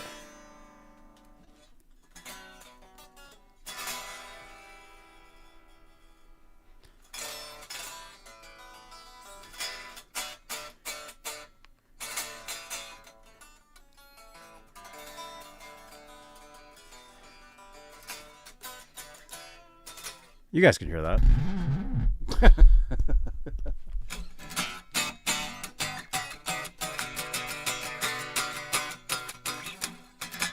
I wrote something today, actually. I came up with something today. I can't remember how it was, though. What was it? I wrote this today.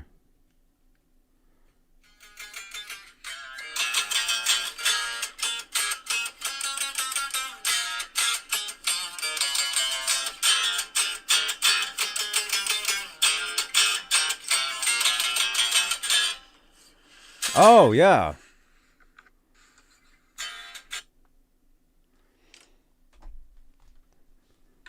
Just play guitar for another hour?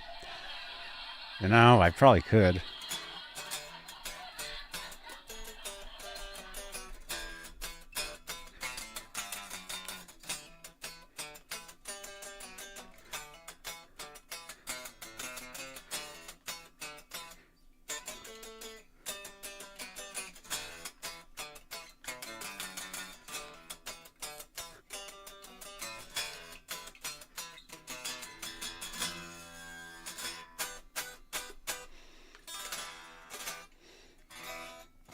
I would, but I need to go to sleep.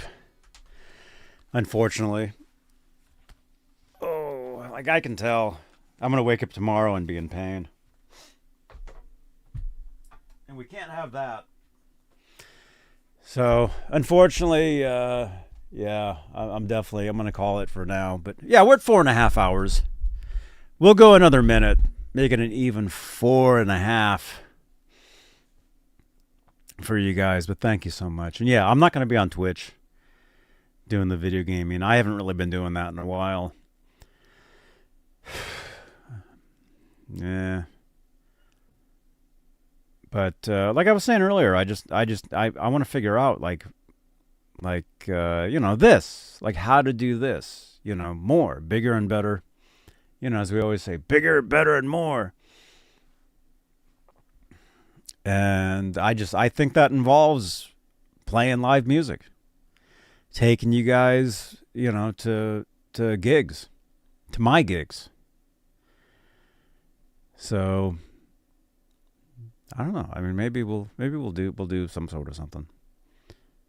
We'll see. But the IRL thing, definitely, and that was my stomach in case you heard that. The IRL thing, I really like doing that stuff. So, oh my gosh. Did you guys hear that? My stomach's growling like crazy now. All right, we got 30 seconds. Thanks for watching, you guys. I will see you guys on the next one. As I always say, drop your comments below. Let's get some comments down below on this video And the previous videos that I just talked about tonight, like this one, jump over there, check that out. Check that out. It's from September 22nd. Oh my gosh, that's a while ago now. All right. I'll see you guys next time. Maybe tomorrow. Maybe I'll do something tomorrow night. And now, 20 channel IDs. Hey folks, Niels Lozauer here. Check out my good friend Johnny Beane TV. Hey, it's Phil Henry here, radio legend. That's right. And you are watching and listening to Johnny Beane TV because I love it. And there's not a lot I love. Hey everybody, this is Joe Hoekstra of Whitesnake, and you're watching Johnny Beane on Johnny Beane TV. Hey, this is Ricky Rocket, and you're watching my buddy Johnny Beane right here on his channel. Hey, this is Sean McNabb from Quiet Riot and Dawkins, and you're rocking with Johnny Beane TV. Hi, this is Leland Sklar, and you are watching Johnny Beane TV. It doesn't get better, take my word for it. Hey, it's Greg Bissonette. You're watching Johnny Beane TV. Hey, it's Corey Feldman. You're watching Johnny Beane TV, I guess. I'm Rick Beata. You're watching Johnny Beane TV. You're watching Johnny. You're watching this motherfucker on wherever you're watching it. Just watch him. He's a legend. Thank you so much. Johnny Beane TV? Johnny Beane TV. Do you find beans often? Do you have magic beans? No, that's my name. Oh, okay. That's my name. Oh, cool. Watching Johnny Beane TV.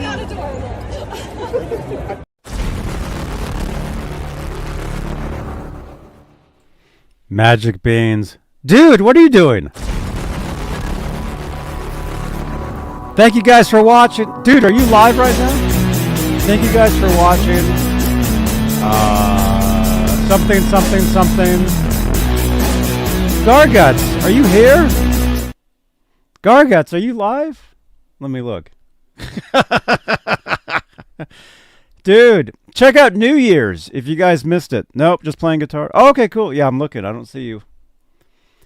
Check out the New Year's show. There'll be a card. Actually, magically, there'll be a card right here. This is the New Year's Eve show. Garguts is there. Janice is there. Ron was there. Click on this link right here. And I'll see you guys on the next one. Right here on, what channel? I'm Johnny Beane.